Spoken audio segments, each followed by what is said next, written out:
Translators Preface, a brief comparison of the Spanish and English editions of Liberalism, is a sin. The most significant difference between Father Félix Sardá y Salvany's El Liberalismo es Pecado 1886 and the TAN Books English translation lies in the very meaning of the title word. The Spanish Liberalismo, in 19th century Spain, referred specifically to an anticlerical political movement seeking to diminish church authority, promote religious indifferentism, and subordinate ecclesiastical power to the state. That is the liberalism of Masonic lodges and revolutionary ideology. The English liberalism, particularly in the American context, immediately evokes different associations: political progressivism, individual rights, contemporary social movements, where the Spanish reader of 1886 instantly recognized liberalismo as a coherent ideological enemy of the Church. English readers need significant context to understand Sardá's specific target. Sardá's Spanish prose reflects the combative, uncompromising style of 19th century ultramontane Catholic apologetics, employing elaborate sentences with multiple subordinate clauses that suit Spanish prose but translate awkwardly into English. The TAN edition shortens these long passages into simpler sentences, trading Sardá's rhetorical structure for modern clarity. Where the Spanish builds argumentative force through accumulated clauses and carefully structured periods, the English flattens this into blunt directness, losing the intellectual weight and persuasive momentum of the original. The result is a text fundamentally altered in rhythm, emphasis, and persuasive power, more accessible perhaps, but diminished. What sounds like vigorous argument in Spanish often appears as mere assertion in English, losing the intricate structure that made Sardá's case both forceful and elegantly constructed. The cultural contexts surrounding each edition differs dramatically.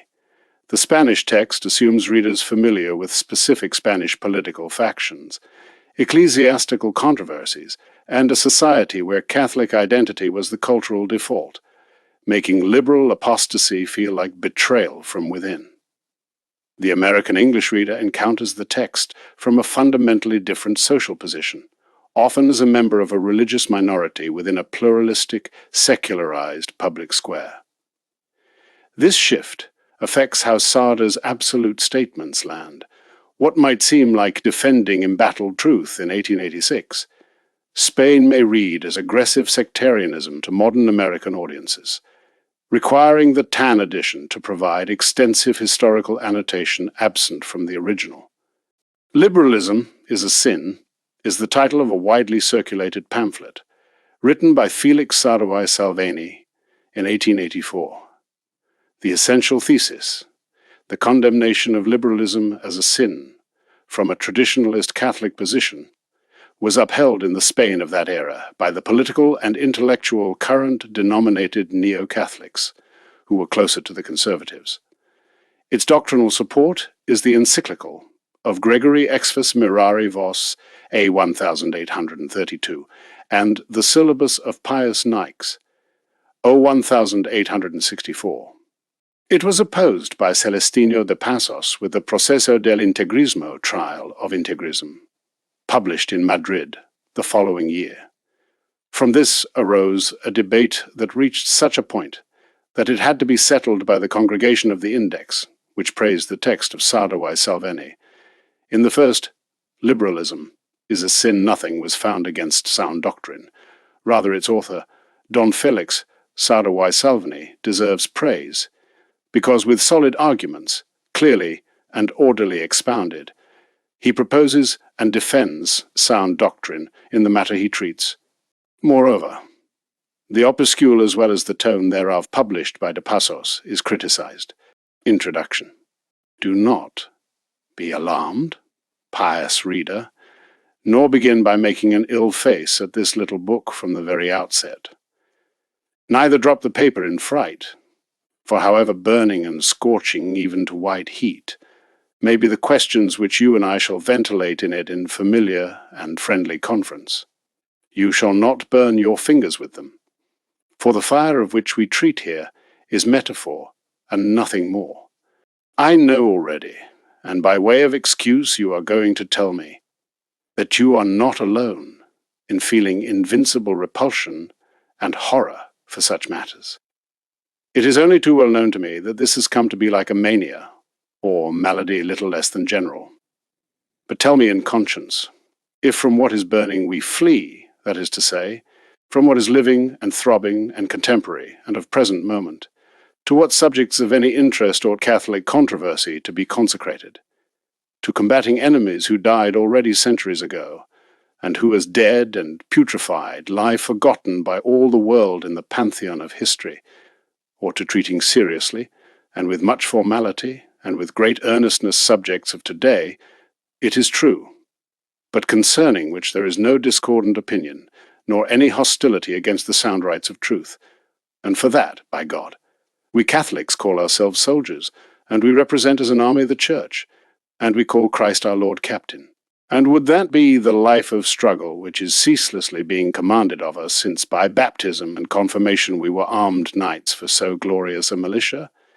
Is it to be a sham war, in which one fights against painted and fantastical enemies, with arms of powder alone, and with swords without point, of which it is only required that they shine and make vain noise, but that they neither wound nor cause the adversary the least discomfort?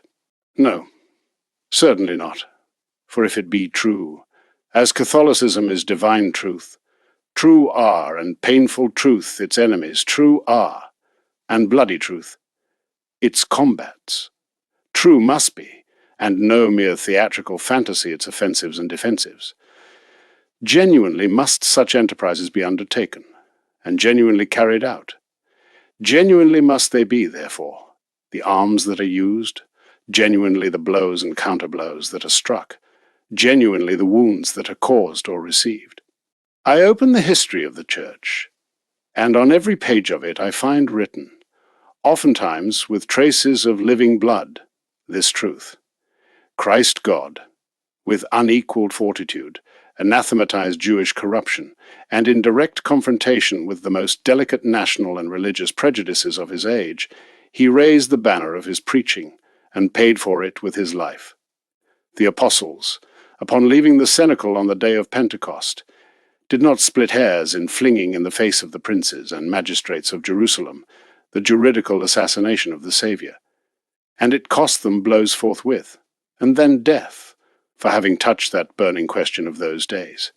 And from that time forward, each hero of our glorious army has been made famous by the respective burning question that fell to his lot to elucidate.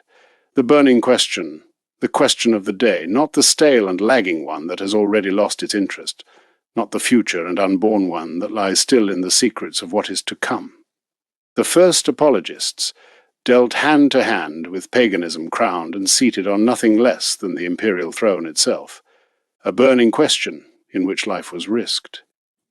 Athanasius was rewarded with persecutions, exiles, flights, threats of death, excommunications by false councils, for the most burning question of Arianism, which in his day set the entire orb ablaze.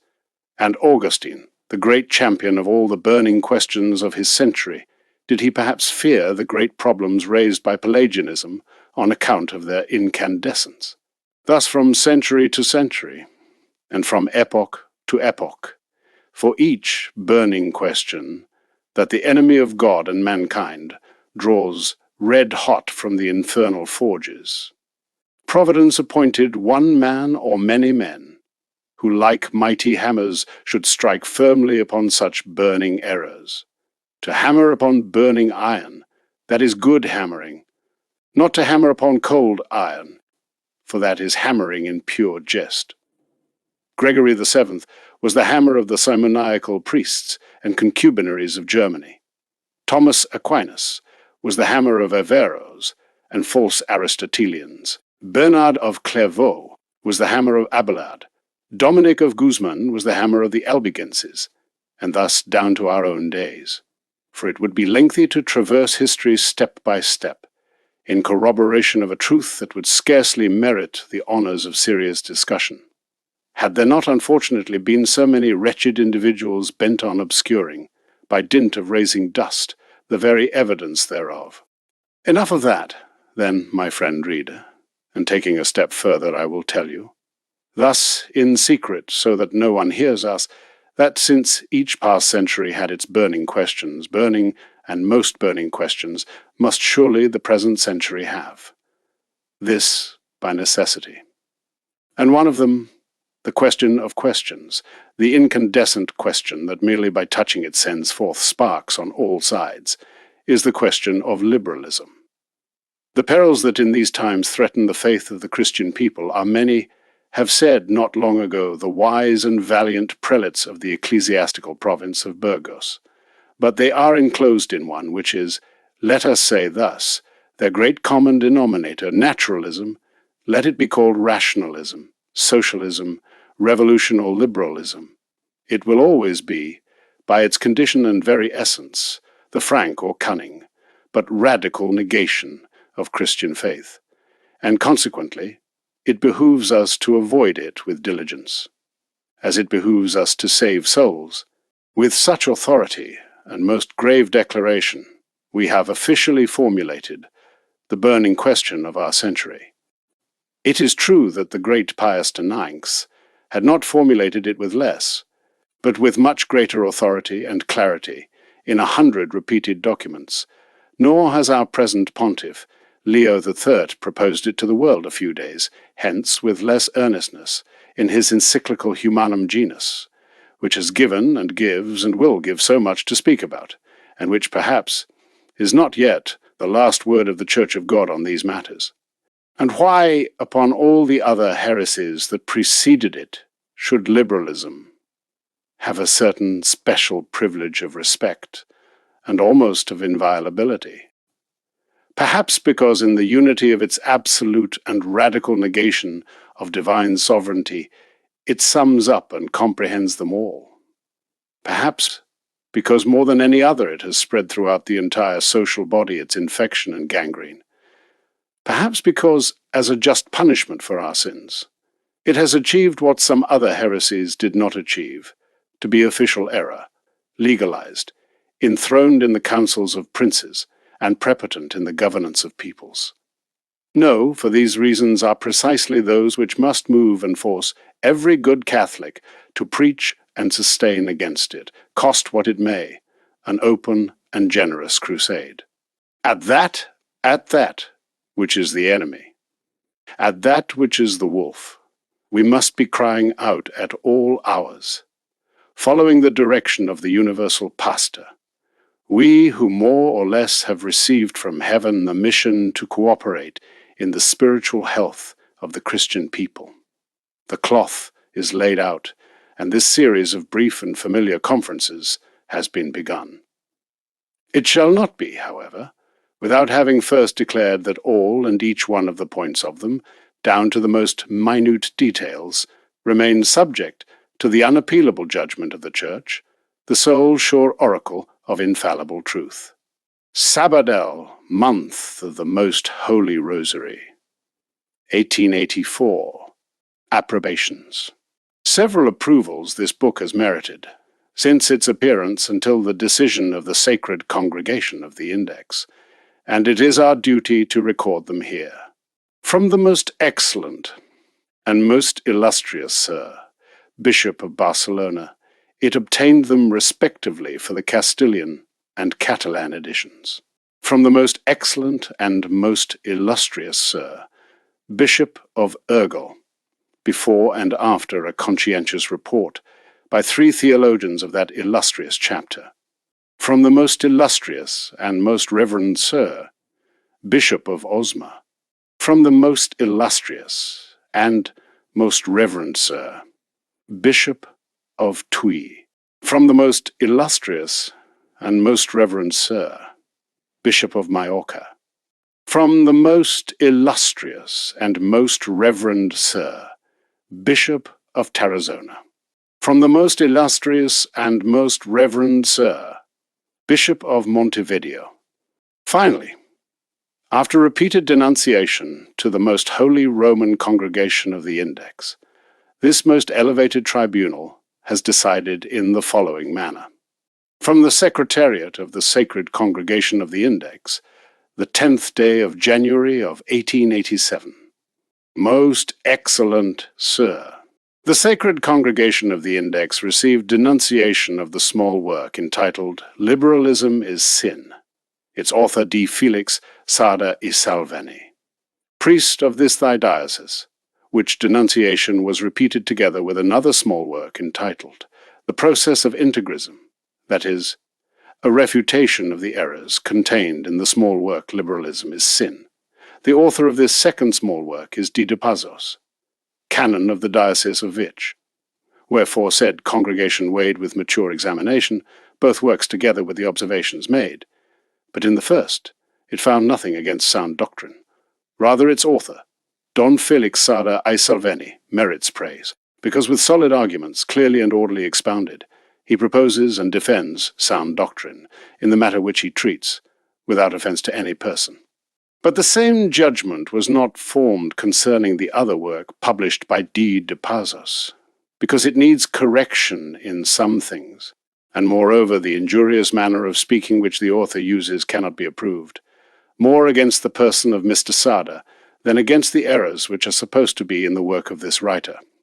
From this it follows that the Sacred Congregation has commanded that D. de Pazos be admonished by his own ordinary, in order that he withdraw as far as possible the copies of his said work, and henceforth, should any discussion be promoted concerning the controversies that may arise, let him abstain from any injurious words against persons. According to the true charity of Christ, all the more so since our most holy Father Leo III. Whilst much recommending that errors be undone, neither wishes nor approves injuries inflicted, principally upon persons outstanding in doctrine and piety. In communicating this to thee, by order of the Sacred Congregation of the Index, in order that thou mayest make it known to thy distinguished diocesan Mr. Sardá, for the peace of his mind, I beseech God to grant thee all prosperity and good fortune, and with the expression of all my respect, I declare myself. Of thy greatness, most devoted servant, F.R. Jerome Pio Sacheri, of the Order of Preachers, Secretary of the Sacred Congregation of the Index, most illustrious and most reverend Sir de Jaime Catala y Albosa, Bishop of Barcelona. Does there exist today something that is called liberalism? Certainly. And it would seem superfluous for us to occupy ourselves in demonstrating this assertion. Unless all men of all nations of Europe and of America regions principally infested by this epidemic have agreed together to deceive themselves and to make sport of the deceived, there exists today in the world a school, system, party, sect, or call it what you will, which by friends and enemies alike is known by the name of liberalism. Its newspapers and associations and governments call themselves with all frankness liberals. Its adversaries hurl it in its face, and they do not protest, nor even excuse, nor attenuate it. More still, one reads each day that there are liberal currents, liberal tendencies, liberal reforms, liberal projects, liberal personages, liberal dates and commemorations, liberal ideals and programs, and conversely, all concepts opposed to those signified by such expressions are called anti-liberal, or clerical, or reactionary, or ultramontane. There is, then, in the world of today, a certain thing that is called liberalism, and there is, in turn, another certain thing that is called anti-liberalism. It is, then, as has been most aptly said, a word of division, for it has perfectly divided the world into two opposing camps. But it is not merely a word, for to every word there must correspond an idea, nor is it merely an idea, for to such an idea we see that corresponds, in fact, an entire order of external events. There is, then, liberalism, that is to say, there are liberal doctrines, and there are liberal works, and in consequence there are men, who are those that profess those doctrines and practice these works. Such men are not isolated individuals, but rather they live and act as an organized grouping, with recognized leaders, with dependence upon them, with an aim unanimously accepted. Liberalism, then, is not only idea and doctrine and work, but it is a sect. It stands established, then, that when we treat of liberalism and of liberals, we do not study fantastic beings or pure concepts of reason, but true and palpable realities of the external world, all too true and palpable to our misfortune.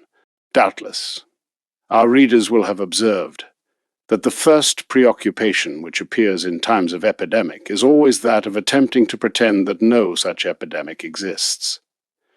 There is no record among the different epidemics that have afflicted us in the present century, or in those past, that even once has this phenomenon failed to present itself. The disease has already silently devoured a great number of victims when it begins to be recognized that it exists, decimating the population. Official reports have sometimes been the most enthusiastic propagators of the lie, and cases have occurred in which the authority has gone so far as to impose penalties upon those who asserted that the contagion was real. Analogous is what occurs in the moral order of which we are treating.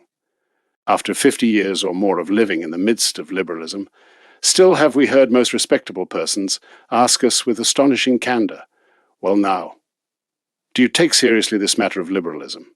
Are these, perchance, more than exaggerations of political rancor? Would it not be better to pay no heed to that word which brings us all divided and embittered? A most sorrowful sign, when the infection is so thoroughly in the atmosphere that through custom the greater part of those who breathe it no longer perceive it." There is, then, liberalism, dear reader, and of this never permit yourself to doubt. 2. What is liberalism? In studying any object whatsoever, after the question, does it exist?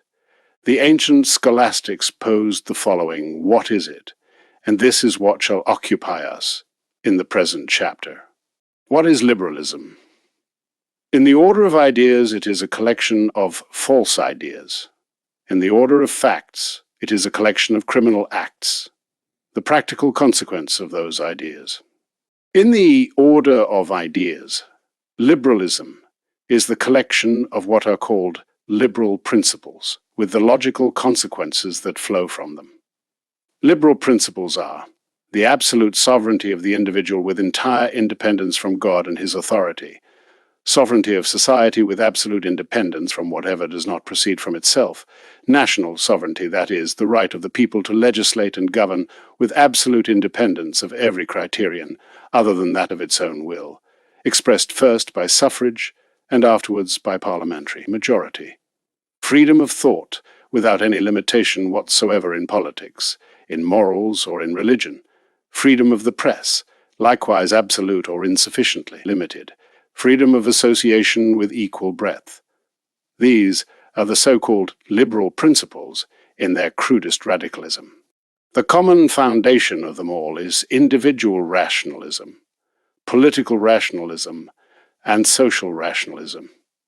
From these are derived freedom of worship, more or less restricted, the supremacy of the state in its relations with the church, lay education, or education independent, without any bond with religion, marriage legalized and sanctioned by the sole intervention of the state, its last word, the word that encompasses and synthesizes all else, is the word secularization. That is, the non-intervention of religion in any act whatsoever of public life, true social atheism, which is the ultimate consequence of liberalism. In the order of facts, liberalism is a collection of works inspired by those principles and regulated by them. Such, for example, as the laws of disentailment, the expulsion of religious orders, attacks of every kind, official and unofficial, against the freedom of the Church, the corruption and error publicly authorized in the tribune, in the press, in amusements, in customs, the systematic war against Catholicism, to which are given the names of clericalism, theocracy, ultramontanism, etc., etc., It is impossible to enumerate and classify the facts which constitute the liberal practical procedure, for they comprehend everything, from the minister and diplomat who legislate or intrigue, to the demagogue who harangues in the club or assassinates in the street, from the international treaty or the iniquitous war that usurps from the Pope his temporal dominion, to the covetous hand that steals the dowry of the nun, or seizes the lamp from the altar, from the profound and pretentious book given as a text in the university or institute, to the vile caricature that amuses the street urchins in the tavern. Practical liberalism is a complete world of maxims, fashions, arts, literature, diplomacy, laws, machinations, and outrages, entirely its own. It is the world of Lucifer, disguised today with that name, and in radical opposition and struggle with the Society of the Children of God, which is the Church of Jesus Christ. Behold, then, portrayed as doctrine and as practice, liberalism. Whether liberalism is sin, and what sin it is. Liberalism is sin, whether it be considered in the order of doctrines or in the order of facts. In the order of doctrines, it is grave sin against faith, because the collection of its doctrines is heresy, although perhaps not in some one or other of its isolated affirmations or negations. In the order of facts, it is sin against the various commandments of the law of God and of his church, because it is an infraction of all of them. More clearly stated, in the order of doctrines, liberalism is universal and radical heresy, because it comprehends all heresies. In the order of facts, it is radical and universal infraction, because it authorizes and sanctions all infractions. Let us proceed part by part in the demonstration. In the order of doctrines, liberalism is heresy. Heresy is every doctrine that denies with formal and obstinate negation a dogma of the Christian faith. Liberal doctrine denies them all first in general, and then each one in particular. It denies them all in general when it affirms or supposes the absolute independence of individual reason in the individual, and of social reason or public criterion in society. We say affirms or supposes, because sometimes, in secondary consequences, the liberal principle is not affirmed, but is assumed and admitted. It denies the absolute jurisdiction of Christ God over individuals and societies, and in consequence the delegated jurisdiction which over all and each one of the faithful, of whatsoever condition and dignity, the visible head of the Church received from God. It denies the necessity of divine revelation and the obligation which man has to admit it if he wishes to attain his ultimate end. It denies the formal motive of faith, that is, the authority of God who reveals, admitting of revealed doctrine only those truths which its limited understanding grasps. It denies the infallible magisterium of the Church and of the Pope, and in consequence all doctrines defined and taught by them. And after this negation general, and in bulk, it denies each one of the dogmas, partially or in particular, according as, depending on circumstances, it finds them opposed to its rationalist criterion. Thus, it denies the faith of baptism when it admits or supposes the equality of all cults. It denies the sanctity of matrimony when it sets forth the doctrine of the so-called civil marriage. It denies the infallibility of the Roman pontiff when it refuses to admit as law his official mandates and teachings, subjecting them to its pass or exequatur, not as in its principle to assure itself of authenticity, but to judge of the content. In the order of facts, it is radical immorality. It is so because it destroys the principle or eternal rule of God by imposing that of human reason. It canonizes the absurd principle of independent morality, which is in its foundation morality without law, or what is the same, free morality, or rather a morality that is not morality. For the idea of morality, besides its directive condition, essentially encloses the idea of confrontation or limitation. Moreover, liberalism is all immorality, because in its historical process it has committed and sanctioned as licit the infraction of all the commandments, from the one commanding the worship of one God alone, which is the first of the Decalogue, to the one prescribing the payment of temporal rights to the Church, which is the last of her 5. Wherefore it may be said that liberalism, in the order of ideas, is absolute error, and in the order of facts is absolute disorder. And by both accounts it is sin, ex genere suo, most grave, it is mortal sin. 4. Of the special gravity of the sin of liberalism. Catholic theology teaches that not all grave sins are equally grave, even within their essential condition which distinguishes them from venial sins. There are degrees in sin, even within the category of mortal sin, just as there are degrees in good works within the category of works good and conformable to the law of God. Thus the sin directly against God, such as blasphemy, is by itself a more grave mortal sin than the sin directly against man, such as theft. Now then, with the exception of formal hatred against God and absolute despair, which are committed most rarely by the creature, save it be in hell, the most grave sins of all are the sins against faith. The reason is evident. Faith is the foundation of the entire supernatural order. Sin is sin, insofar as it attacks any point of this supernatural order. It is therefore the maximum sin, which attacks the maximum foundation of that order. An example will clarify it.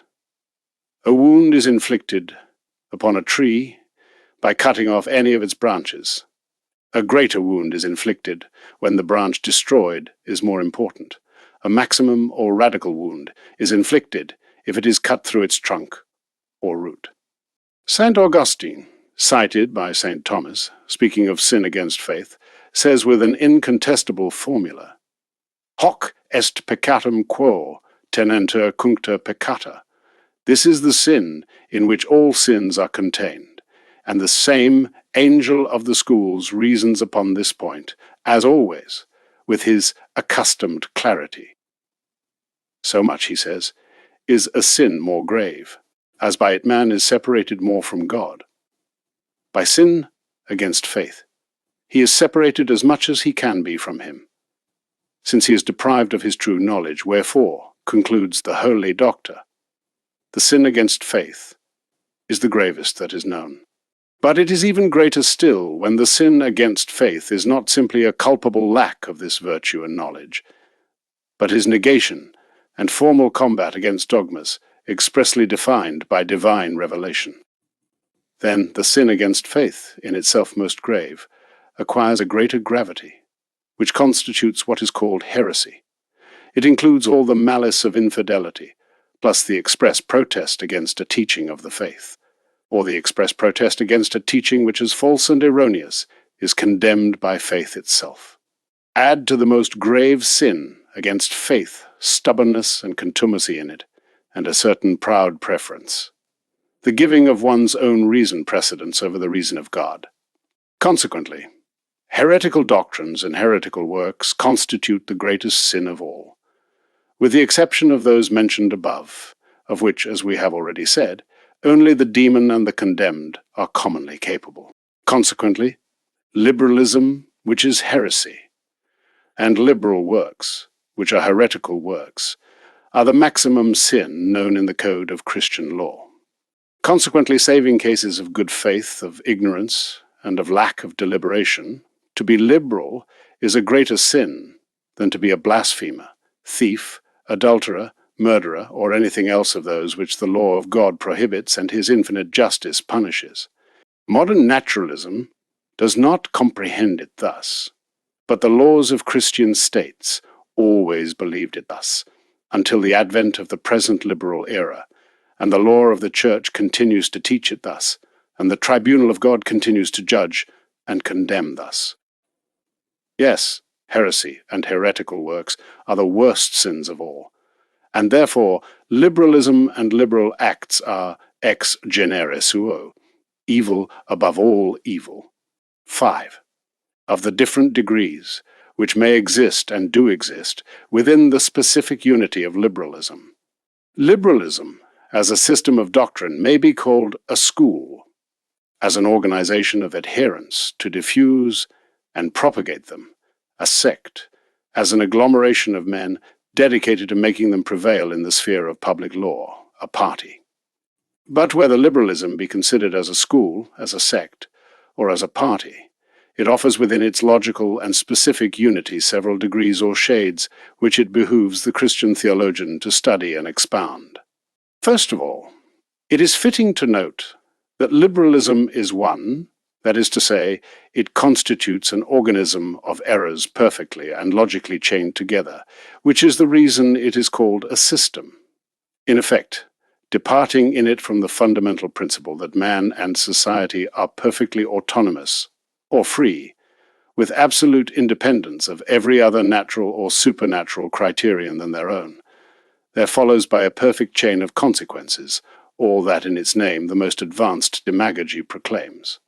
Revolution has nothing great about it save its inflexible logic.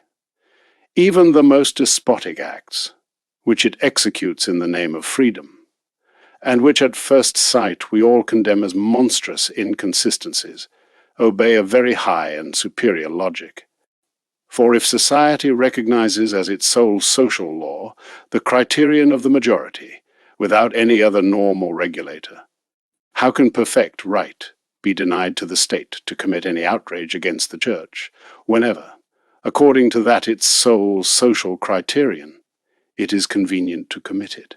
If it be admitted that the majority are always right, then it is admitted thereby as the sole law, that of the strongest, and therefore one can very logically arrive even to the ultimate brutality. But in spite of this logical unity of the system, men are not always logical, and this produces within that unity the most astonishing variety or gradation of shades.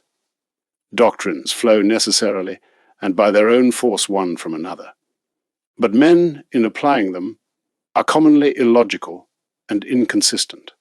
Men, carrying their principles to their ultimate consequences, would all be saints when their principles were good, and would all be demons of hell when their principles were evil.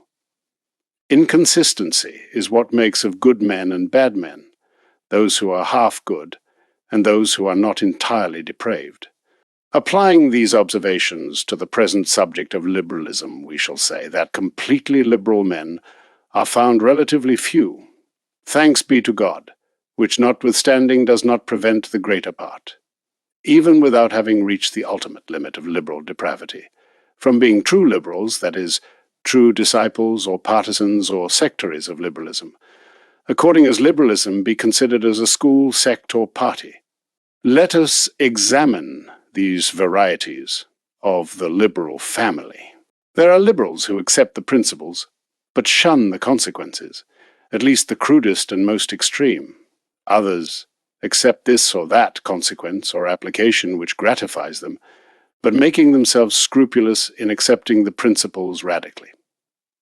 Some would wish liberalism applied only to education, others to civil economy, others only to political forms.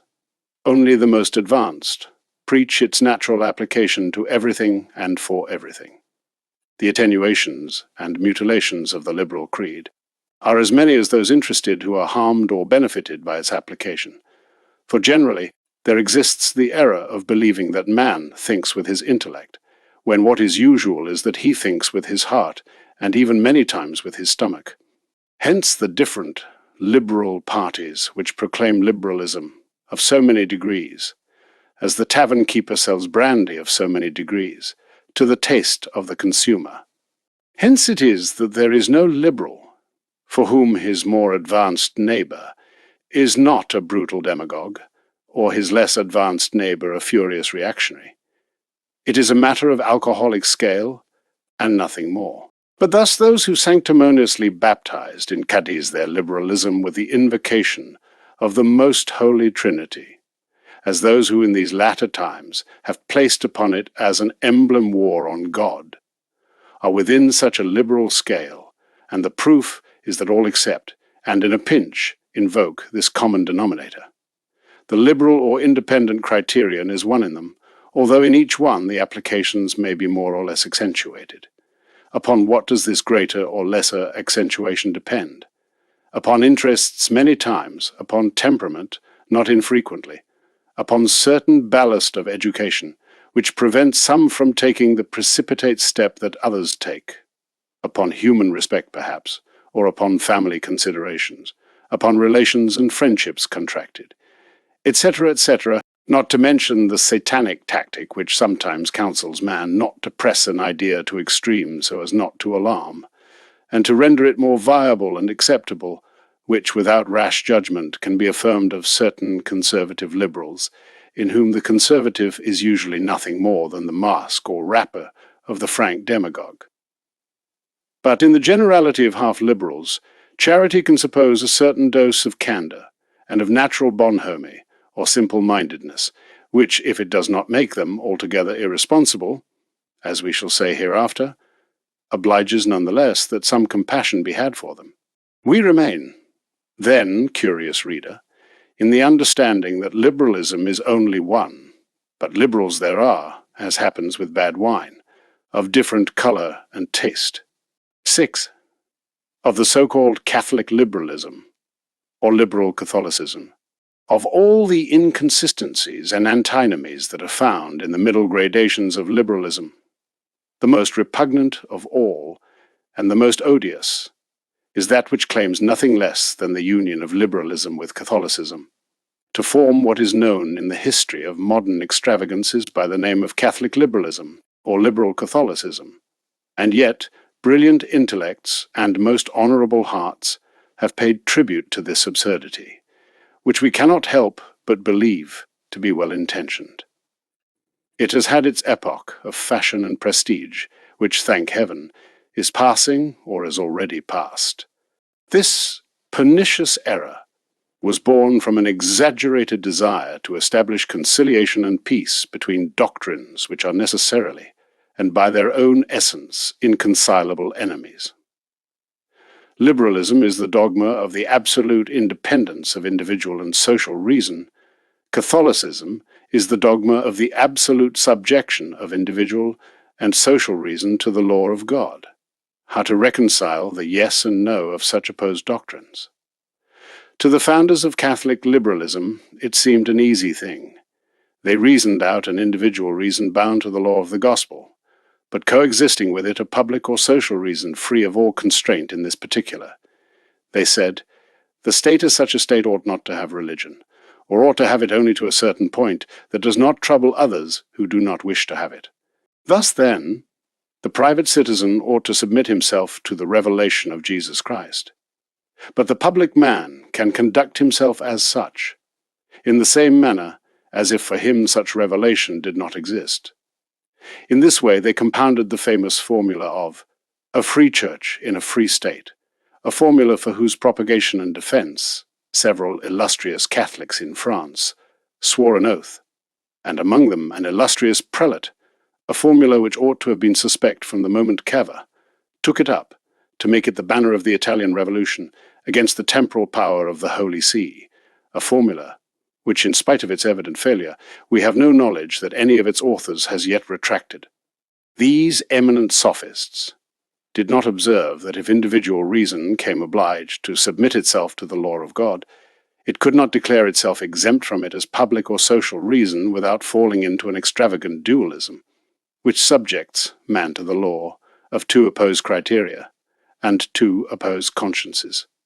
Thus, the distinction of man in particular, and a citizen, obliging him to be Christian in the first respect, and permitting him to be atheist in the second, immediately fell to the ground under the crushing hammer of integral Catholic logic.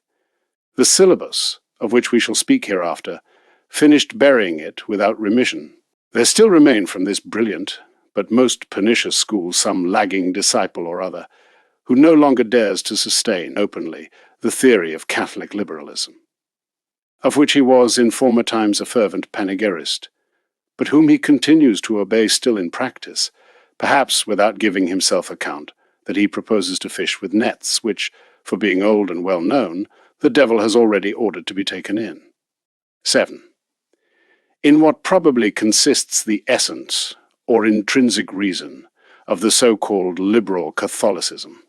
If one considers it well, the intimate essence of liberalism called Catholic, by another name commonly called liberal Catholicism, consists probably only in a false concept of the act of faith. It appears, according to the reasoning given by liberal Catholics, that they make the entire motive of their faith rest, not upon the authority of God, infinitely truthful and infallible, who has deigned to reveal to us the only path which must conduct us to supernatural blessedness, but upon the free appreciation of their individual judgment, which dictates to man that this belief is better than any other whatsoever.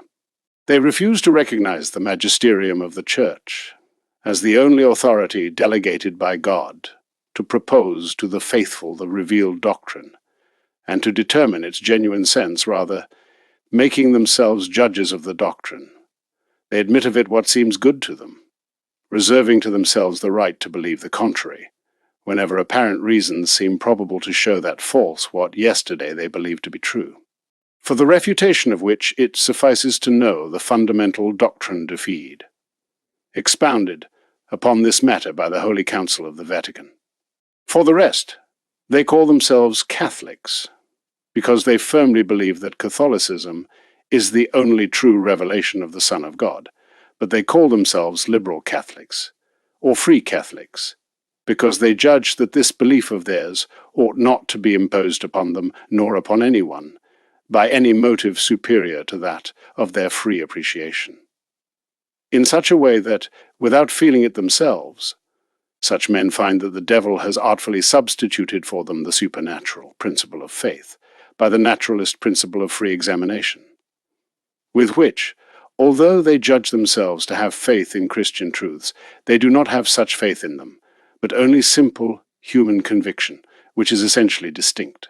It follows from this that they judge their intellect to be free to believe or not to believe, and they likewise judge free the intellect of all others.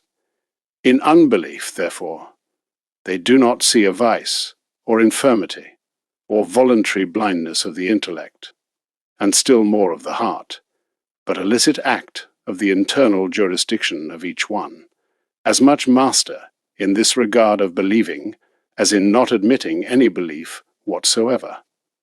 For which reason it is very fitting to this principle the horror of all moral or physical pressure coming from, without to punish or prevent heresy, and hence their horror of civil legislations, frankly Catholic.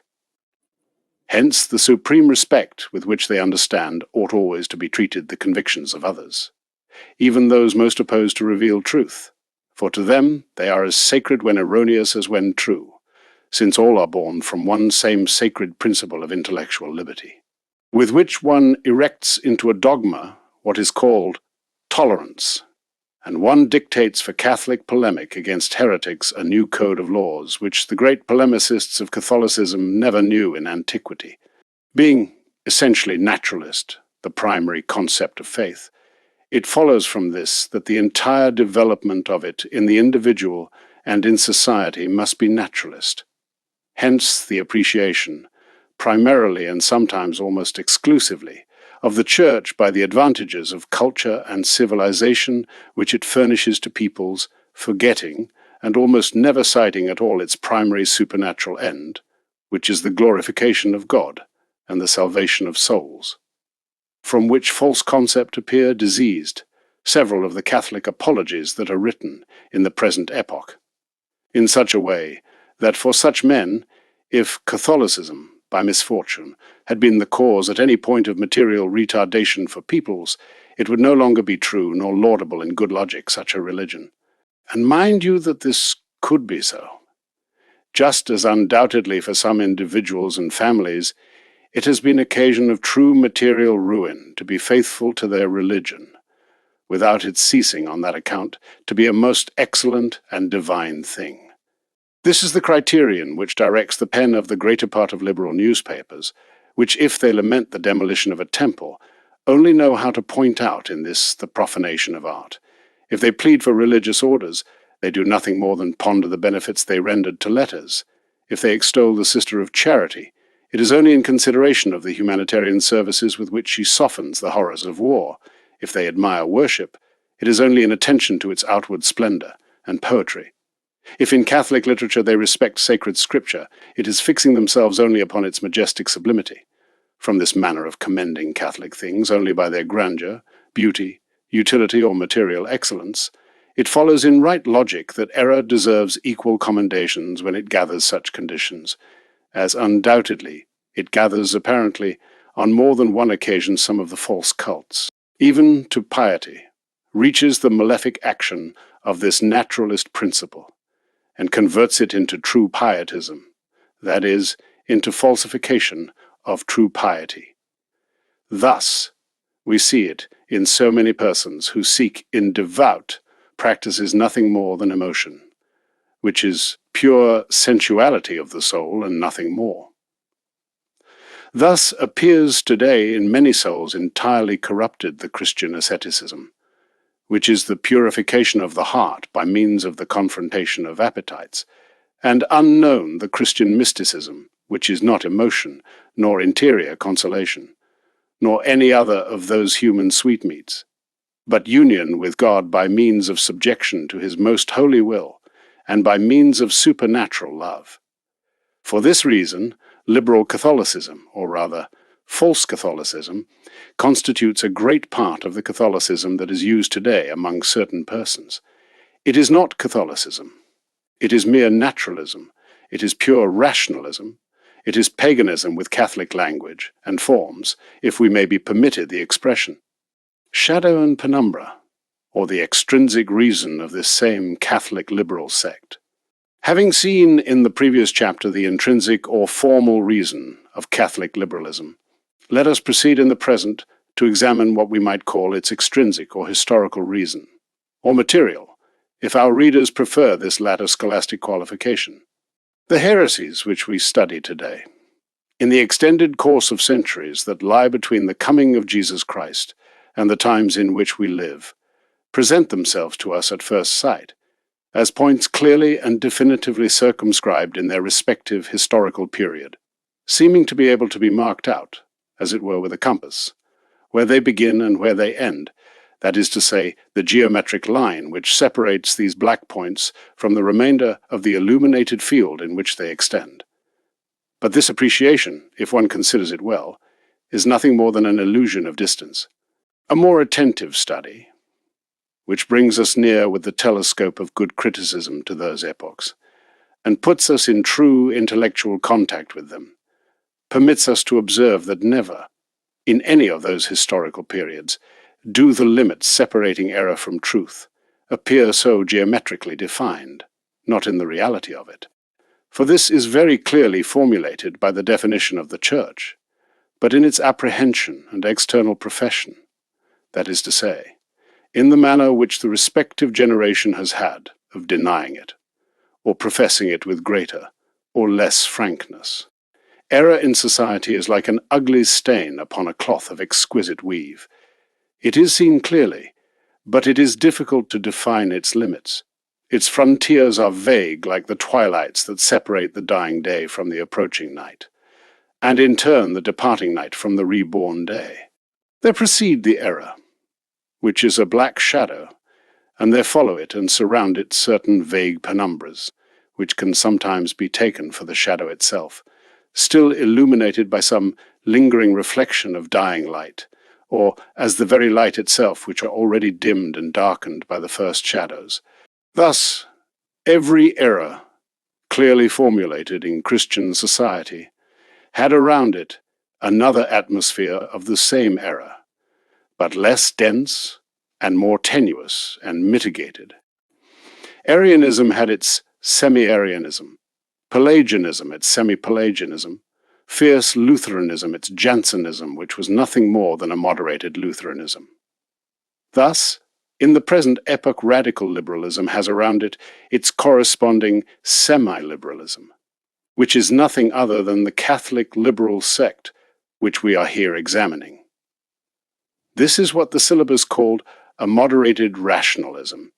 It is liberalism, without the frank crudeness of its principles laid bare, and without the horror of its ultimate consequences.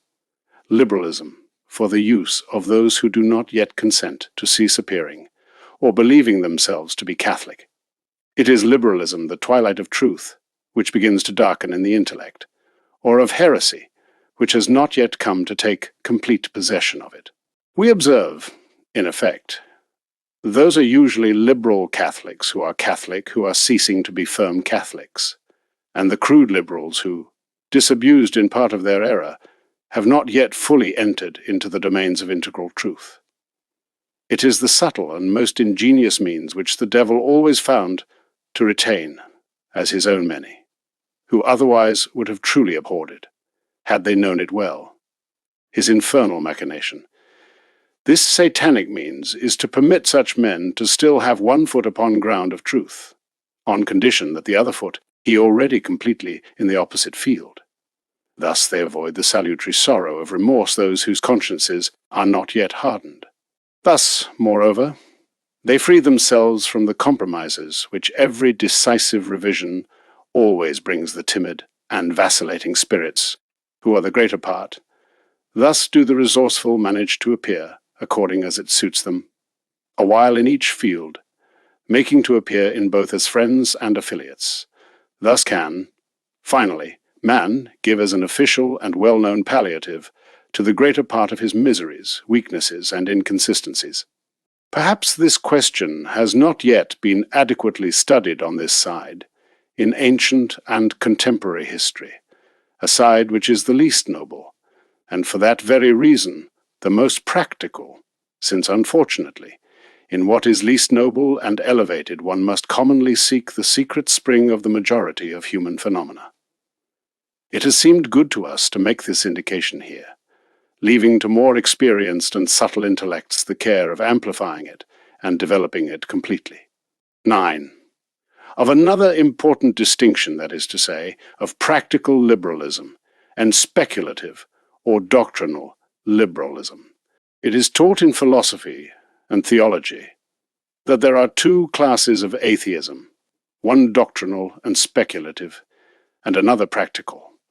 The first consists in denying plainly and squarely the existence of God, pretending to annul or ignore the irrefutable proofs upon which it is founded.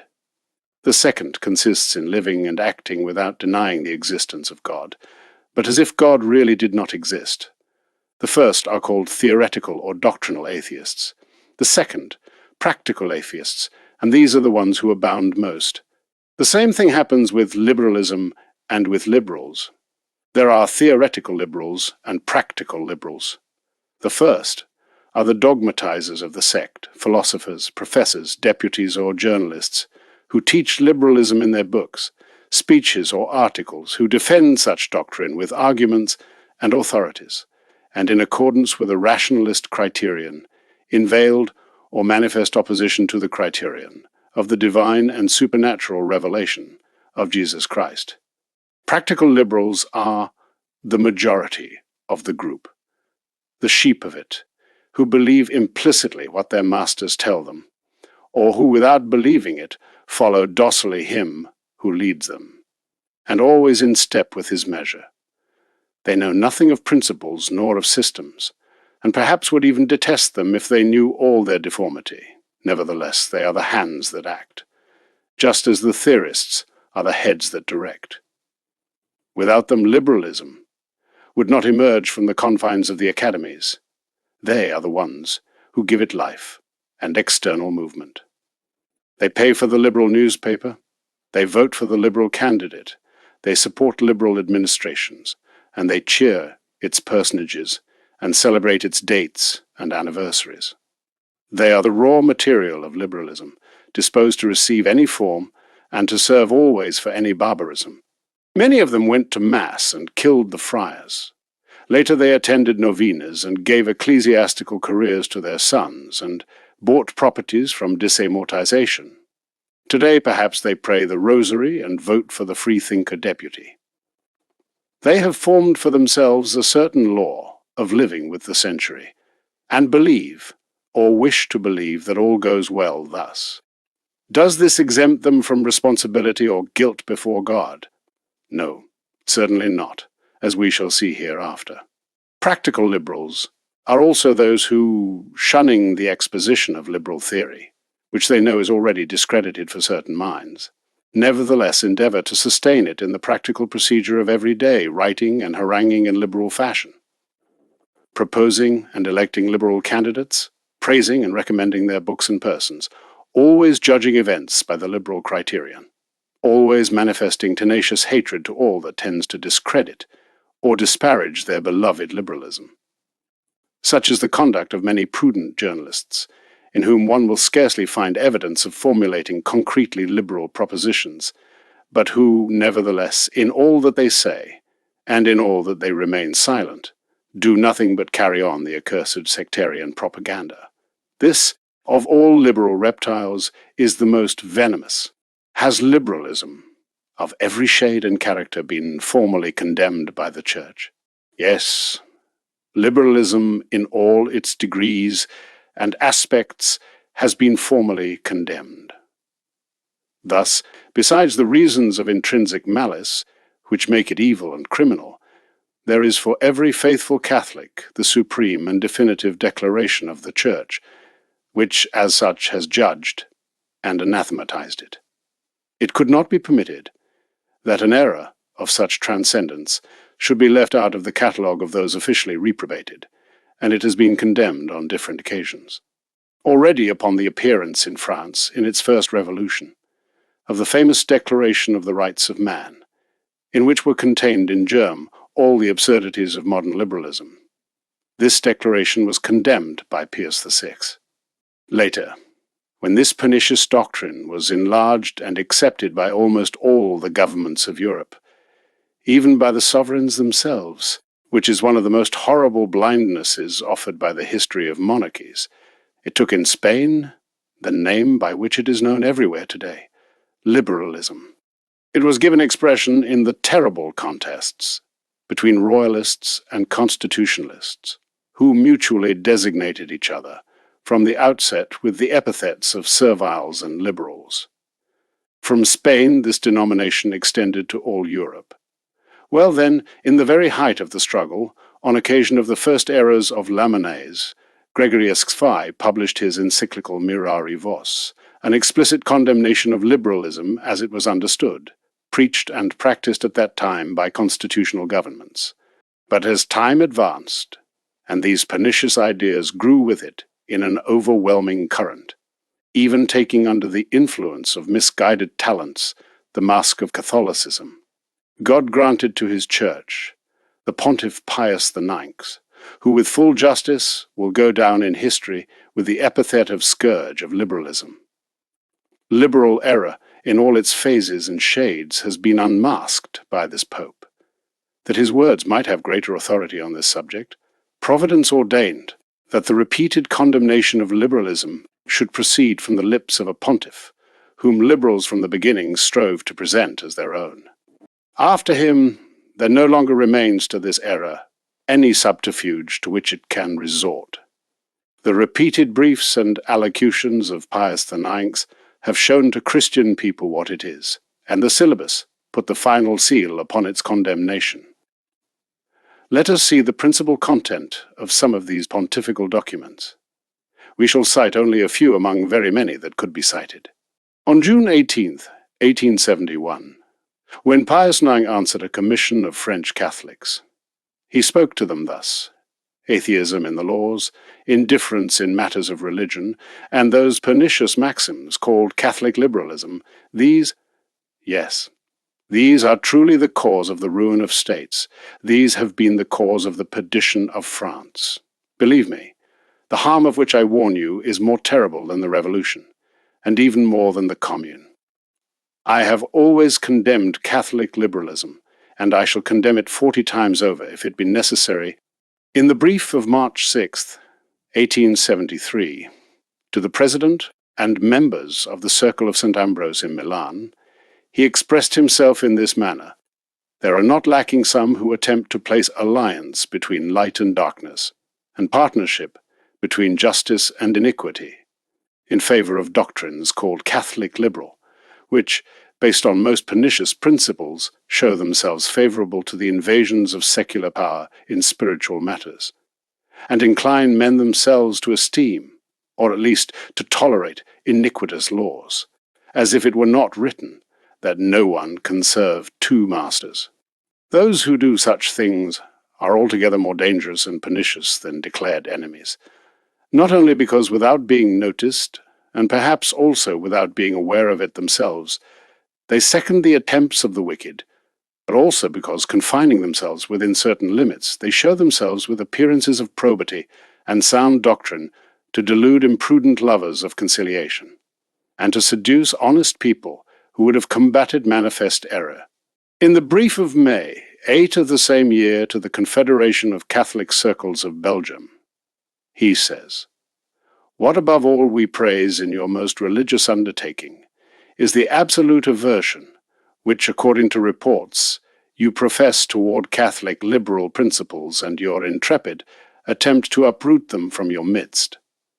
Truly, as you employ yourselves in combating that insidious error, all the more dangerous than declared enmity, in that it hides itself under the specious veil of zeal and charity, and as you strive earnestly to turn simple people away from it, you will uproot a baneful source of discord, and will contribute effectively to unite and strengthen minds. Surely you, who with such full submission revere all the documents of this apostolic see, whose repeated reprobations of liberal principles are known to you, have no need of these warnings." In the brief to La Croix, newspaper of Brussels, on May 21, 1874, it says the following: "We cannot but praise the intention expressed in your letter, and which we have learned fully satisfies your newspaper, of publishing, spreading, commenting upon, and instilling into minds all that this Holy See has taught against the perverse, or at least false, doctrines professed in so many places, and notably against Catholic liberalism, bent upon reconciling light with darkness and truth with error." On June 9, 1873, he wrote to the President and Council of the Catholic Association of Orleans, and without naming it portrayed moderate and pietistic liberalism in the following terms: "Although your struggle may be waged properly against impiety, perhaps on this side there does not threaten us so great a risk as on that of that group of friends imbued in that ambiguous doctrine, which, while avoiding the ultimate consequences of errors, obstinately retains their germs, and unwilling neither to embrace the whole truth, nor daring to reject it entirely, strives to interpret the traditions and doctrines of the Church, adjusting them to the mold of their private opinions, but so as not to make ourselves interminable and wearisome. We shall content ourselves with adducing the phrases of another brief, the most expressive of all, and which as such we cannot in conscience omit. It is the one directed to the Bishop of Quimper on July 28, 1873. In it, the following is said, the Pope referring to the General Assembly of Catholic Associations, which had just been held in that diocese. Surely such associations will not depart from the obedience due to the Church either by the writings or by the acts of those who persecute her with injuries and invectives, but they might be led into the slippery path of error by those opinions called liberal, acceptable to many Catholics, otherwise men of goodness and piety, who by the very influence which their religion and piety give them can most easily captivate minds and lead them to profess most pernicious maxims. Inculcate, therefore, venerable brother, upon the members of that Catholic assembly, that we, in rebuking so many times, as we have done, the followers of those liberal opinions, have not referred to the declared enemies of the Church, for it would have been useless to denounce these, but to those others mentioned above, who, retaining the hidden virus of the liberal principles which they have imbibed with their mother's milk, as if it were not impregnated with palpable malignity, and were as harmless as they think it to be for religion, easily inoculated into minds, thus propagating the seed of those turbulences which for so long have kept the world in turmoil. Let them therefore seek to avoid these ambuscades, and strive to direct their shots against this insidious enemy. And surely they will merit well of religion and of the fatherland. Now our friends, and also our adversaries, can see. The Pope says everything in those briefs, particularly in the last, which in a special manner they ought to study carefully and examine. 11th, of the final and most solemn condemnation of liberalism by means of the syllabus. Summing up what the Pope has said of liberalism in different documents, we can only indicate the following very harsh epithets with which on different occasions he has qualified it. In effect, in his brief to Segur on occasion of his well-known book Homage, he called it a perfidious enemy. In his allocution to the Bishop of Nevers, a true present calamity. In his letter to the Catholic Circle of St. Ambrose in Milan, a pact between justice and iniquity. In this same document he qualified it as more baneful and dangerous than a declared enemy. In the aforesaid letter to the Bishop of Quimper, hidden virus. In the brief to those of Belgium, insidious and underhand error. In another brief to Monsignor Gaume, most pernicious plague. All these documents can be read in their entirety in the cited Book of Segur, Homage au Catholiques Libres. Nevertheless, liberalism could, with a certain appearance of reason, challenge the authority of these pontifical declarations, by reason of their having all been given in documents of merely private character. Heresy is always tenacious and quibbling, and clings to any pretext or excuse to elude condemnation.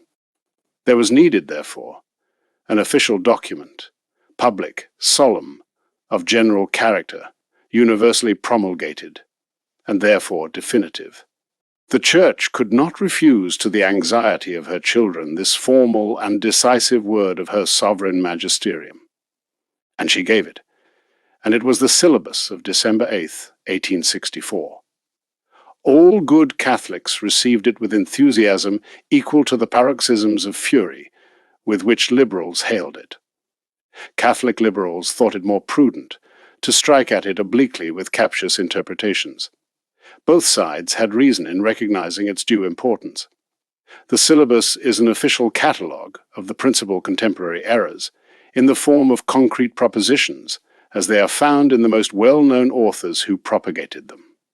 In them are found, therefore, in detail all those which constitute liberal dogmatism, although in only one of its propositions is liberalism named. The truth is that the greater part of the errors there exposed to infamy are liberal errors, and therefore from the separate condemnation of each one results the total condemnation of the system. We shall do nothing more than enumerate them here rapidly. In Proposition 15, and in Propositions LX Pex Fist Ith, and LX Ex Fi is I, is condemned freedom of worship, the royal decree in XX and XX Fith Ith, disamortization in XX Fithi and XX Fiths, the absolute supremacy of the state in XXX, lacism in public education in XLV, XLVII and XLVID, the separation of church and state in LV, the absolute right to legislate without God in LVI, the principle of non-intervention in LXII, the so-called right of insurrection in LXIT, civil marriage in LXPECG and some other, freedom of the press in LXXX, universal suffrage as a principle of authority in LX, finally, the very name of liberalism in LXX. Various books have been written since then for the clear and succinct exposition of each one of these propositions, and to them one can have recourse.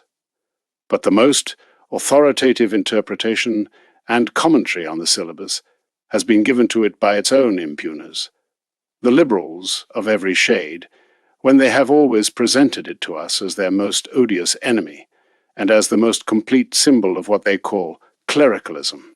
ultramontanism, and reaction. Satan, who is wicked but not foolish, saw very clearly where such a well-aimed blow was going to strike directly, and he has put upon such a grand monument the most authoritative seal of all after that of God, that of his profound hatred. Let us believe in this the father of lies, for what he abhors and defames, carries with this alone certain and sure testimony of being the truth. 12th. Of something that appearing to be liberalism is not, and of something that is liberalism although it does not appear to be. The devil is a great master in arts and wiles, and the best of his diplomacy is exercised in introducing confusion into ideas. The accused one would lose half his power over men if good or bad ideas appeared frank and clearly defined. It is noted in passing that calling the devil in this manner is not fashionable today, perhaps because liberalism has accustomed us to treat even the devil himself with a certain respect. The devil, therefore, in times of schisms and heresies, first made it his care that words be scrambled and confused, a sure means to bring at once most intellects dizzy and bewildered. This happened with Arianism, to such a degree that several bishops of great holiness came to subscribe in the Council of Milan a formula in which they condemned the distinguished Athanasius, hammer of that heresy, and they would have appeared in history as true authors of it, if Eusebius the martyr, papal legate, had not come in time to extricate from such snares what the breviary calls the captivam simplicitatum of some of those candid elders. The same happened with Pelagianism, the same with Jansenism time ago, the same happens today with liberalism. Liberalism is for some the political forms of a certain class. Liberalism is for others a certain spirit of tolerance and generosity, opposed despotism and tyranny. Liberalism is for others civil equality, saving the immunity and privilege of the Church. Liberalism is, in short, for many a vague and uncertain thing, which could be simply translated as the opposite of all governmental arbitrariness. It urges, therefore, to ask again here, what is liberalism, or rather, what is it not? In the first place, the political forms of whatever class they may be are not essentially liberalism, however democratic or popular they may be supposed. Each thing is what it is, forms are forms, and nothing more. A unitary or federal republic, democratic, aristocratic, or mixed, a representative or mixed government, with more or less attributes of royal power, or with the maximum or minimum of king that one wishes to introduce into the mixture, absolute or tempered monarchy, hereditary or elective. None of that has to do essentially, note well, this essentially, with liberalism. Such governments can be perfectly and integrally Catholic, as long as they accept, above their own sovereignty, that of God, and acknowledge having received it from Him, and subject themselves in its exercise to the inviolable criterion of Christian law, and give as indisputable in their parliaments all that is defined, and recognize as the basis of public law the moral supremacy of the Church and her absolute right in all that pertains to her competence. Such governments are truly Catholic, and nothing can be charged against them by the most exacting ultramontanism, because they are truly exemplary. History offers us repeated examples of most powerful republics, most fervent Catholics. There is the aristocratic one of Venice, there the mercantile one of Genoa, and certain Swiss cantons. As examples of very Catholic mixed monarchies, we can cite our most glorious one of Catalonia and Aragon, the most democratic, and at the same time the most Catholic in the world in the Middle Ages, the ancient one of Castile, up to the House of Austria, the elective one of Poland, up to the iniquitous dismemberment of this most religious kingdom. It is a prejudice to believe that monarchies must be essentially more religious than republics. Precisely, the most scandalous examples of persecution of Catholicism in modern times have been given by monarchies, such as those of Russia and Prussia. A government, of whatever form it may be, is Catholic, if it bases its constitution and legislation and policy on Catholic principles. It is liberal if it bases its constitution, its legislation and its policy on rationalist principles. Not in that the king legislates in monarchy, or that the people legislate in the republic, or that both legislate in mixed forms, lies the essential nature of a legislation or constitution, but in whether or not everything is done under the immutable seal of faith, and in accordance with what Christian law commands to states as to individuals. Just as the same can be Catholic whether it be a king with his purple, a noble with his blazons, or a worker with his cotton smock. In the same way, states can be Catholic, whatever may be the classification given to them in the synoptic table of governmental forms. Consequently, nor does being liberal or not being liberal have anything to do with the natural horror that every man ought to profess toward arbitrariness and tyranny, with the desire for civil equality among all citizens, saving ecclesiastical immunity, and much less with the spirit of tolerance and generosity, which in their due sense are nothing but Christian virtues. And yet, all this in the language of certain people, and even of certain newspapers, is called liberalism. Here, then, is something which, appearing to be liberalism, is not so in any way whatsoever. There is, on the other hand, something which, not appearing to be liberalism, is in fact so. Suppose an absolute monarchy, like that of Russia, or like that of Turkey, if you prefer, or suppose a government of the so-called conservatives of today, the most conservative you can imagine, and suppose that such absolute monarchy or such conservative government has established its constitution and based its legislation, not upon principles of Catholic law, nor upon the indisputability of faith, not upon the rigorous observance of respect for the rights of the Church, but upon the principle either of the free will of the king or of the free will of the conservative majority. Such monarchy and conservative government are perfectly liberal and anti-Catholic. Whether the free thinker be a monarch with his responsible ministers, or whether he be a responsible minister with his co-legislative bodies, for the purpose it is the same. In one case and the other, that government is informed by the free-thinking criterion, and consequently liberal. Whether it has for its purposes the press bound in chains, whether it whips the country for any trifle, whether it governs its subjects with an iron hand, that wretched country may not be free, but it will be perfectly liberal. Such were the ancient Asiatic empires, such various modern monarchies, such the German Empire of today, as Bismarck dreams it, such the present Spanish monarchy, whose constitution declares God inviolable.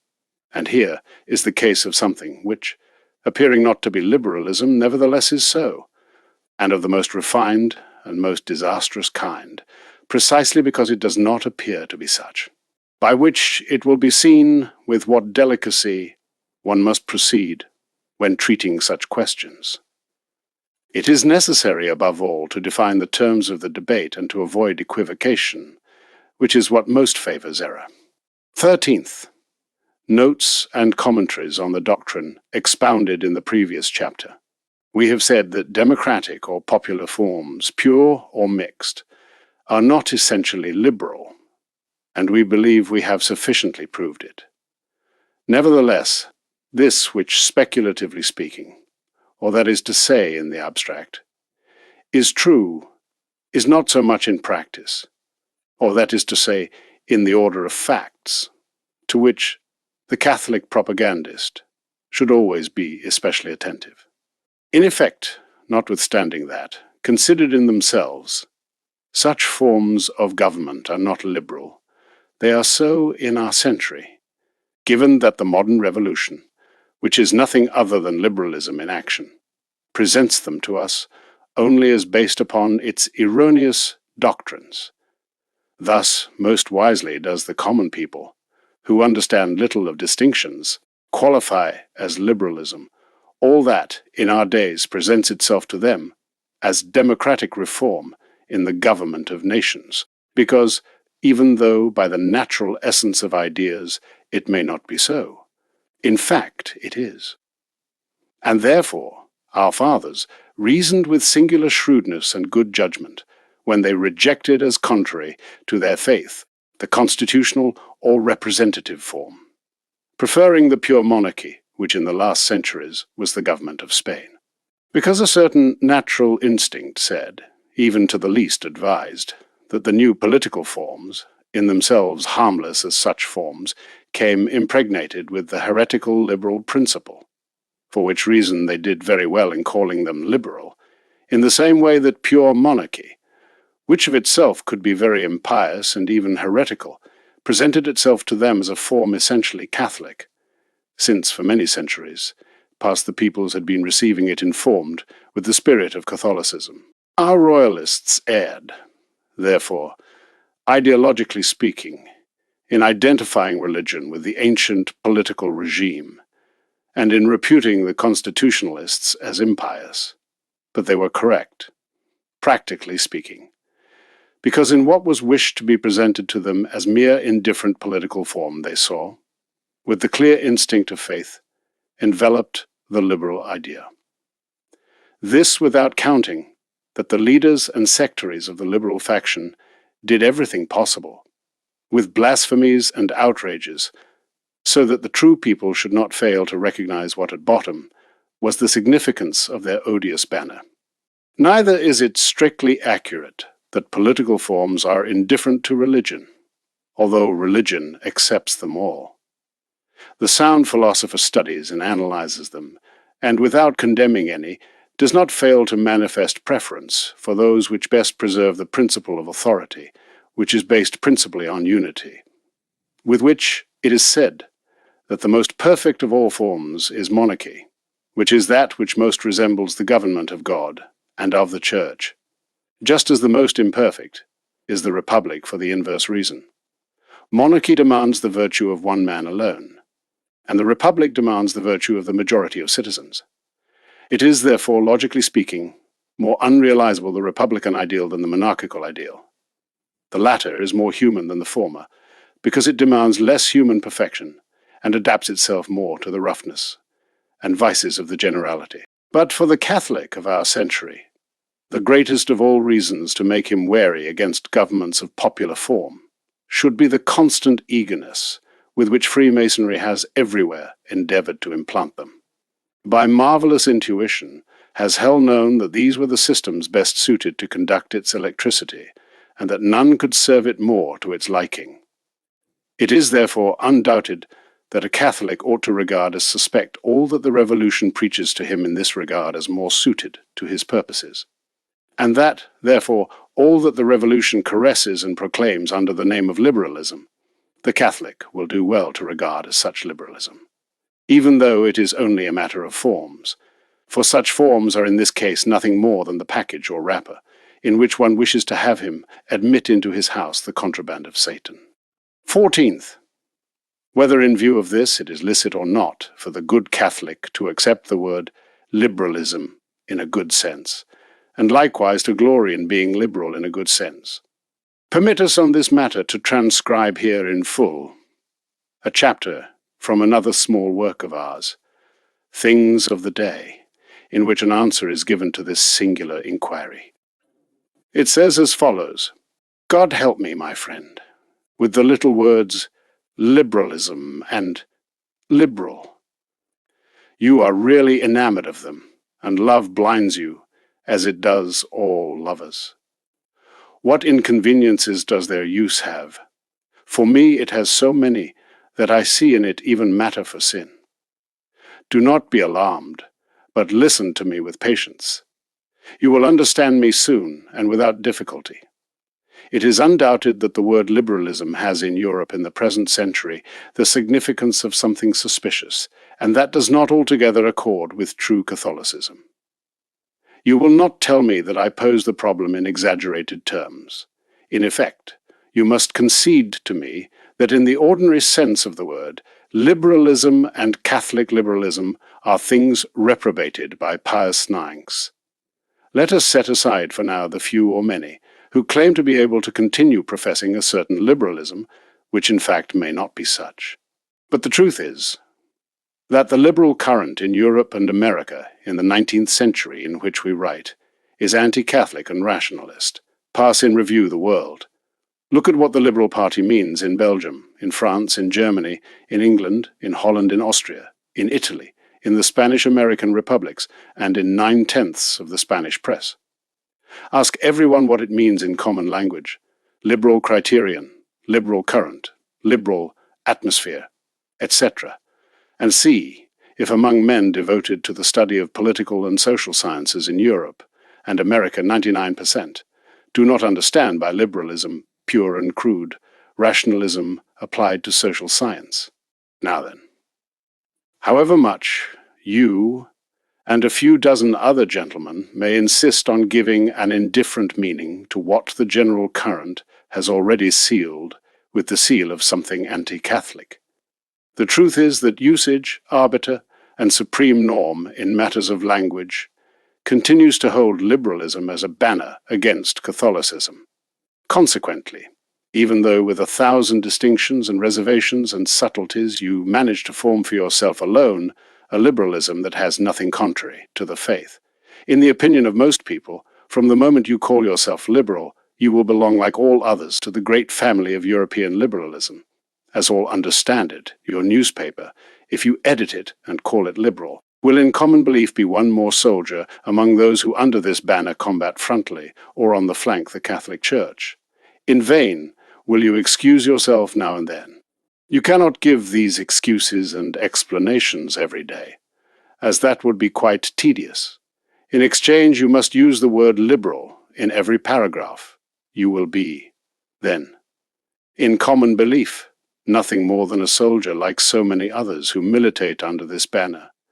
And however Catholic you may be in your heart, as some liberals boast, the truth is that in the movement of ideas, in the march of events, you will influence as a liberal, and even despite yourself, a satellite that you will not be able to help but move within the general orbit in which liberalism revolves.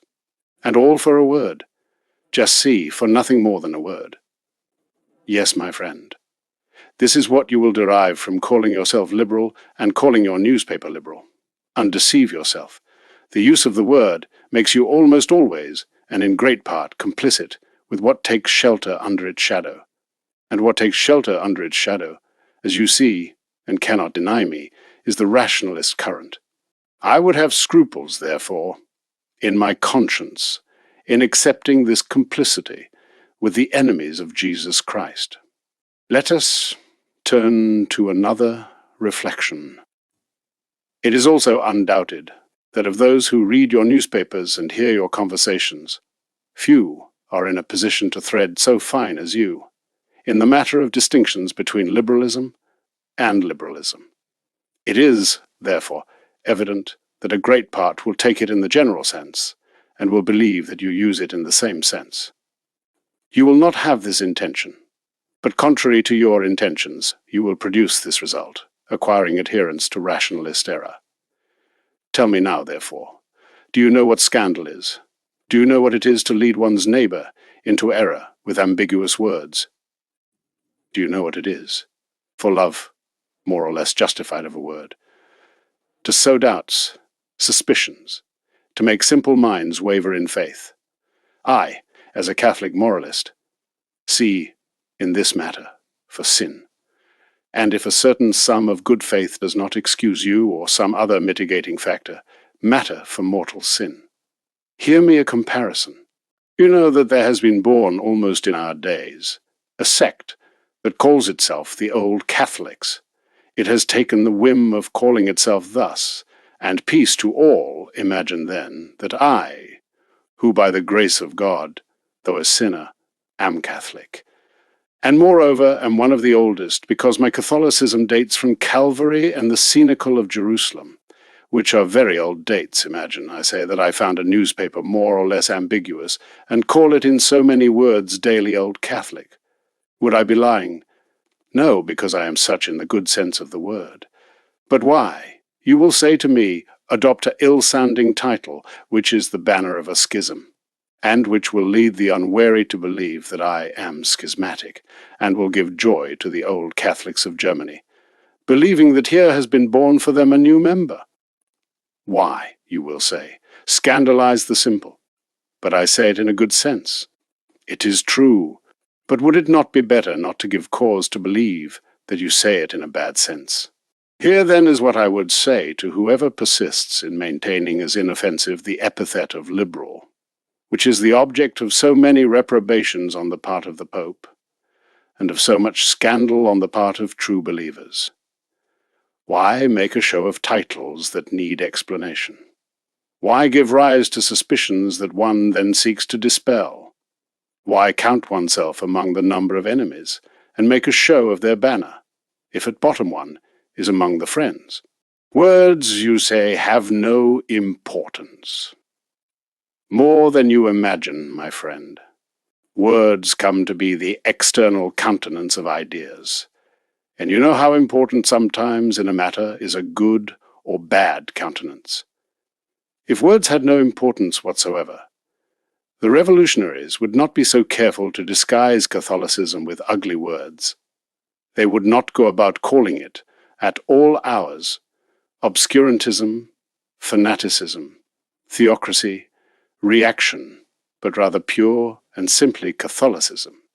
Nor would they be at pains to adorn themselves at all hours with the beautiful words of liberty, progress, spirit of the age, new rights, conquests of intelligence, civilization, enlightenment, etc., but would always say it with their proper and true name, revolution.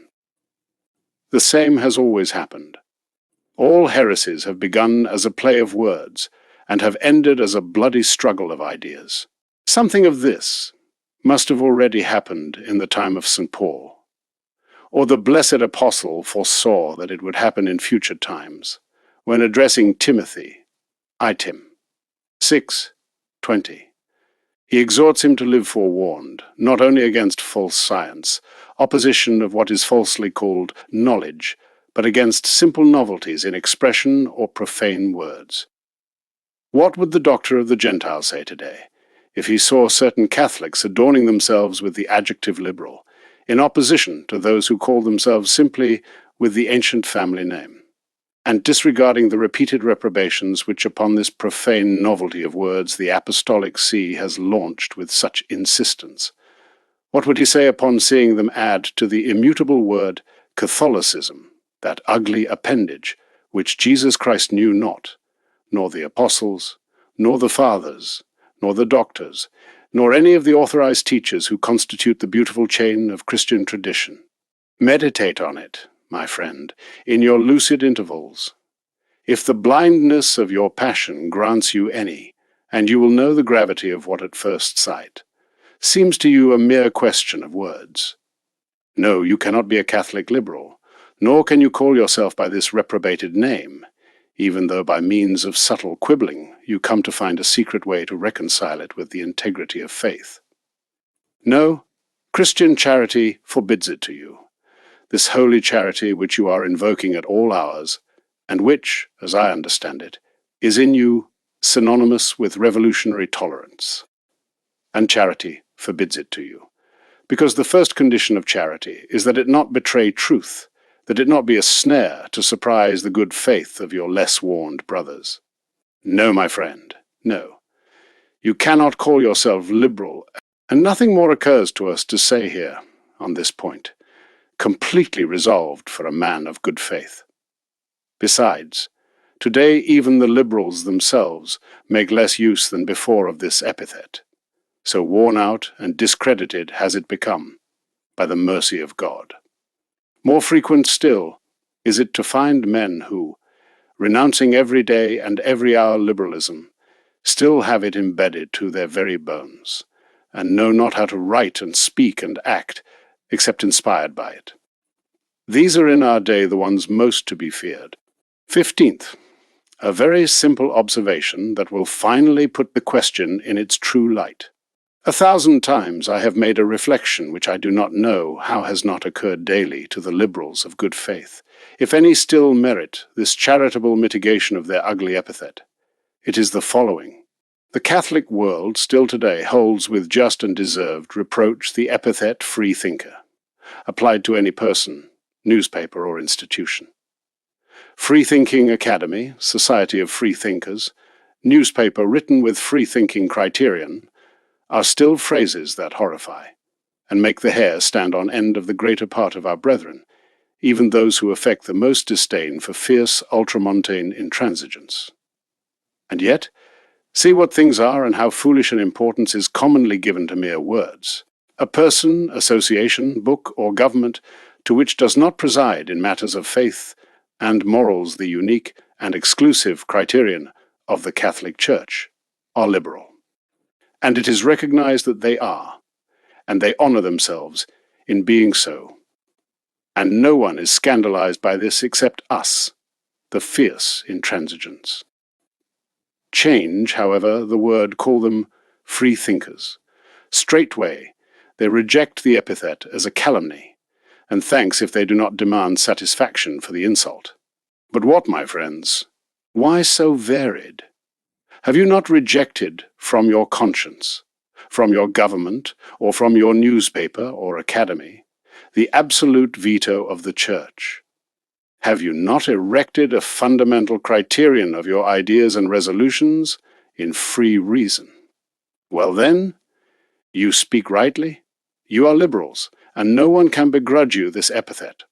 But know this, you are with that freethinkers, even though such denomination makes you blush. Every liberal, of whatever degree or shade, is ipso facto a free thinker. And every free thinker, however odious and even offensive to social conventions this denomination may be, is nothing more than a logical liberal. It is precise and exact doctrine, like mathematics, and there is no way around it, as is commonly said. Practical applications. You are Catholics more or less condescending or affected, and you belong, to your misfortune, to a liberal Athenaeum. Collect yourself for a moment, and ask yourself, would I continue to belong to that Athenaeum if tomorrow it declared itself publicly and openly a free-thinking Athenaeum? What do your conscience and shame tell you? That you would not. Well then, have yourself struck from the rolls of that Athenaeum, because you cannot, as a Catholic, belong to it. You have a newspaper, and read it, and give it to your family to read without scruples, despite its being called and conducted as liberal. Would you continue subscribed to it if suddenly there appeared on its first page the title of free-thinking newspaper? It seems to me in no way. Well then, close straightway its doors to your house. Such liberal, whether mild or fierce, has been for years nothing more and nothing less than a free-thinking newspaper. How many prejudices we would correct ourselves of by only fixing a little attention on the meaning of words. Every scientific, literary or philanthropic association, liberally constituted, is a free-thinking association. Every government, liberally organized, is a free-thinking government. Every book or newspaper, liberally written, is a newspaper or book of freethinkers. To turn up one's nose at the word and not do so at the reality represented by it is manifest blindness. Let those of our brethren think well on this, who, without any scruples of their either hardened or too soft or accommodating conscience, form part of circles, contests, editorial boards, governments, or any other class of institutions erected with complete independence from the magisterium of faith. Such institutions are liberal, and are by the same fact free-thinking. And to a free-thinking association, no Catholic can belong without ceasing to be one by the mere fact of accepting as his own the free-thinking criterion of the aforementioned association. Therefore, neither can he belong to a liberal association. How many Catholics, nevertheless, very willingly serve the devil with works of this sort? Are you now becoming convinced of how perverse a thing liberalism is? Of how deserved is the horror with which a good Catholic should regard liberal things, and of how justified and natural our fierce ultramontane intolerance is? 16th. Can there be good faith error today regarding liberalism? I have spoken above of liberals of good faith, and I have permitted myself a certain phrase of doubt as to whether there exists or does not exist in the nature of things any type of this rarest family. I am inclined to believe that there are few, and that today there can scarcely be in the matter of liberalism, that error of good faith which might at some time make its profession excusable. I will not absolutely deny that such or another exceptional case might occur, but it would have to be truly a phenomenal case. In all historical periods dominated by a heresy, there have been very frequent cases of one or some individuals who, despite themselves, carried along in a certain way by the invading torrent, have found themselves participants in the heresy, without such participation being explainable, except by a sum of ignorance or good faith. It is necessary, nevertheless, to admit that if any error ever presented itself with no appearances that would make it excusable, it was this one of liberalism. The greater part of the heresies that have ravaged the field of the Church endeavored to conceal themselves with the disguises of affected piety, which would dissimulate their malignant origin. The Jansenists, more skillful than any of their predecessors, came to have adherents in great number, to whom it lacked little that the blind populace would not have paid them the honours due only to sanctity. Their morals were rigid, their dogmas tremendous, the external appearance of their persons ascetic and even illuminated. Add to this that the greater part of the ancient heresies turned on very subtle points of dogma, only discernible by the skilled theologian, and which the unlearned multitude could not by itself form a criterion about, except by submitting trustingly to the criterion of their recognized masters. Wherefore, it was natural that, with the superior hierarchical authority of a diocese or province fallen into error, the greater part of his subordinates should fall with him, those who had placed in their pastor the greatest confidence, especially when communications, in other times less easy with Rome, made the voice of the universal pastor, never erring, less accessible to all the Christian flock. This explains the diffusion of many ancient heresies, which we will permit ourselves to call merely theological. This gives the reason for that anguished cry with which St. Jerome exclaimed in the 4th century, when he said, "Ingemut universus orbis se esse Arianum." The whole world groaned to find itself Arian, and this makes it understandable how, in the midst of the greatest schisms and heresies, such as the present ones of Russia and England, it is possible that God has many souls in whom the root of true faith is not extinguished, although faith in their external profession appears deformed and corrupted. These, united to the mystical body of the Church by baptism, and to her soul by interior sanctifying grace, can come to be with us partakers of the heavenly kingdom. Does this happen with liberalism? It presented itself wrapped in the disguise of mere political forms, but this was from the very beginning so transparent that he must have been very blind who did not guess beneath the vile disguise its perversity. It could not restrain itself within the embezzlements of hypocrisy and pietism with which some of its panegyrists enveloped it. It broke through at once, and announced, with sinister splendor, its infernal lineage. It sacked churches and convents, murdered religious and clerics, gave free rein to all impiety. Even in the most venerated images did it feed its hatred of the condemned. It welcomed, at once, under its banner, all the dregs of society. Calculated corruption was its precursor and lodging in all places. The new doctrines it preached in substitution for the old were not abstract and metaphysical. They were deeds that one need only have eyes to see, and simple common sense to abominate. A great phenomenon was seen on this occasion, one that lends itself greatly to serious meditations. The simple and unlettered people, but honest, were the most refractory to the novelty.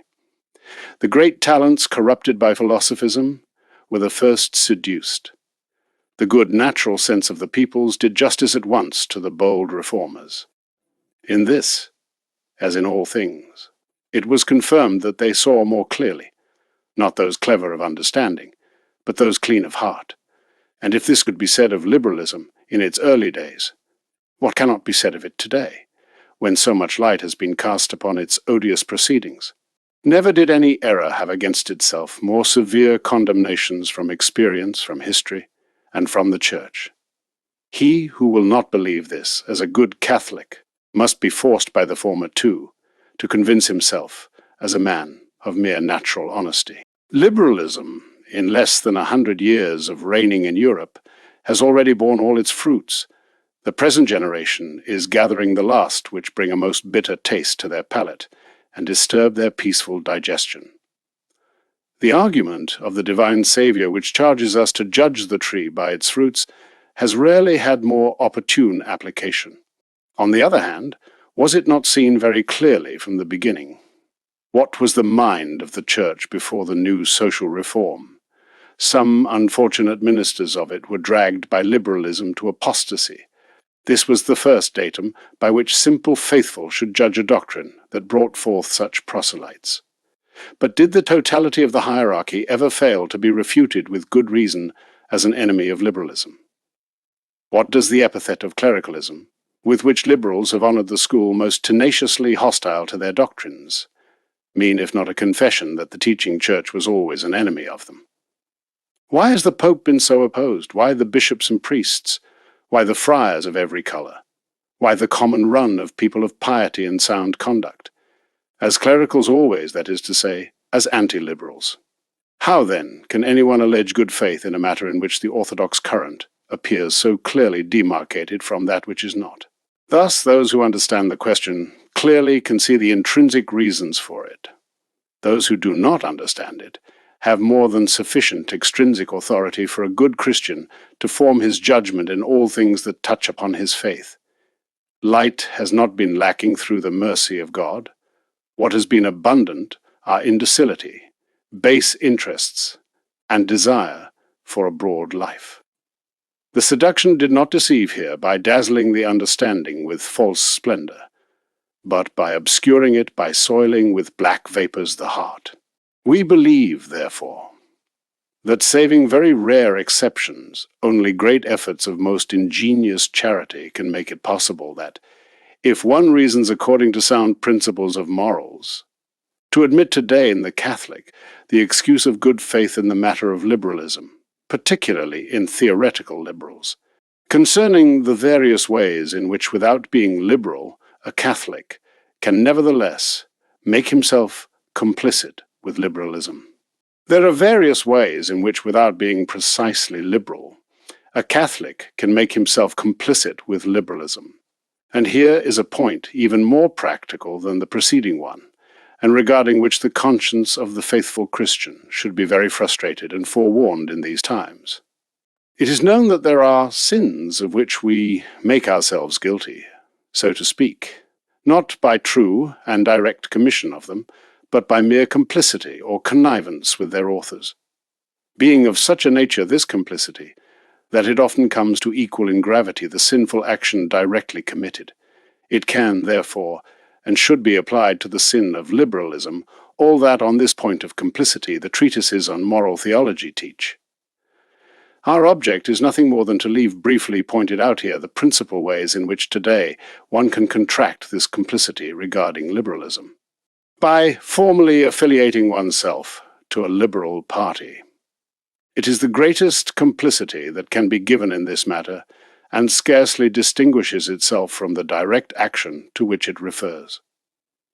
There are many who, in their clear judgment, see all the doctrinal falsehood of liberalism, and know its sinister purposes, and abominate its detestable history. Yet, either from family tradition, or inherited rancours, or from hopes of personal gain, or from consideration of favours received, or from fear of damages that may befall them, or from some other cause, they accept a position in the party which sustains such doctrines and harbours such purposes, and permit themselves to be counted publicly among its members, and honour themselves with its name, and work under its banner. These unfortunate ones are the first accomplices, the great accomplices of all the iniquities of their party, even without knowing them in detail. They are true co-authors of them, and participate in their immense responsibility. Thus we have seen in our homeland men, very upright, excellent fathers of families, honest merchants or artisans, figure in parties that carry in their program usurpations and plunderings which no human honesty can justify. They are, therefore, before God responsible for this outrage, as is the party itself that committed it, always that the party considers them not as an accidental fact, but as a logical procedure of theirs. The honesty of such persons only serves to make this complicity more grave, for it is clear that if an evil party were composed of nothing but evil men, there would be nothing great to fear from it. The horrible thing is the prestige which relatively good persons give to an evil party, who honor and recommend it by appearing in its ranks, even without being formally affiliated to a liberal party, and even while making public protest of not belonging to it. They also contract liberal complicity, who manifest for it public sympathies, praising its personages, defending or excusing its newspapers, taking part in its celebrations. The reason is evident. A man, especially if he is worth anything by talent or position, does much in favor of any idea by merely showing himself in more or less benevolent relations with its supporters. He gives more by the gift of his personal prestige than if he gave money, weapons, or any other material aid. Thus, for example, for a Catholic to honor, especially if he is a priest, a liberal newspaper with his collaboration is manifestly to favor it with the prestige of his signature, even though with it he does not defend the bad part of the newspaper, even though with it he dissents from this same bad part. It may be said, perhaps, that by writing there one achieves making heard the voice of good by many who would not hear it in another newspaper. It is true, but the signature of the good man also serves there to recommend such newspaper, in the sight of readers not skilled in distinguishing the doctrines of one editor from those of his neighbor. And thus, what was intended as a counterweight and compensation for the evil converts itself for the generality into effective recommendation of it. 1,000 times have we heard it. Is such newspaper bad? Well, does not D so-and-so write in it? Thus the common people reason, and common people we almost all of mankind are. Unfortunately, this complicity is very frequent in our days. True complicity is committed by voting for liberal candidates. And this, even though one does not vote for them for the reason of such, but for economic or administrative opinions, etc. of that deputy. However much on one of these questions such deputy may be in agreement with Catholicism, it is evident that on the other questions he must speak and vote according to his heretical criterion.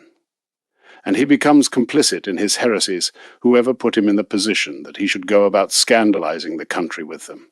It is complicity to be subscribed to the liberal newspaper, or to recommend it in the sound newspaper from false reasoning of comradeship, or to lament from analogous false reason of courtesy, its cessation or suspension. To be a subscriber to a liberal newspaper is to give money to promote liberalism. More still, it is to cause another unwary person to decide to read it, seeing that you take it. It is, besides, to administer to the family and to friends of the house a more or less poisoned reading. How many bad newspapers should cease from their vile and maleficent propaganda if they were not supported by certain good-natured subscribers? The same we say of the hackneyed phrase among journalists, our esteemed colleague, or the other of wishing him abundant subscription, or the more common of regretting the mishap of our colleague, treating respectively of the first appearance, or of the suspension of a liberal newspaper. There should not be these partnerships between soldiers of so opposite a banner as those of God and Satan. When such a newspaper ceases or is suspended, thanks should be given to God, because his divine majesty has one enemy less. When its appearance is announced, it should not be greeted, but lamented as a calamity. Complicity is administering, printing, selling, distributing, announcing or subsidizing such newspapers or books, even if it is done at the same time with the good ones, even if it is for mere industrial profession. even if it is as a material measure to earn one's daily bread. It is complicity in parents of families, spiritual directors, workshop owners, professors and teachers, to be silent when asked about these things, or simply not to explain them when they have the obligation to do so, to illuminate the consciences of their subordinates. It is complicity loudly to hide one's own good conviction, giving occasion to suspect that one has a bad one. Let it not be forgotten that there are 1,000 occasions in which it is the duty of the Christian to give public testimony to the truth, even without being formally required. It is complicity to buy sacred or charitable properties without the consent of the Church, even though they are put up for public auction by the disamortization, as long as they are not bought to return them to their legitimate owner. It is complicity to redeem ecclesiastical annuities without permission of the true lord of them, even though the operation presents itself as very lucrative. It is complicity to intervene as an agent in such purchases and sales, to publish the announcements of auctions, to practice brokerage, etc. All these acts bring besides with them an obligation to make restitution in proportion to what with it has been contributed to the iniquitous plunder. It is in some way complicity to lend one's own house for liberal acts, or to rent it for such purposes, for example, for patriotic clubs, lay schools, clubs, editorial offices of liberal newspapers, etc. It is complicity to celebrate civic or religious festivals by notoriously liberal or revolutionary acts, to voluntarily attend such festivals, to celebrate patriotic obsequies which have more of revolutionary significance than of Christian suffrage, to pronounce funeral orations in praise of deceased, notoriously liberal, to adorn their sepulchres with crowns and ribbons, etc. How many unwary people have weakened in their faith for these reasons. These indications we make, embracing only what is most common in this matter. The complicities can be of infinite variety, like the acts of the life of man, which are, for being infinite, unclassifiable.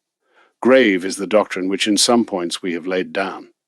But if it is certain in moral theology applied to other errors and crimes, should it be less so applied to the one that occupies us on this occasion? Concerning the signs, or symptoms most common, with which one can know whether a book, newspaper, or person is attacked, or only tainted by liberalism. In this variety, or rather confusion of nuances and half-tints which the motley family of liberalism offers, are there signs or characteristic notes with which to easily distinguish the liberal from the one who is not? Here is another question, also very practical for the Catholic of today, and which, in one way or another, the moral theologian frequently must resolve. For this, we will divide liberals, whether persons or writings, into 3 classes. Fierce liberals, tame liberals, liberals improperly so called, or merely tainted by liberalism. Let us attempt a semi-physiological description of each of these types. It is a study that is not without interest. The fierce liberal is known at once, because he does not try to deny or conceal his evil. He is a formal enemy of the Pope and of priests and of all church people. It suffices that anything be sacred for him to excite his unbridled rancor. He seeks among newspapers the most glittering. He votes among candidates the most openly impious. From his funest system he accepts even the ultimate consequences. He makes a show of living without any practice of religion, and scarcely tolerates it in his wife and children. He usually belongs to secret sects, and ordinarily dies without any consolation from the Church. The tame liberal is usually as bad as the foregoing, but is quite careful not to appear so. Good manners and social conventions are everything to him. Save this point, he cares not greatly about the rest. To burn down a convent does not seem right to him. To seize the site of the burned convent is a thing already more regular and tolerable to him. That some little rag of a newspaper of those of the brothel sell its blasphemies in prose, verse, or engraving at 2 reals per copy is an excess which he would prohibit, and even regrets that a conservative government does not prohibit. But that the same thing be said in cultured phrases, in a well-printed book or in a drama of resounding verses, especially if the author is an academician or something of the sort, already offers no inconvenience.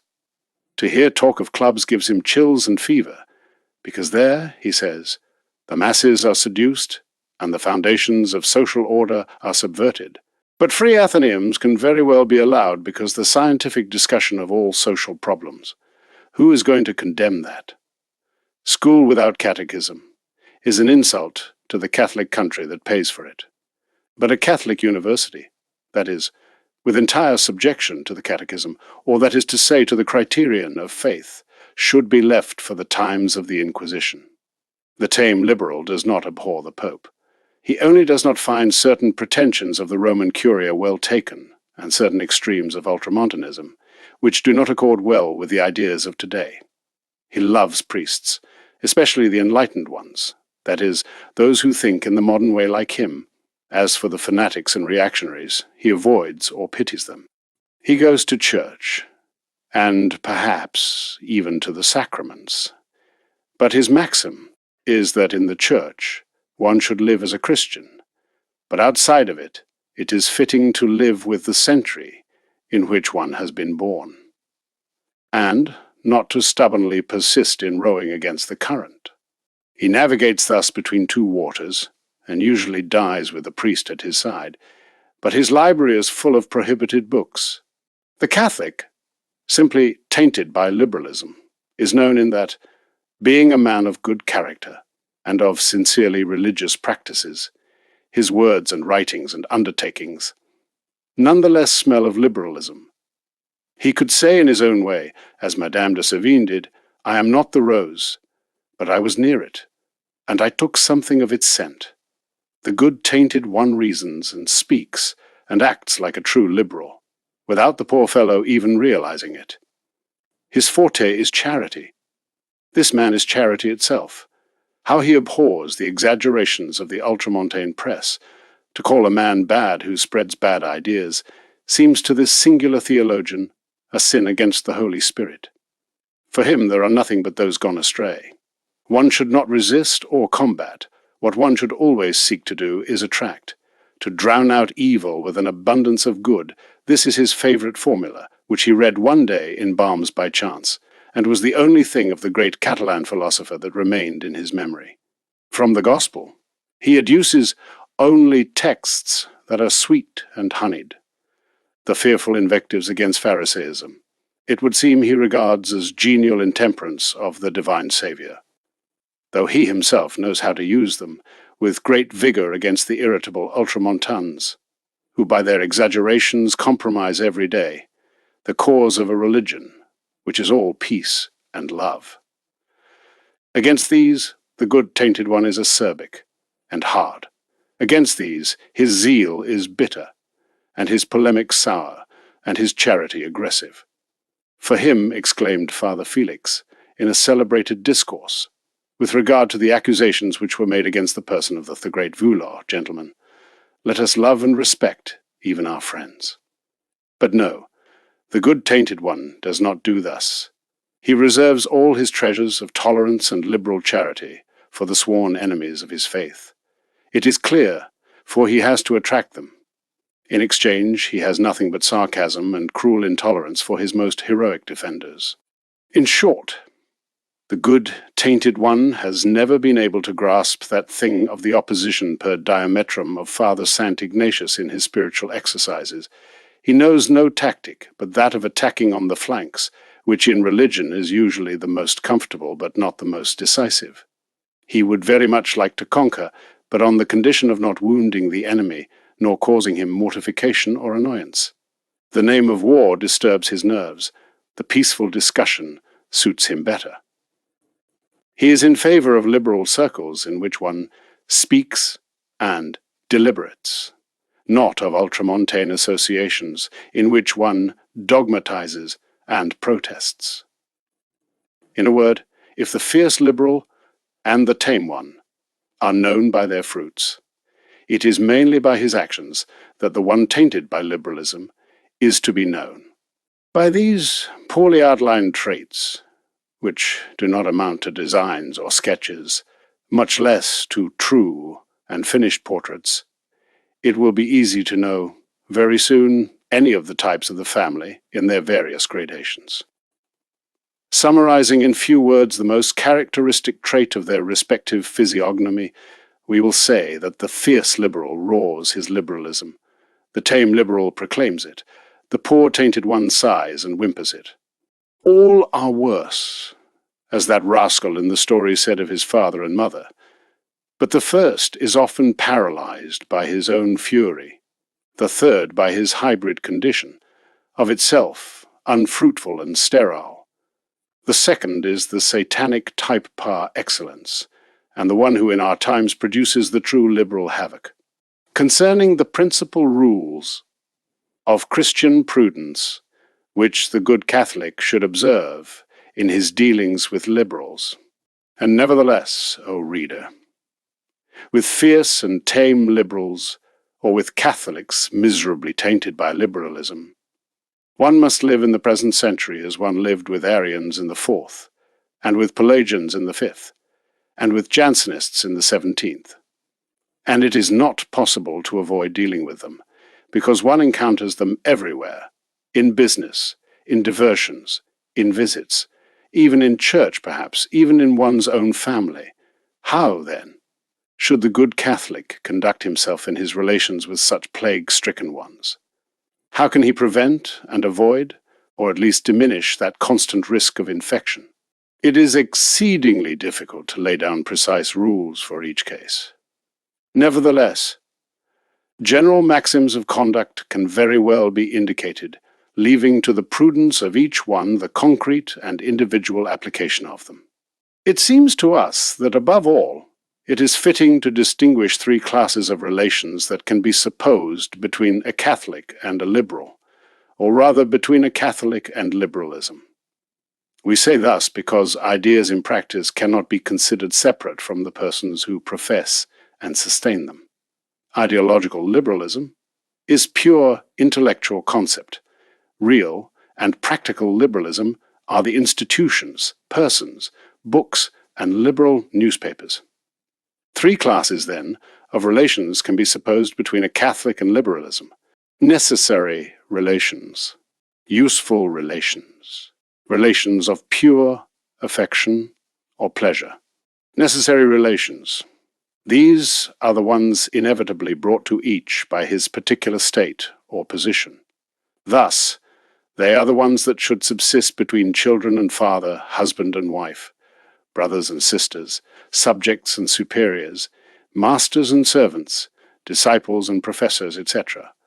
It is clear that if a good son has the misfortune that his father be liberal, on that account he is not to abandon him, nor the wife her husband, nor the brother, or relative another of the family, except in those cases in which liberalism in such persons came to require of their respective subject acts essentially contrary to religion, and which would induce formal apostasy from it.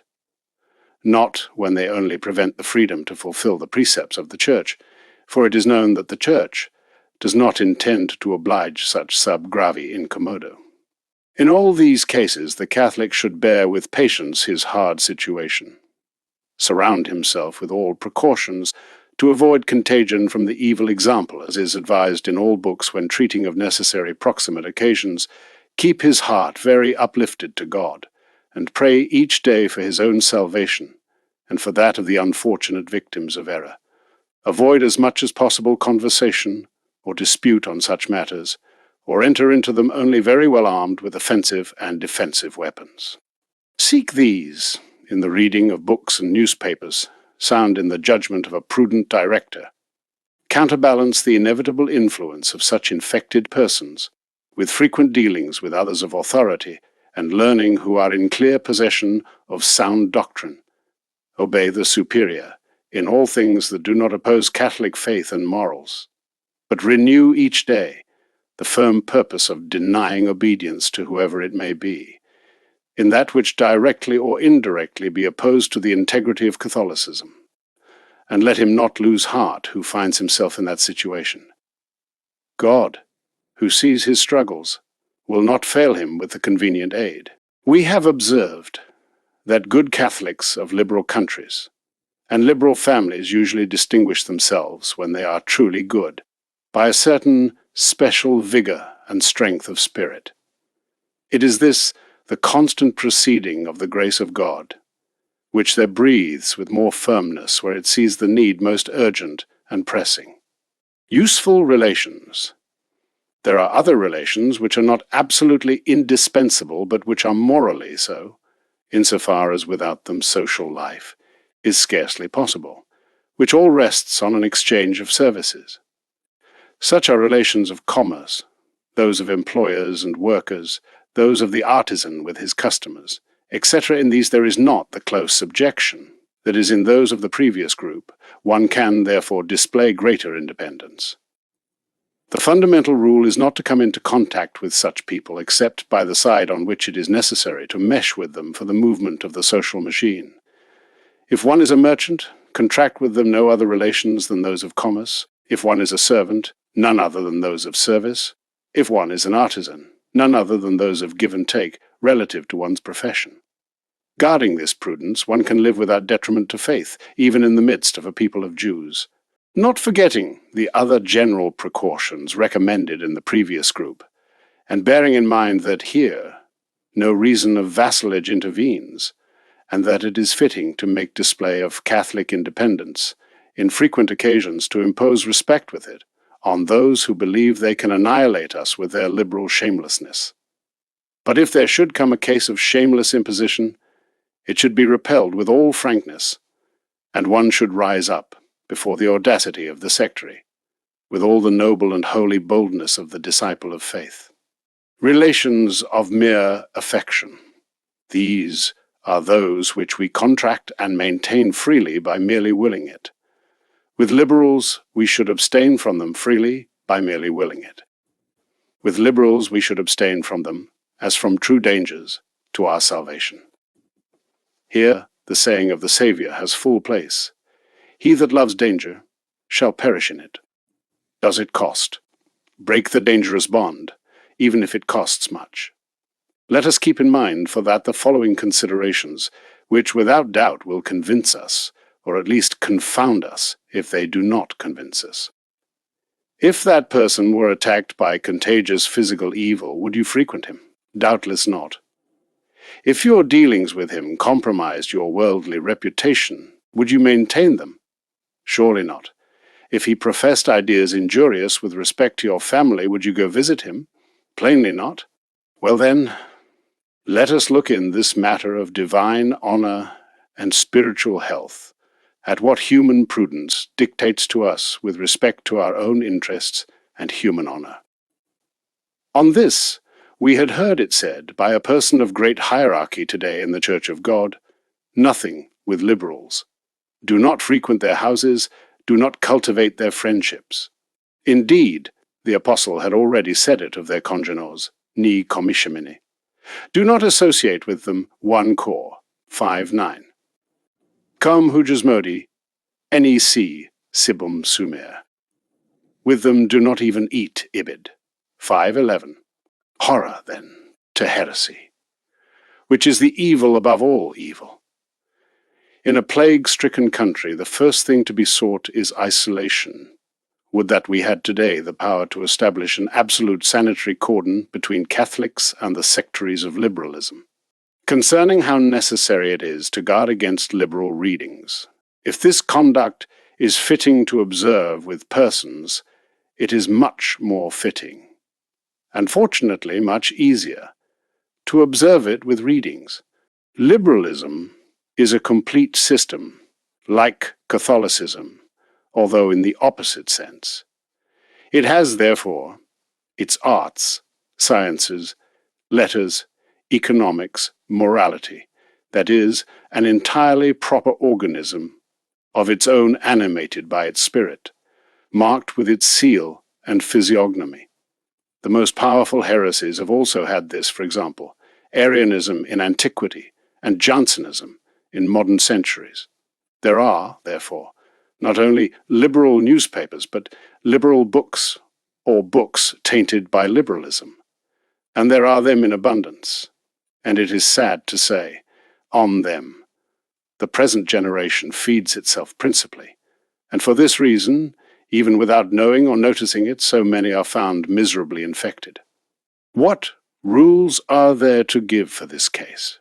Analogous or almost equal to those which have been given in relation to persons. Let one reread what was said a little while ago, and apply to books what was said of individuals. It is not difficult work, and it will save us and our readers the trouble of repetition. One thing only we will advise here, which especially refers to this matter, and it is that we guard ourselves against lavishing praises on liberal books, whatever their scientific or literary merit, unless we make such praises only with the greatest reserves, and always saving the reprobation which they deserve for their liberal spirit or flavour. And we emphasize this, because there are many good-natured Catholics, even in Catholic journalism, who, so that they may be held to be impartial, and to give themselves a coat of learning, which always gratifies, beat the drum and blow the trumpet of fame, in favor of any scientific or literary work that comes to us from the liberal camp.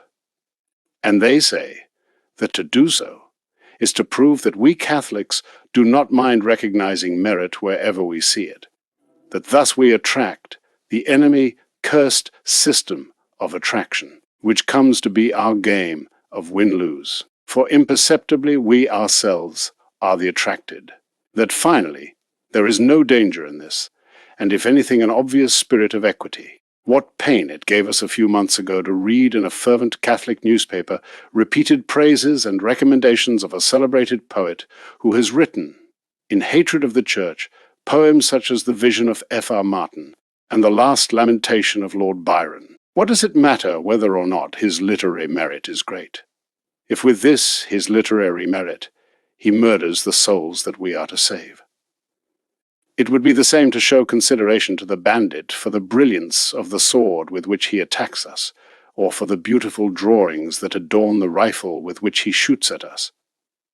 Heresy wrapped in the artful blandishments of rich poetry is 1,000 times more deadly than that which is only given to swallow in the arid and tedious syllogisms of the school. The great heretical propaganda of almost all centuries, I read in histories, has been helped to make by sonorous verses.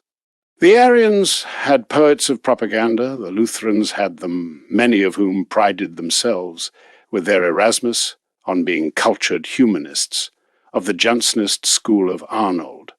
Of Nicole and of Pascal, it need not be said that it was essentially literary. Voltaire, as is known, owed his fearful popularity to. How are we, therefore, to make ourselves accomplices with Catholics of such sirens of hell, and give them name and fame, and help them in their work of fascination and corruption of youth?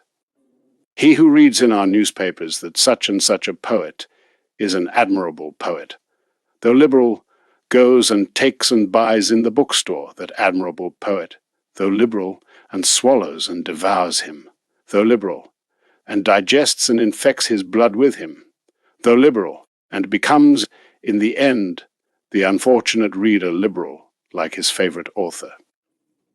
How many intellects and hearts the wretched Espronceda ruined? How many the empire's Lara?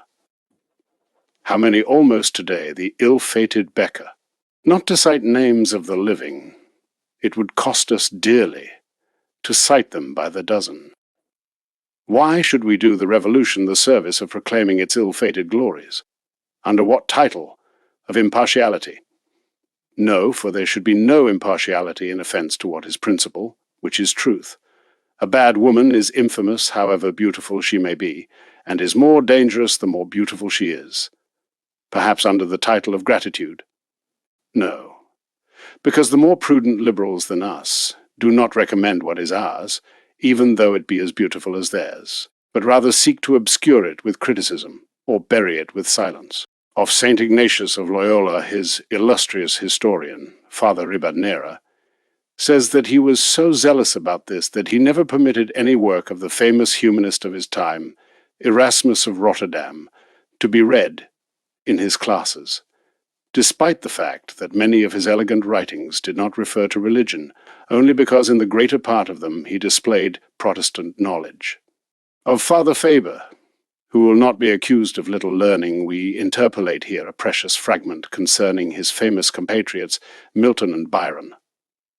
The great English writer said thus, in one of his most beautiful letters, "I do not understand the strange anomaly of society people, who cite with praise men like Milton and Byron, manifesting at the same time that they love Christ and place in him all hope of salvation. One loves Christ and the Church, and praises in society those who blaspheme against them. One thunders and speaks against impurity as a thing hateful to God, and celebrates a being whose life and works have been saturated with it. I cannot understand the distinction between the man and the poet, between the pure and impure passages. If a man offends the object of my love, I cannot receive consolation or pleasure from him, and I cannot conceive that with ardent and delicate love toward our Saviour, one can enjoy the works of his enemy. The intellect admits distinctions, but the heart does not. Milton cursed be the memory of the blasphemer, spent a great part of his life writing against the divinity of my Lord, my only faith, my only love. This thought poisons me. Byron, trampling his duties to his country, and all natural affections, shamefully abased himself, clothing crime, and incredulity in beautiful verse. The monster who placed, dare I write it, Jesus Christ, on a level with, and as a companion of Jupiter and Mohammed, is for me nothing other than a wild beast, even in his purest passages, and I have never repented of having thrown into the fire in Oxford a beautiful edition of his works in 4 volumes. England does not need Milton. How can my country need a politics, a valor, a talent, or anything else that is cursed of God? And how can the Eternal Father bless the talent and the work of one who in prose and verse has denied, ridiculed, and blasphemed the divinity of his Son? If qui non amat Dominum nostrum Iesum Christum sit anathema. Thus St. Paul. In such terms wrote the great Catholic man of letters, English, one of the greatest literary figures of modern England. Thus he wrote when he had not yet made his complete abjuration of Protestantism. Thus has sound Catholic intransigence always reasoned. Thus has the good sense of faith always spoken. I am amazed that so many polemics should have been held on whether or not classical education, based on the study of Greek and Latin authors of pagan antiquity, is fitting, despite what diminishes their efficacy the distance of centuries, the different world of ideas and customs, and the diversity of language. I am amazed at this, and that scarcely anything has been written about the poisonous and lethal nature of revolutionary education, which without scruple is given or tolerated to be given by many Catholics to youth. Concerning healthy Catholic intransigence, in opposition to false liberal charity. Intransigence, I hear exclaimed here, by a portion of my readers more or less tainted, after reading the preceding chapter. What a way of resolving the question so unchristian! Are not liberals, or are not they neighbors, like any other? Where are we going with these ideas? How so brazenly is contempt for charity recommended against them? Now it appeared. We will exclaim in our turn, now we are charged with lack of charity. Well then, let us answer this objection as well, which for some is the true crux of the question. If it is not, it serves our enemies at least as a true parapet. It is, as an author has very aptly said, making charity serve prettily as a barricade against truth. Let us know first of all what the word charity means. Catholic theology gives us its definition through the mouth of one of the most authoritative organs for popular propaganda, which is the learned and philosophical catechism.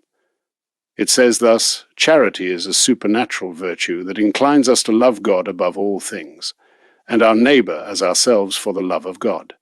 From this definition, after the part that refers to God, it follows that we ought to love our neighbor as ourselves, and this not in any way, but in order and with subjection to the law of God and for the love of God.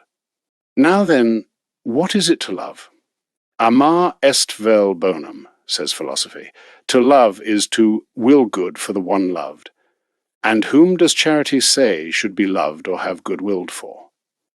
Our neighbour, that is, not such or such a man only, but all men. And what is this good which should be willed for them so that true love results? First, the supreme good of all, which is supernatural good.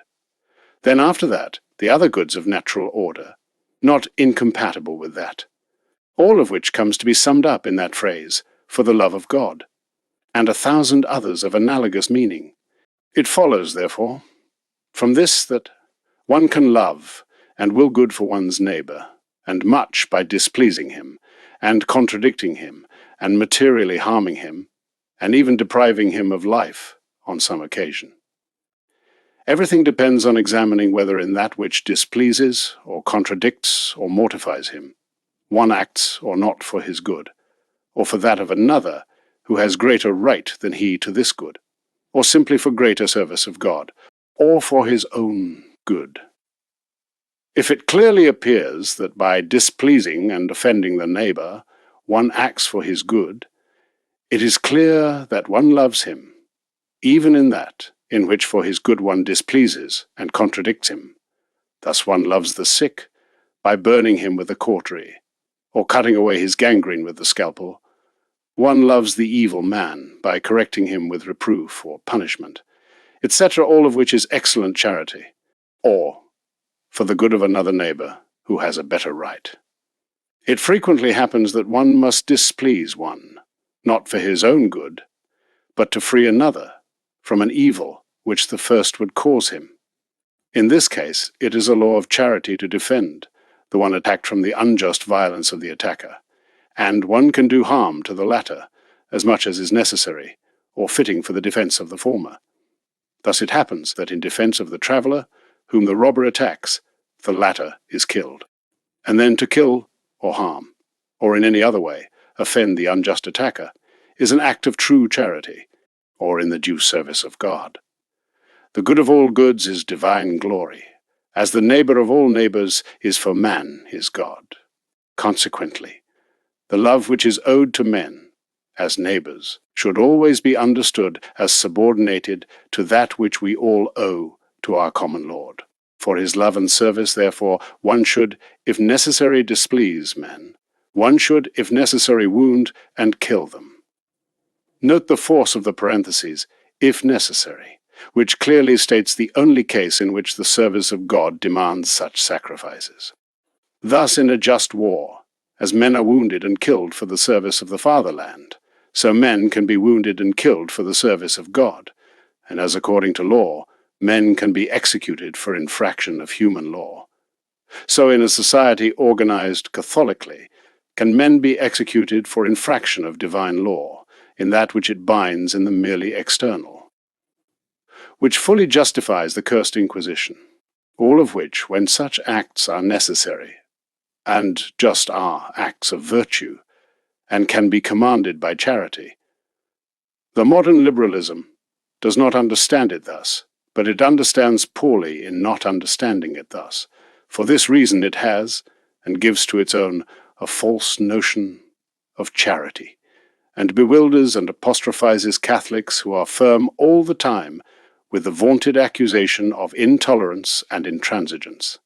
Our formula is very clear and concrete. It is the following: the sum of Catholic intransigence is the sum of Catholic charity. It is so in order to the neighbour for his own good, when for his own good one confuses and shames, and offends and punishes him. It is so in order to the good of others, when to free neighbours from the contagion of an error, one unmasks its authors and supporters, calls them by their true names of wicked and evil men, makes them abominable, and contemptible as they ought to be, denounces them to common execration, and, if possible, to the zeal of the social force charged with repressing and punishing them. It is so, finally, in order to God, when for his glory and for his service, it becomes necessary to disregard all considerations, leap all barriers, hurt all respect, wound all interests, expose one's own life, and that of others if necessary for so high an end. And all this is pure intransigence in true love. And for this reason, it is supreme charity, and the types of this intransigence are the most sublime heroes of charity, as true religion understands it. And because there are few intransigent ones, there are few truly charitable ones today.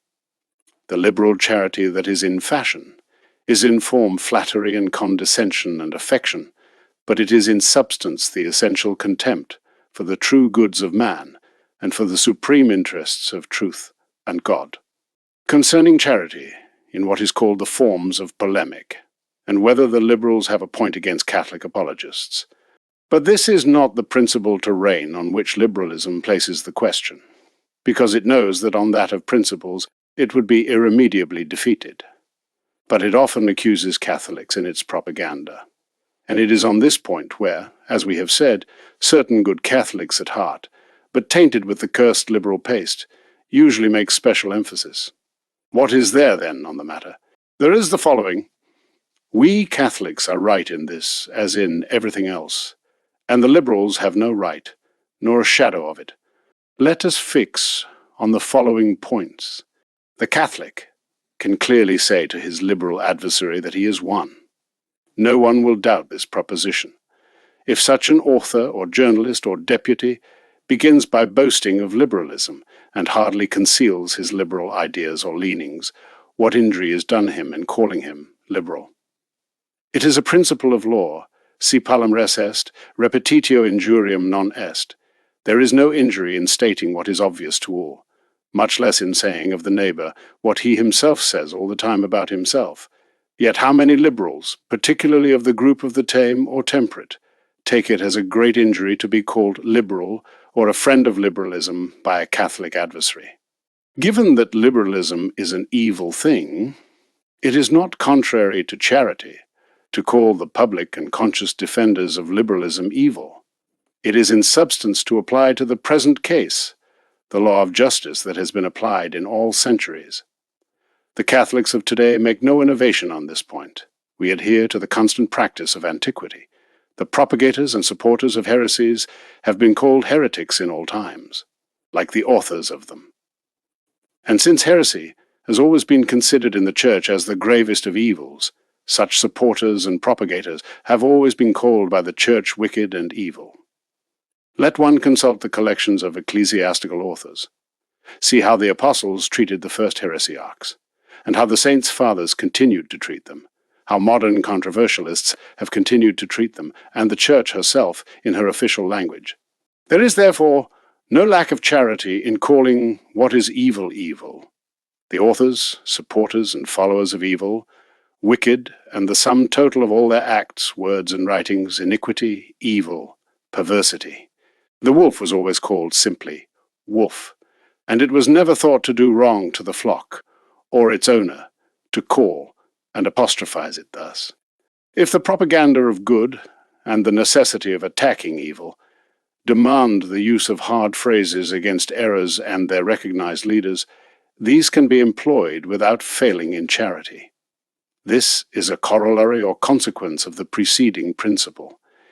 Evil should be made abominable and odious, and it cannot be made so except by denouncing it as evil and perverse and contemptible. Christian oratory of all centuries authorizes the use of the liveliest rhetorical figures against impiety. In the writings of the great champions of Christianity, the use of irony, of imprecation, of execration, of depressing epithets is continuous. The law of all this should be solely opportunity and truth. There is another reason besides. Popular propaganda and apologetics, and religious is always popular, cannot maintain the gloved and sober forms of the academy and the school. One cannot convince the people except by speaking to their heart and imagination, and these are only moved by warm, ardent, and passionate literature. There is nothing wrong with the ardor produced by the holy passion for truth. The so-called intemperances of modern ultramontane journalism, apart from being very weak compared to those of liberal journalism. We have recent examples nearby. are justified by merely opening at any page the works of the great Catholic polemicists of the best times. The Baptist began by calling the Pharisees a generation of vipers. Christ God did not abstain from apostrophizing them with the epithets of hypocrites, whited sepulchres, a wicked and adulterous generation, without believing thereby to stain the sanctity of his most gentle preaching. St. Paul said of the schismatics of Crete that they were liars, evil beasts, gluttonous and lazy. To the seducer Elymas the magician, the same apostle calls him a man full of all fraud and deceit, son of the devil, enemy of all truth and justice. If we open the collections of the Fathers, we find nothing but traits of this nature, which they did not hesitate to emulate at every turn in their eternal polemic with heretics. We will cite only one or two of the principal ones. St. Jerome, disputing with the heretic Vigilantius, reproached him for his former profession of tavern-keeper, and said to him, "You learned other things, and not theology from your early age. You devoted yourself to other studies." It is certainly not a thing that the same man can do well, to assay the value of coins and of scripture texts, to test wines, and have intelligence of the prophets and apostles. And it is seen that the holy controversialist had an affection for these ways of discrediting the adversary. For on another occasion, attacking the same Vigilantius, who denied the excellence of virginity and fasting, he asks him with festive wit whether he preached it, thus so as not to lose the consumption of his tavern. Oh, how many things a liberal critic would have said had one of our controversialists written thus against a heretic of today. What shall we say of St. John Chrysostom in his famous invective against Eutropius, which in its personal and aggressive character has no comparison with those so harsh of Cicero against Catiline or against Verres? The honeyed Bernard was certainly not honey when dealing with the enemies of his faith. Arnaldo of Brescia, a great liberal agitator of his century. He calls in so many words seducer, vessel of injuries, scorpion, cruel wolf. The good St. Thomas Aquinas forgets the calm of his cold syllogisms to address in vehement apostrophe his adversary William of St. Amour and his disciples, and call them openly enemies of God, ministers of the devil, members of Antichrist, ignorant, perverse, reprobate. Never said so much the illustrious Louis Vuillot. The most sweet Saint Bonaventure upbraids Gerald with the epithets of imprudent, calumniator, malicious spirit, impious, immodest, ignorant, deceiver, malefactor, perfidious, and senseless. Coming to modern times, we are presented with the charming type of St. Francis of Sales, who by his exquisite delicacy and gentleness merited to be called a living image of the Saviour. Do you think he showed any consideration to the heretics of his time and country? Not at all. He forgave them their injuries. He lavished benefits on them. He even sought to save the life of one who had attempted his own. He came to say to a rival, "If you plucked out one of my eyes, I would not cease with the other to look upon you as brothers." Well then, with the enemies of his faith he kept no class of temperance or consideration. Asked by a Catholic whether he could speak ill of a heretic who spread his poisonous doctrines, he answered, "Yes, you can, provided you do not say of him anything contrary to truth, and only by the knowledge you have of his evil manner of living, speaking of the doubtful as doubtful, and according to the greater or lesser degree of doubt you have about it." He stated it more clearly in his Philothea, a book as precious as it is popular. Thus, he says, the declared enemies of God and the Church should be vituperated as much as possible. Charity obliges each one to cry, "A wolf!" When it has entered the flock, and even in any place where it is found, will it be necessary to give our enemies a practical course in rhetoric and literary criticism? Here is what there is on the so vaunted question of the aggressive forms of ultramontane writers, or true Catholics as they are called. Charity forbids us to do to others what we reasonably should not wish for ourselves. Note the adverb reasonably, in which lies the whole crux of the question. The essential difference between our way of seeing and that of the liberals on this matter, rests on the fact that these gentlemen consider the apostles of error as simple free citizens, who, in the exercise of their perfect right, think differently on religion, and thus believe themselves obliged to respect that opinion, and not contradict it, except in the terms of a free discussion, whereas we see in them nothing but declared enemies of the faith which we are obliged to defend. And in their errors we look not at free opinions, but at formal heresies and evils, as God's law teaches. With reason, therefore, a great Catholic historian says to the enemies of Catholicism, "You make yourselves infamous with our actions. Well then, I will finish covering you with infamy with my writings." And in like manner, he taught the virile generation of the Romans in the early times of Rome the law of the 12 tables, adversus hustum aeterna auctoritas esto, against enemies, eternal authority, which could be translated to enemies, war without quarter. A grave objection, at first sight, against the doctrine of the 2 preceding chapters is resolved. A difficulty, at first sight, most grave, can apparently be opposed by our adversaries to the doctrine which in the preceding chapters we have just established. It behooves us to clear our path of these scruples, or whatever they are, clean and unencumbered. The Pope, they will say, has certainly recommended different times to the Catholic newspapers, temperance and moderation in the forms of polemic, the observance of charity, the avoidance of aggressive manners, denigrating epithets, and injurious personal attacks.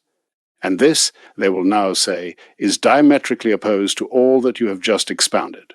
We will demonstrate that there is no valid contradiction, God help us, between these our indications and the wise counsels of the Pope. And it will not, fortunately, cost us to make it clear.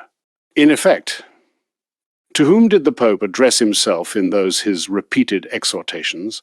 Always to the Catholic press, always to Catholic journalists, always supposing that they are such.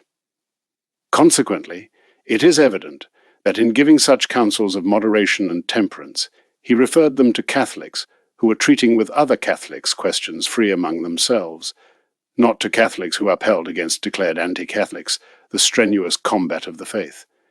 It is evident that he did not allude to the incessant battles between Catholics and liberals, which, for the very reason that Catholicism is the truth and liberalism is heresy, must be reputed in good logic as battles between Catholics and heretics. It is evident that he wished his counsels to be understood only in relation to our family dissidences, which are not few, unfortunately, and that he did not intend that, with the eternal enemies of the Church and of the faith, we should struggle with weapons without edge or point, used only in jousts and tournaments.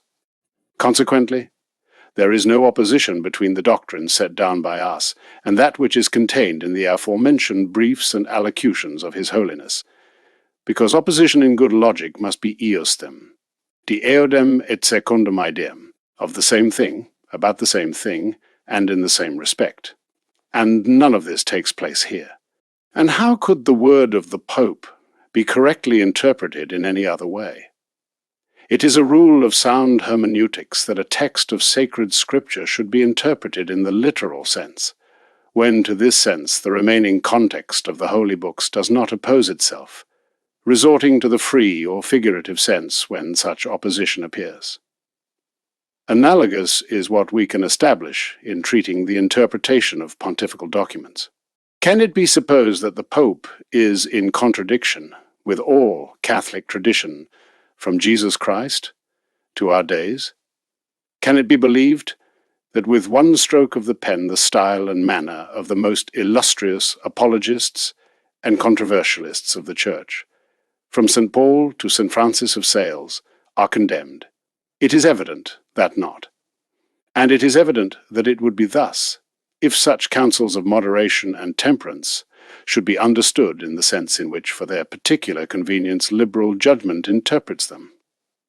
It is, therefore, the only admissible conclusion that the Pope, in giving such counsels which for every good Catholic should be precepts intended to refer, not to polemics between Catholics and enemies of Catholicism, such as liberals, but to that of good Catholics in their dissidences and differences among themselves.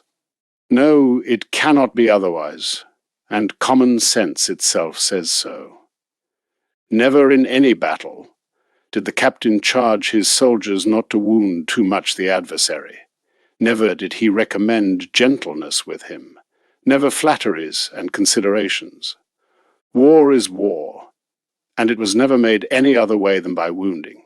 He who, in the heat of combat, goes shouting among the ranks of the loyal, careful not to displease the enemy, don't aim too much at his heart, carries suspicion of being a traitor. But what more? Pope Pius X himself gave us the authentic interpretation of those words, and showed in what manner those counsels of temperance and moderation should be applied. To the sectarians of the Commune, he called on one most solemn occasion demons, and to those of liberal Catholicism, he called worse than those demons. This phrase went around the world, and uttered from the most gentle lips of the Pope, it remained engraved on the forehead of liberalism as a stigma of eternal execration. Who, after that, will fear going too far in the harshness of epithets, and the very words of the encyclical Cum Multa, of which impious liberalism has so much abused against the most steadfast Catholics, those very words in which our most Holy Father Leo III charges Catholic writers that disputes in defense of the sacred rights of the Church are not won by altercations, but by moderation and temperance, so that the writer may obtain victory in the contention more from the weight of reasons than from the violence and asperity of style. It is evident that they can be understood only of polemics between Catholics and Catholics about the better way to serve their common cause, not of polemics between Catholics and declared enemies of Catholicism, such as the formal and conscious sectaries of liberalism are. And the proof is obvious merely by looking at the context of the said most precious encyclical. The Pope has just exhorted that the associations and individual Catholics be kept united, and after weighing the advantages of this union, he points out as the principal means for preserving it this very moderation and temperance in style which we have just indicated. Behold, deduced from this, an argument that has no answer. The Pope recommends suavity of style to Catholic writers so that it may help them preserve peace and mutual union. Now, this peace and mutual union should only be desired by the Pope between Catholics and Catholics, and not between Catholics and enemies of Catholicism. Therefore, the suavity and moderation which the Pope recommends to writers applies only to polemics of Catholics among themselves, never to those which should exist between Catholics and sectaries of liberal error. More clearly, this moderation and temperance the Pope orders as a means to the end of that union. That means should consequently be characterized by this end to which it is ordered. Now this end is purely the union between Catholics, never, as it would be absurd, between Catholics and enemies of Catholicism. Therefore, neither should that moderation be understood as applying to another sphere. What was recently said is confirmed by a very conscientious article from La Civiltà Cattolica. We doubt that an exit from this argument can be found, because it has none. But as the matter is of supreme importance, and has been the object in recent times of heated controversy, and as our authority is moreover meagre, and of weak weight, to decide definitively upon it, our readers must permit us to adduce here, in support of our doctrines, the vote of more recognized, not to say indisputable, and undisputed competence. It is that of La Civiltà Cattolica, the first religious periodical in the world, not official in its editorship, but official in its origin, for it was founded by special brief of Pius IX, and by him entrusted to the Fathers of the Society of Jesus.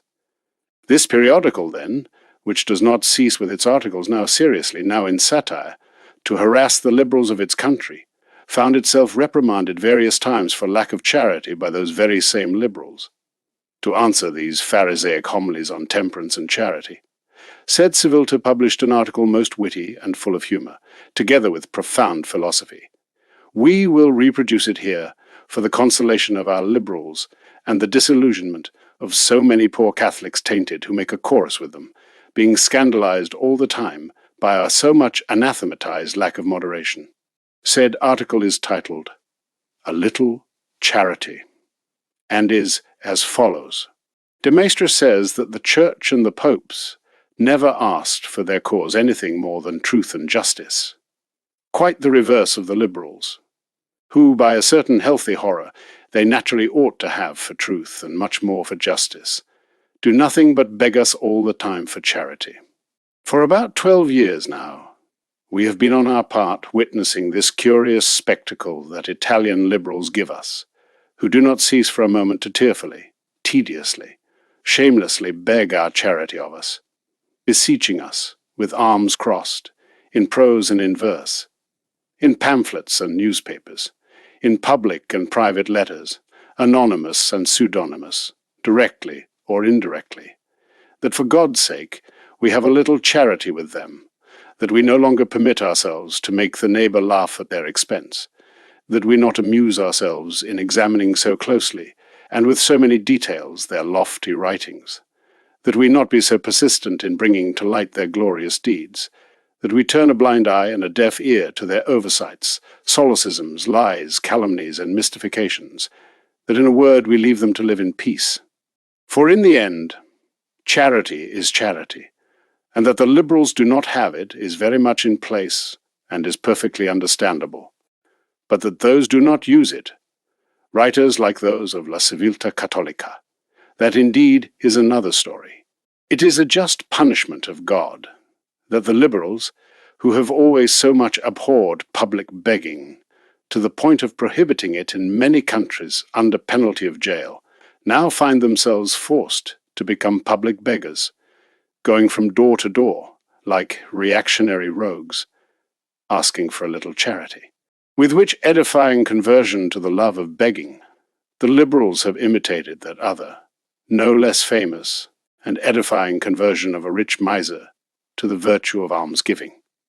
He, having once attended a sermon, and heard a most fervent exhortation to its practice, was so moved that he came to regard himself as truly converted. And in truth, the sermon had pleased him exceedingly, so much so that he said on leaving the temple, "It is impossible that those good Christians who have heard it will not give me from time to time, and from now on something for charity."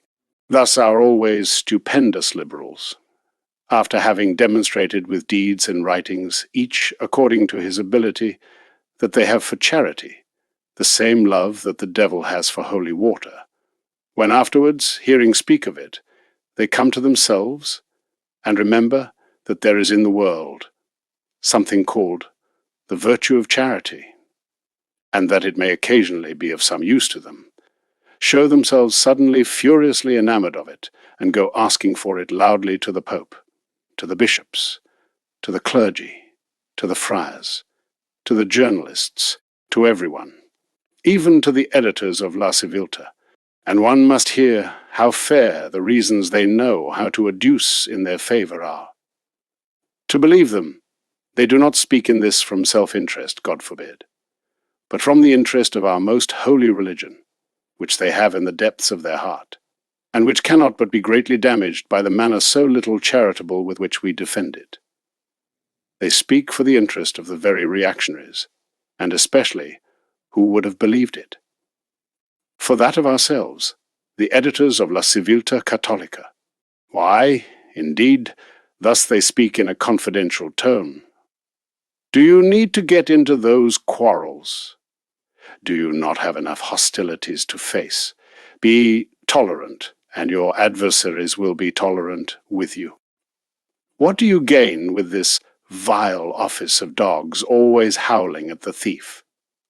And if in the end you come out of it bruised and beaten, to whom do you owe the blame but to yourselves, who go about seeking it, it seems, with the greatest zeal, wise and disinterested way of reasoning, which has no other defect than that of being very similar to that which in the novel I Promessi Sposi recommended to Renzo Tramaglino by the police commissioner, when he wanted to take him to jail as a good, because he presumed that as a bad, the young man would not allow himself to be conducted.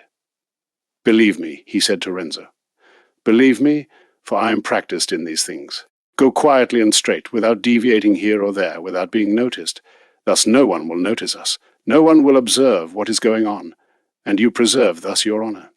But here Manzoni observes that from such fair reasoning Renzo believed neither one, nor that the commissioner wished him well, nor that he took his honor and reputation much to heart, nor that he truly had any intention of favoring him. So that such exhortations served only to confirm him in the design, already preconceived, to conduct himself entirely to the contrary, a design which, speaking plainly, we are very tempted to form as well. For we do not know, in faith, how to persuade ourselves that it matters little or much to the liberals what harm little or much we might cause to religion, or that they take great pains for what really might be convenient for us. We believe, on the contrary, that if the liberals truly judged that our way of living damaged religion, or even ourselves, not only would they refrain from pointing it out to us, but rather they would encourage us with applause. And it seems to us that this playing the zealot and this begging us to modify our style are a clear sign that nothing is lost in this, on account of us to religion, and that our writings have some readers, which for the writer is always some consolation. And as for our interest, and the utilitarian principle, inasmuch as the liberals have, with just reason, always been held to be great masters in this particular, and have the reputation of having applied this principle rather for their own benefit than for ours, they must permit us to believe, as we have believed up to now, that in all this business being ventilated about our way of writing against them, it is not we who come off most damaged, nor is it religion. For which reason, having manifested this our poor opinion, and supposing that the reasons which we might call intrinsic and independent of the utilitarian principle, which the liberals allege for themselves and against our way of writing, have been many times refuted in the past series of La Civiltà Cattolica, there would remain for us here nothing more than to dispatch with good manners these beggars of a new sort, warning them to do hereafter their office of advocates in their own cause, better than those said constables of the 17th century did with Renzo. But because some of them still do not cease going about begging, and recently have published in Perugia a pamphlet with the title, "What is the so-called Catholic Party?" in which they do nothing more than beg La Civiltà Cattolica a little charity, it will not be useless for us to repeat once more at the beginning of this 5th series the same old answers against the same old objections. And that, too, will be great charitable work. Not certainly that which the liberals ask of us, but another which also has its merit, which is that of listening to them with patience. We do not know any longer if for the 100th time. It merits no less the humble and querulous tone with which for some time now they go about asking us for a little charity. The beautiful and forceful citation from La Civiltà Cattolica continues. Thus continues the famous article of La Civiltà Cattolica, and we continue the most opportune citation of it. If the liberals ask us, it says for true charity, the only kind that suits them, and the only kind that we as editors of La Civiltà Cattolica can and must give them. We are so far from wishing to deny it to them, that on the contrary, we believe we have lavished it upon them very much until now, if not according to all their needs, at least according to our means. It is an intolerable abuse of words which the liberals commit by saying that we do not use charity with them. Charity, one in its principle, is varied and multiform in its works. The father, who strikes his child, firmly uses charity, just as often as the one who covers him with kisses. And it is very easy that the charity of the father who kisses his son flow much more often than that of the one who shakes him. We strike the liberals. It cannot be denied. And we strike them very often, with mere words, of course. But can it be said on account of this that we do not love them? that we do not have charity toward them. This can be said rather of those who, against the prescriptions of charity, misinterpret the intentions of the neighbor. As for us, the most the liberals can say is that the charity with which we treat them is not that which they desire. But because of this, it ceases not to be charity. Yes, sir. And it is great charity. And since it is they who ask for charity, and we who give it to them for free, they might well remember here that old saying which goes, "Don't look a gift horse in the mouth." They would like the charity of our praising them, admiring them, supporting them, or at least leaving them to act at their ease. We, on the contrary, wish to do them nothing but the charity of shouting at them, reproving them, exciting them in 1,000 ways to leave their evil path. When they let loose a lie, or plant a calumny, or get their hands on the goods of others, those liberals would wish that we would cover those and other venial sins with the mantle of charity. We, on the contrary, apostrophize them as thieves, deceivers, and calumniators, exercising with them the most exquisite charity of all, that of not flattering or deceiving those to whom we wish well. When some grammatical blunder, or spelling error, or error of language, or simply of logic escapes them, they would wish that we should turn a blind eye to it, and they cry and whimper when we point it out to them in public, complaining that we fail in charity. We, on the contrary, do them the good work of forcing them, as it were, to touch with their own hands something they ought to know, and that is, that they are not such great masters as they fancy themselves to be, that they amount to no more than mediocre students, and thus we endeavor, as much as we can, to promote in Italy the cultivation of the fine arts, and in the heart of those liberals the exercise of Christian humility, of which it is known they have great need. Those liberal gentlemen would wish above all that they be always taken very seriously, that they be esteemed, revered, and obliged, and treated as persons of importance. They would resign themselves to being refuted, yes, but hat in hand, bowing the body and head in reverent and humble attitude. Whence come their complaints when from time to time they are put in caricature, as the saying goes, that is, ridiculed, they, the fathers of the fatherland, the heroes of the century, the true Italians, Italy itself, as they usually say of themselves in more compact expression. Who, however, is to blame, if such pretension is so ridiculous that it would make even Heraclitus burst out laughing? Well, are we to be always stifling every natural movement of laughter? To let ourselves laugh when certainly it cannot be avoided is also a work of mercy, which the liberals might grant us with all willingness, since on their part it costs them nothing. Anyone will readily understand that just as making honest laughter at the expense of vice and the vicious is in itself a very good thing, according to that saying of he corrects habits through laughter, and that other one of what forbids speaking truth through laughter, so too making our readers laugh from time to time at the expense of the liberals is true work of mercy and charity, for the very readers themselves, who certainly are not to be always serious, and with the rope drawn tight while they read the newspaper.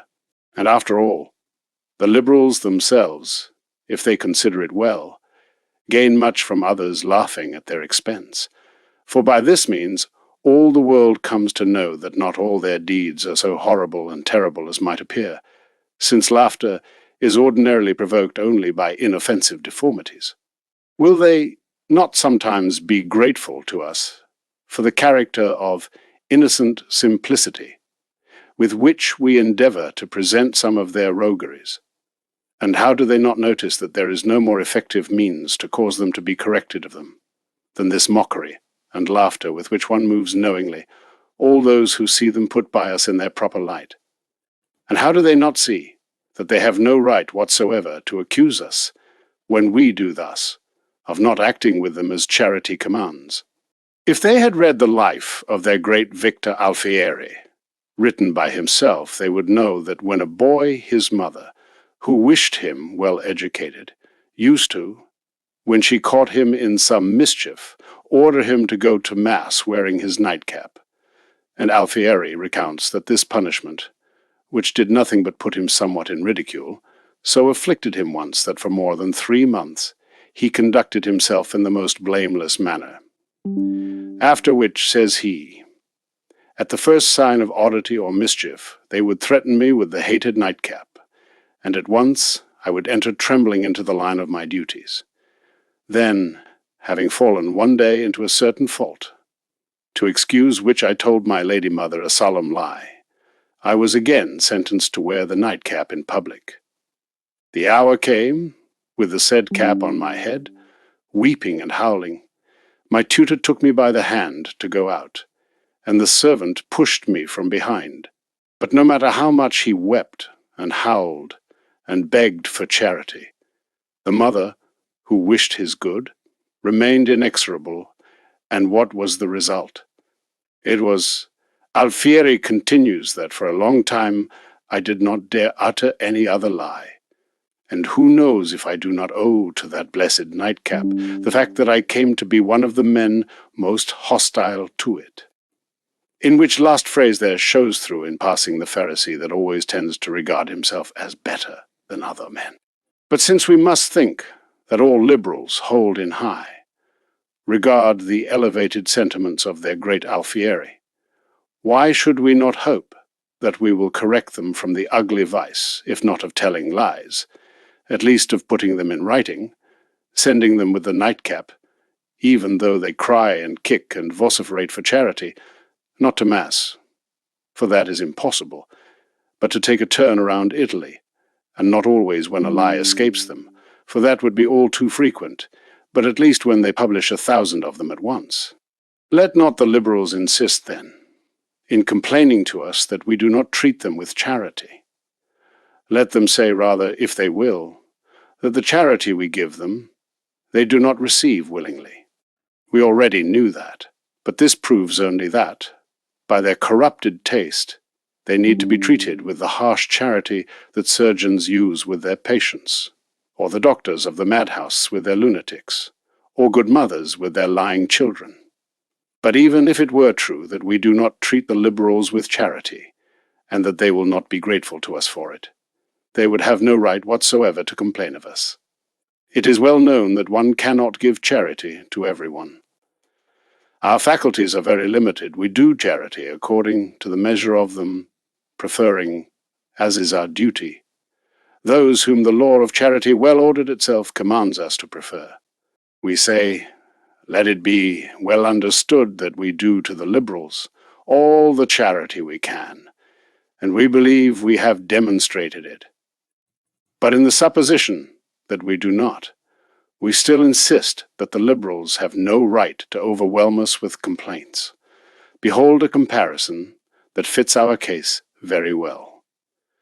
There is an assassin with his dagger grasped tight to a poor innocent to plunge it in his throat. It happens that some passer-by has a good cudgel in his hand, and gives the assassin a firm blow on the head, stuns him, ties him up, delivers him to justice, and thus by his good fortune saves an innocent from death, and society from a villain. Has this third party failed in any way in charity? If we are to listen to the assassin, whom it is natural should feel the blow, clearly yes.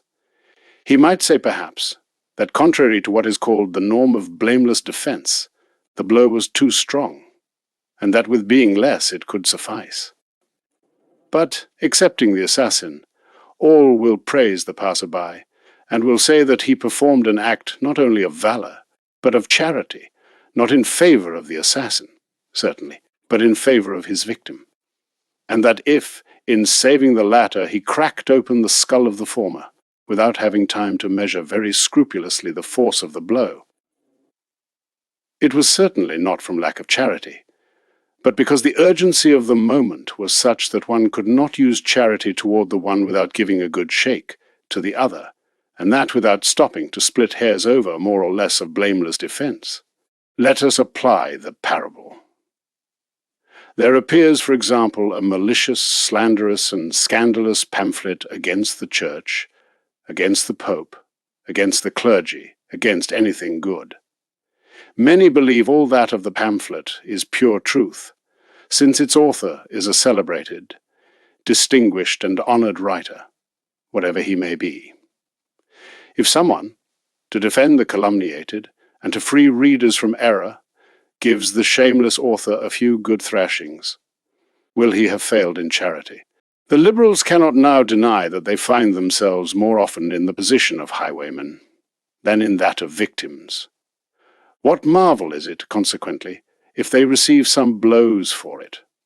What is strange about their complaining that they are not treated with charity? Let them try, however, to not be such braggarts and troublemakers. Let them accustom themselves to respecting the goods and honor of others. Let them not let loose so many lies. Let them not spread so much calumny. Let them think about it a bit before pronouncing judgment on anything. Let them have greater regard for the laws of logic and grammar. Let them be above all honest, as not long ago the Baron Ricasoli advised them, with little hope of success, notwithstanding the authority and example of such a counselor. And they may then complain with reason, if they are not treated with the kind of charity they claim, as they do of liberty, to be absolute monopolizers of.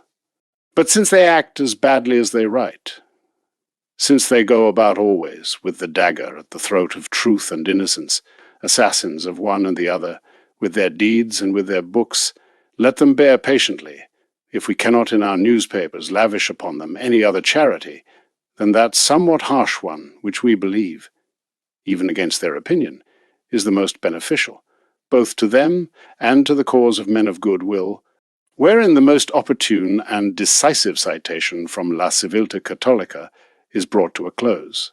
We have defended, it continues against the Liberals our special manner of writing, demonstrating that it cannot be more in conformity with that charity which they are so continually recommending to us. And because we were speaking up to here with Liberals, it will have caused no one wonder at the ironic tone which we have been employing with them, it not seeming to us certainly an excess of cruelty to oppose to the words and deeds of liberalism that small bit of rhetorical figures.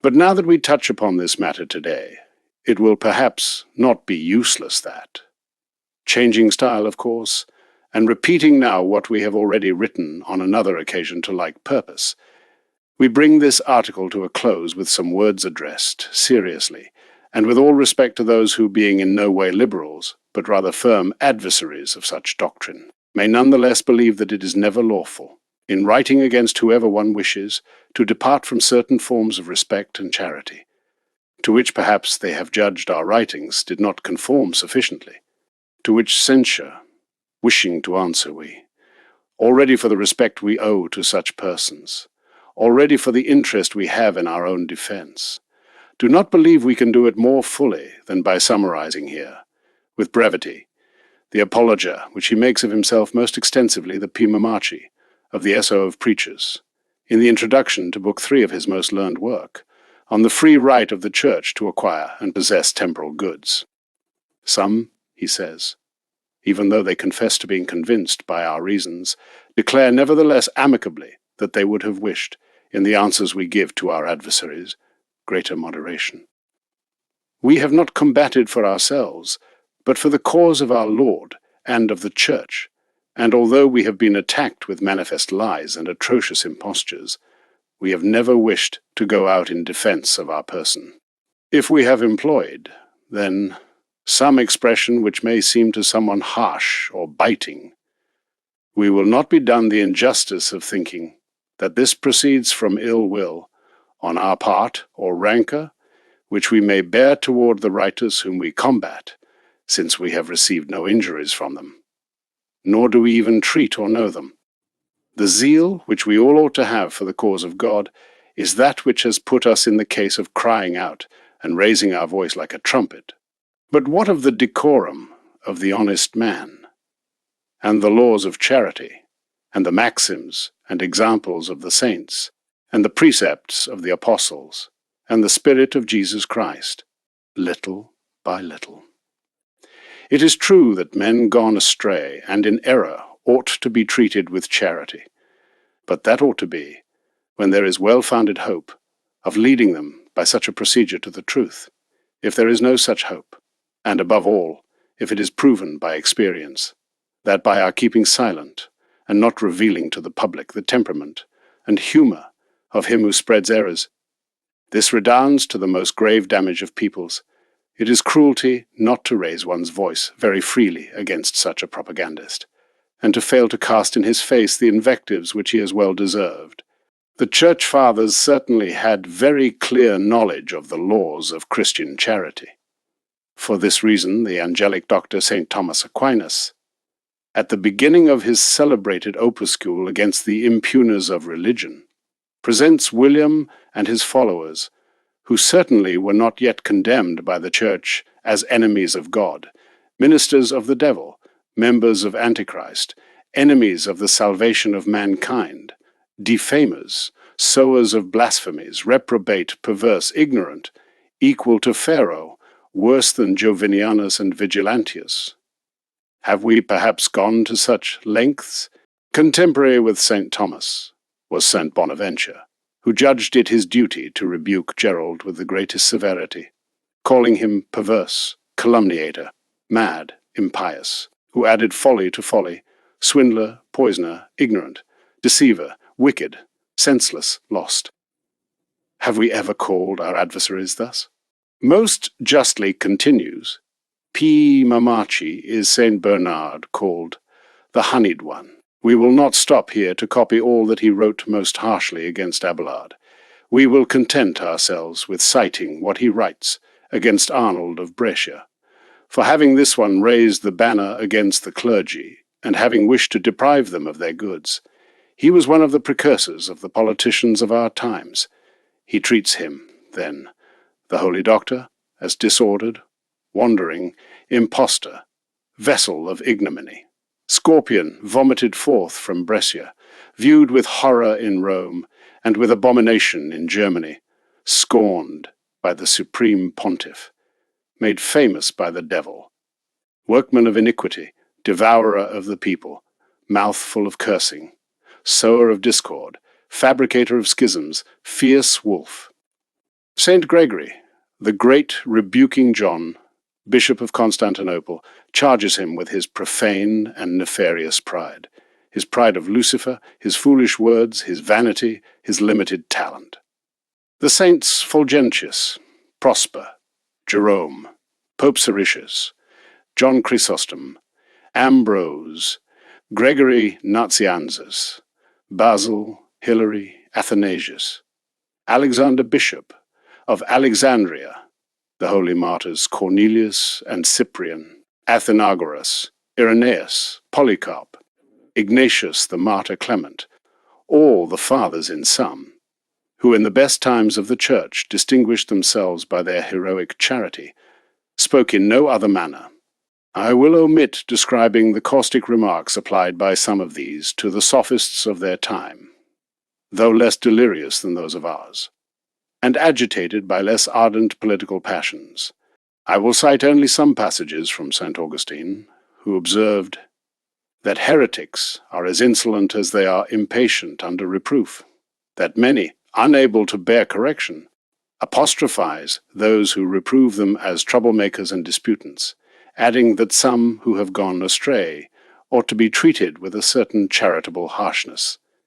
Let us now see how he himself followed these his own precepts. To some he calls seducers, wicked, blind, foolish, puffed up with pride, calumniators to others, deceivers from whose mouths proceed nothing but monstrous lies, perverse, revilers, delirious, to others, foolishly loquacious, furious, frenzied, understandings of darkness, shameless faces, impudent tongues. And to Julian he said, either you knowingly slander, feigning such things, or you do not know what you say, because you believe deceivers. And in another place he calls him cheat, liar, of unsound mind, calumniator, fool. Let now our accusers say, have we said anything of that, or even much less?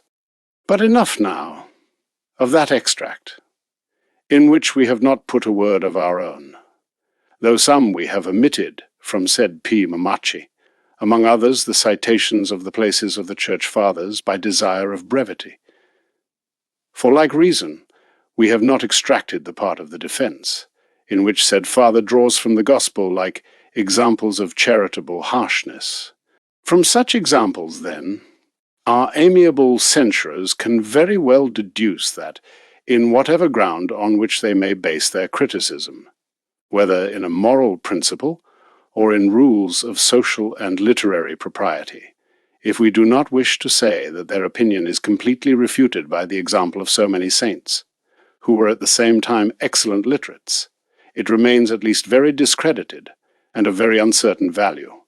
And if to the authority of examples one wishes to see joined that of reasons, the Cardinal Pallavicini expounded them most briefly and clearly in Chapter 2 of the book of his History of the Council of Trent, in which said author, before beginning to prove how Sarpi was wicked, of notorious wickedness, falsifier, guilty of enormous felonies, despiser of all religion, impious and apostate, says among other things that just as it is charity not to spare the life of a malefactor in order to save many innocents, so is it charity not to spare the reputation of an impious man in order to save the honor of many good people.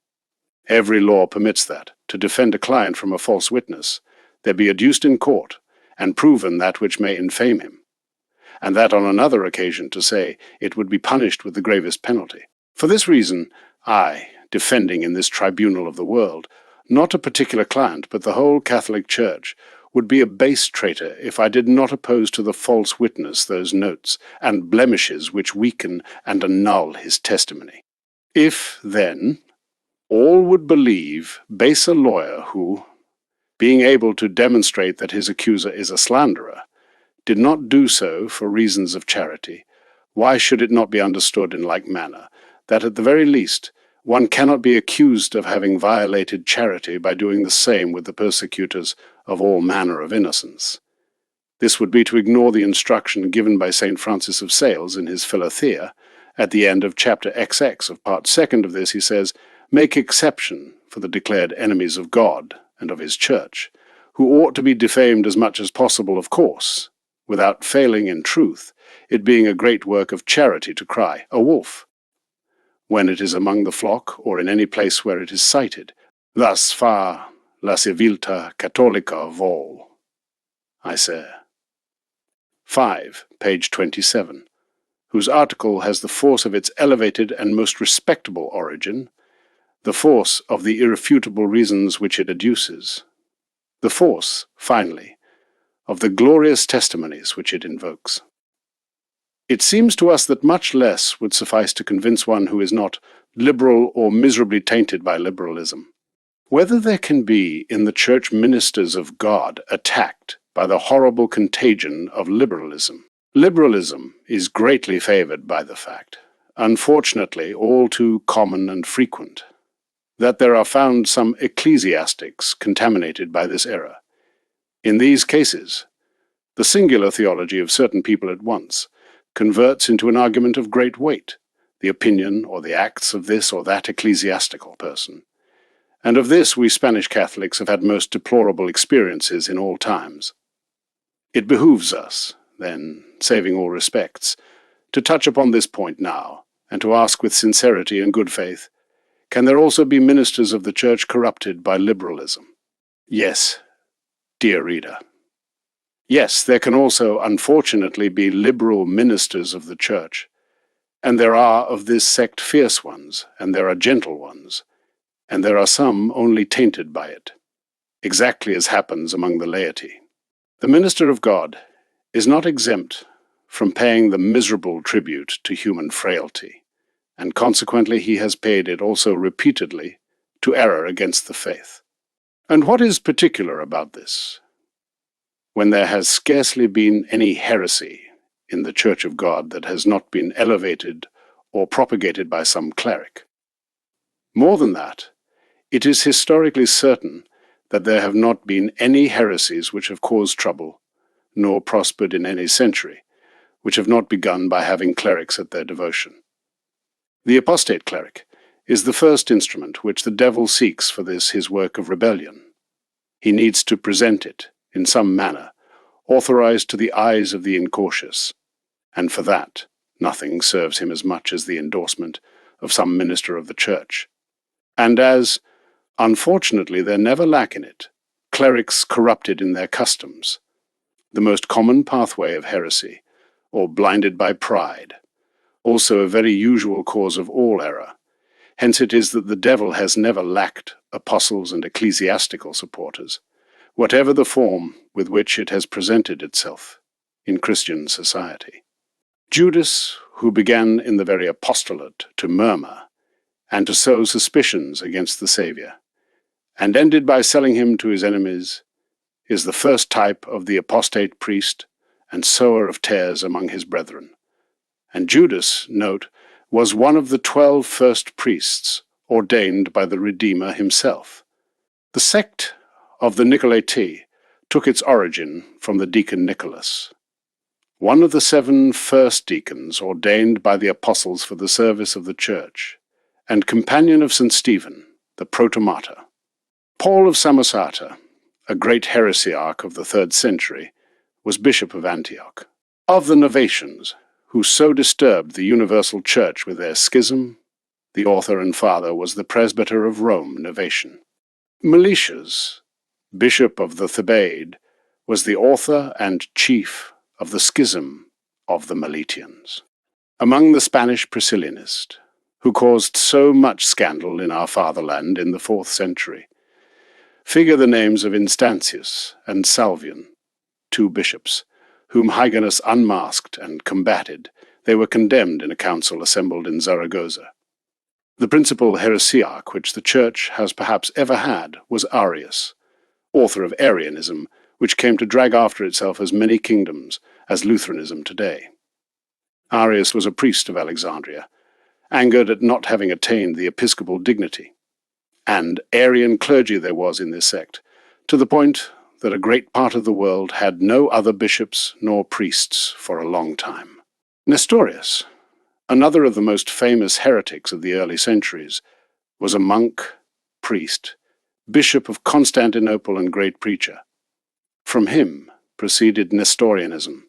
Eutyches, author of Eutychianism, was a presbyter and abbot of a monastery of Constantinople.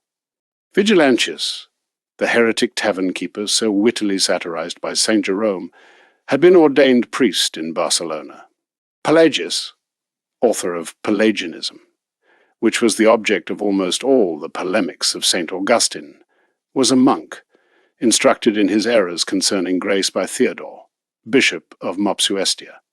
The great schism of the Donatists came to count a great number of clerics and bishops. Of these, a modern historian says, Amat, History of the Church of J.C. All then imitated the haughtiness of their chief Donatus, and possessed of a kind of fanaticism of self-love. There was neither evidence nor deference, nor threat that could turn them from their opinion. The bishops believed themselves infallible and impeccable. The laity in these ideas imagined themselves safe following their bishops, even against the evidence of the heretics monothelites. The father and doctor was Sergius, patriarch of Constantinople. Of the heretics, adoptionists, Félix, bishop of Urgel. In the iconoclastic sect fell Constantine, bishop of Natolia, Thomas, bishop of Claudiopolis, and other prelates, whom St. Germanus, patriarch of Constantinople, combated. Of the great schism of the East, there is nothing to say about who were the authors, for it is well known they were Photius, patriarch of Constantinople, and his suffragan bishops. Berengarius, the wicked impugner of the sacred Eucharist, was archdeacon of the Cathedral of Angers. Wycliffe, one of the precursors of Luther, was a parish priest of England. John Huss, his companion in heresy, was also a parish priest of Bohemia. Both were executed as chiefs of the Wycliffites and Hussites. Of Luther, we need only remember that he was an Augustinian monk of Wittenberg. Zwingli was a parish priest of Zurich, of Jansenius, author of the accursed Jansenism, who does not know that he was Bishop of Ypres. The Anglican schism, promoted by the lust of Henry VIII, was mainly supported by his favourite, the Archbishop Cranmer. In the French Revolution, the gravest scandals in the Church of God were given by revolutionary priests and bishops. Horror and fright are caused by the apostasies, which afflicted the good in those most sad times. The French Assembly witnessed on this account scenes which the curious reader can find in Henrian or in any other historian. The same happened afterwards in Italy. Well known are the public apostasies of Gioberti and Friar Pantaleon, of Passalia, of Cardinal Andrea. In Spain, there were clerics in the clubs of the first constitutional epoch, clerics in the burning of convents, impious clerics in the courts, clerics on the barricades, clerics among the first introducers of Protestantism after 1869. Jansenist bishops there were in abundance during the reign of Charles III. See on this the Volume 3 of the Heterodox by Menendez Pelayo. Several of these asked for, and many applauded in their pastoral letters, the iniquitous expulsion of the Society of Jesus. Even today, in various Spanish dioceses are publicly known some apostate clerics, and married immediately, as is logical and natural. Let it be established, then, that from Judas to the ex-father, Hyacinth, the race of ministers of the Church, traitors to their head, and sold to heresy, succeeds without interruption. That, alongside and opposite to the tradition of truth, there is also in Christian society the tradition of error. In contrast with the apostolic succession of good ministers, hell has the diabolical succession of perverted ministers, which ought not to scandalize anyone. Remember on this occasion the sentence of the Apostle, who did not forget to warn us, "It is necessary that there be heresies, so that it may be manifest among you who are truly approved." What conduct should the good Catholic observe toward such ministers of God contaminated by liberalism? This is well, someone will say upon arriving here. All of this is most easy to understand, and it suffices to have moderately leafed through history to have it for established. But the delicate and thorny matter is to expound what should be the conduct which the faithful layman, sacredly zealous for the purity of his faith, as well as for the legitimate prerogatives of authority, should observe toward such ministers of the Church gone astray. It is indispensable to establish here several distinctions and classifications, and to answer differently to each of them. There can be the case of a minister of the Church publicly condemned as liberal by it. In this case, it will suffice to recall that there ceases to be Catholic insofar as to merit the consideration of such every faithful person, ecclesiastic or lay, whom the Church separates from her bosom, until by a true retraction and formal repentance he is again admitted to the communion of the faithful. When this thus happens with a minister of the Church, he is a wolf, he is not a shepherd, nor even a sheep. One ought to avoid him, and above all to pray for him. There can be the case of a minister of the Church fallen into heresy, but not yet officially declared guilty by the said Church. In this case, one must proceed with greater circumspection. A minister of the Church fallen into error against the faith cannot be officially discredited except by one who has hierarchical jurisdiction over him. He can, however, on the plane of merely scientific polemic, be combated for his errors and convicted of them, always leaving the final word, that is to say the decision of the polemic, to the authority, the only infallible one, of the universal master. A great rule, we might say the only rule in all things, is the constant practice of the Church of God, according to that saying of a Holy Father, what always, what everywhere, what by all. Well then. Thus it has always been proceeded in the Church of God. Individuals have seen in an ecclesiastic doctrines opposed to those which have been commonly taught as the only sound ones. They have raised the alarm about them. They have launched forth to combat them in books, in pamphlets, by word of mouth, and they have thus asked of the infallible magisterium of Rome the decisive judgment. They are the barking of the dog that warns the shepherd. Scarcely was there any heresy in Catholicism which was not begun to be confounded and unmasked in this manner. There can be the case that the unfortunate one gone astray be a minister of the Church to whom we ought to be particularly subordinate. It is necessary, then, to proceed still with more restraint and greater discretion. One must always respect in him the authority of God, until the Church declares him despoiled of it. If the error is doubtful, one ought to call the attention of his immediate superiors upon him, so that they may ask of him clear explanation concerning it.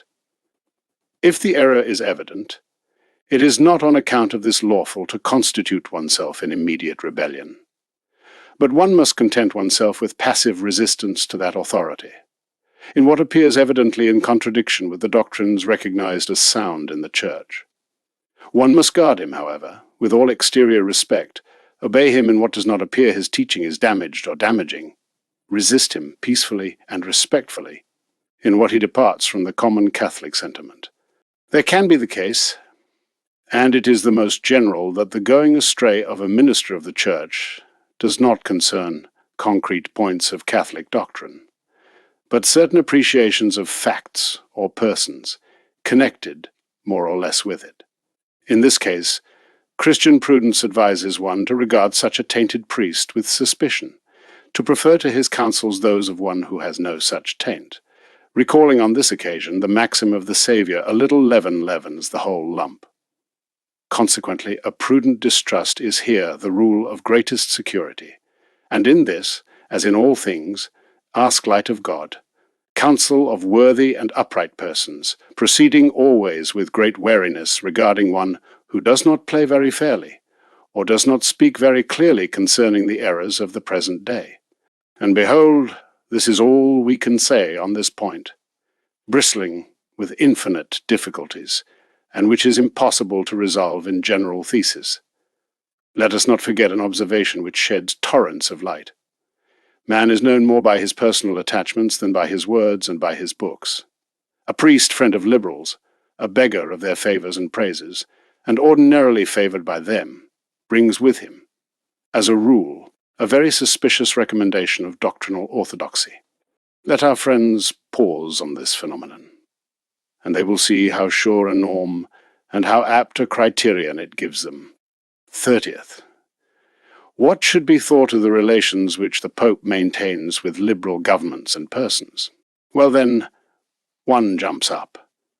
What concept ought we to form of the relations and friendships which the Church maintains with liberal governments and persons, which is the same thing as to say with liberalism? An answer, at once. We ought to judge that they are official relations, and nothing more. They suppose no special affection for the persons with whom they are maintained, and much less approval of their acts, and far, far less adhesion or sanction of their doctrines. This is a point which it behooves us to explain somewhat, since upon it the sectaries of liberalism construct great theological apparatus to combat sound Catholic intransigence. It is necessary above all to observe that there are in the Church of God two ministries, one which we might call apostolic, relative to the propagation of faith and to the salvation of souls, and another which we might very well call diplomatic, relative to its human relations with the powers of the earth. The first is the most noble. It is, so to speak, the primary and essential. The second is inferior and subordinate to the first, to whose aid it is alone directed. In the first, the Church is intransigent and intolerant. It goes straight to its end, and prefers to break rather than to bend, to be broken, not bent. See but the history of its persecutions. It is a matter of divine rights and divine duties, and therefore in them there is no room for attenuation or compromise. In the second, It is condescending and benevolent and patient. It treats, manages, negotiates, flatters to soften. It perhaps keeps silent to achieve better. It perhaps withdraws to advance better, and to then draw better advantage. Its motto could be in this order of relations: to bend, not to break. It is a matter of human relations, and these admit of a certain flexibility and use of special resources. In this sphere, everything is lawful and holy, which the common law does not declare bad and forbidden in ordinary relations between men. More clearly, the Church believes in this sphere that it can avail itself, and does avail itself, of all the resources which an honest diplomacy can utilize. Who would dare to cast this in its face? Thus it sends embassies and receives them even from bad governments, even from infidel princes. It gives to these same and receives from them gifts and diplomatic courtesies and honors. It offers distinctions, titles, and decorations to their personages. It honors with phrases of courtesy and gallantry their families. It attends their festivities by means of its representatives. But then out comes the fool or the liberal, and speaks as one pronouncing sentences, "Well then, why should we abhor liberalism and combat liberal governments, when the Pope deals with them, and recognizes them, and heaps distinctions upon them? Wicked or foolish one, that one or all of these things together you can very well be. Listen to a comparison, and then judge. You are the father of a family, and you have 4 or 6 daughters, whom you educate with all the rigor of honesty, and there live across or next door in your house some disreputable neighbors. And you are continually saying to your daughters that those women are not to treat them, nor even greet them, nor even look at them, that they are to regard them as bad and perverse, that they are to abhor their conduct and ideas, that they are to endeavor to distinguish themselves from them, and in nothing to resemble them, neither in their words, nor in their works, nor in their clothes. And your daughters, docile and good, are clearly to observe your law, and adhere to your mandates, which are nothing but those of a prudent and very wise father of a family. But behold that on one occasion questions arise in the neighborhood about points common to it, about confrontation of boundaries, or passage of waters, for example, and it becomes necessary that you, honored father, without ceasing to be such, deal in assembly with one of those disreputable women, without their ceasing to be disreputable, or at least with whoever represents them. And you have for this your dealings and consultations, and you speak to each other and give each other the usual compliments and formulas of courtesy in society, and you endeavor in all ways to come to an understanding and to reach an accord and settlement on the object on which you are to agree. Will your daughters speak well if they say then, "Well, since our father deals with those bad neighbors, they cannot be as bad as he says. We can deal with them also. We must regard their customs as good, modest their garments, praiseworthy and honorable their way of living"? Tell me, would not your daughters speak as foolishly if they spoke thus? Now let us apply the parable or comparison. The Church is the family of the good, or who ought to be good, and whom she desires to be good. But it lives surrounded by governments altogether perverse, or more or less perverted. And it says to its children, abhor the maxims of those governments, combat them. Their doctrine is error, their laws iniquity. But at the same time, for reasons of its own interest, or of both at once, it finds itself in the case of dealing with the chiefs or representatives of such bad governments. And it indeed deals with them, receives their courtesies, and uses with them the formulas of diplomatic propriety usual in all countries. It makes pacts with them on matters of common interest, endeavoring to draw the best possible advantage from its situation among such neighbors. Is this bad? Without doubt it is not. But is it not ridiculous that there then comes out a Catholic and takes it for sanction of doctrines which the Church ceases not to condemn, and for approval of acts which the Church ceases not to combat? What then? Does the Church sanction the Quran in dealing as power, with the sectaries of the Quran? Does it approve of polygamy, receiving gifts and embassies from the Grand Turk?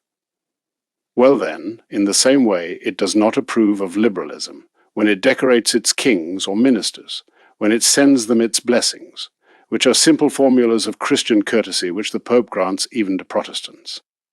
It is sophistic to pretend that the Church authorizes by such acts what by other acts it ceases not to condemn. Its diplomatic ministry does not annul its apostolic ministry. In its apostolic ministry should be sought the explanation of the apparent contradictions of its diplomatic ministry. And thus the Pope acts with the chiefs of nations, thus the bishop with those of provinces, thus the parish priest with those of locality. And one knows the scope and significance which these official and diplomatic relations have. Only the unfortunate sectaries or tainted ones of the era of liberalism ignore or pretend to ignore it. On the slopes by which a Catholic most frequently comes to fall into liberalism, there are various slopes by which the faithful Christian frequently falls into the error of liberalism, and it is of the utmost importance to point them out here, both to understand, in view of them, the reason for the universality which this sect has attained, and to guard against its snares and ambushes for the incautious. Very frequently one falls into corruption of the heart through going astray of the intellect, but yet more frequent is to fall into error of the intellect through corruption of the heart. This the history of all heresies shows clearly. At the beginning of almost all of them, one finds nearly the same thing, either a pique of self-love, or an injury which one wishes to avenge, or a woman, after whom the heresiarch loses his wits and his soul, or a purse of money for which he sells his conscience. Almost always does error stem, not from deep and laborious studies, but from those three heads of the hydra which St. John points out and calls lust of the flesh, lust of the eyes, pride of life. By these paths one goes to all errors. By these paths one goes to liberalism.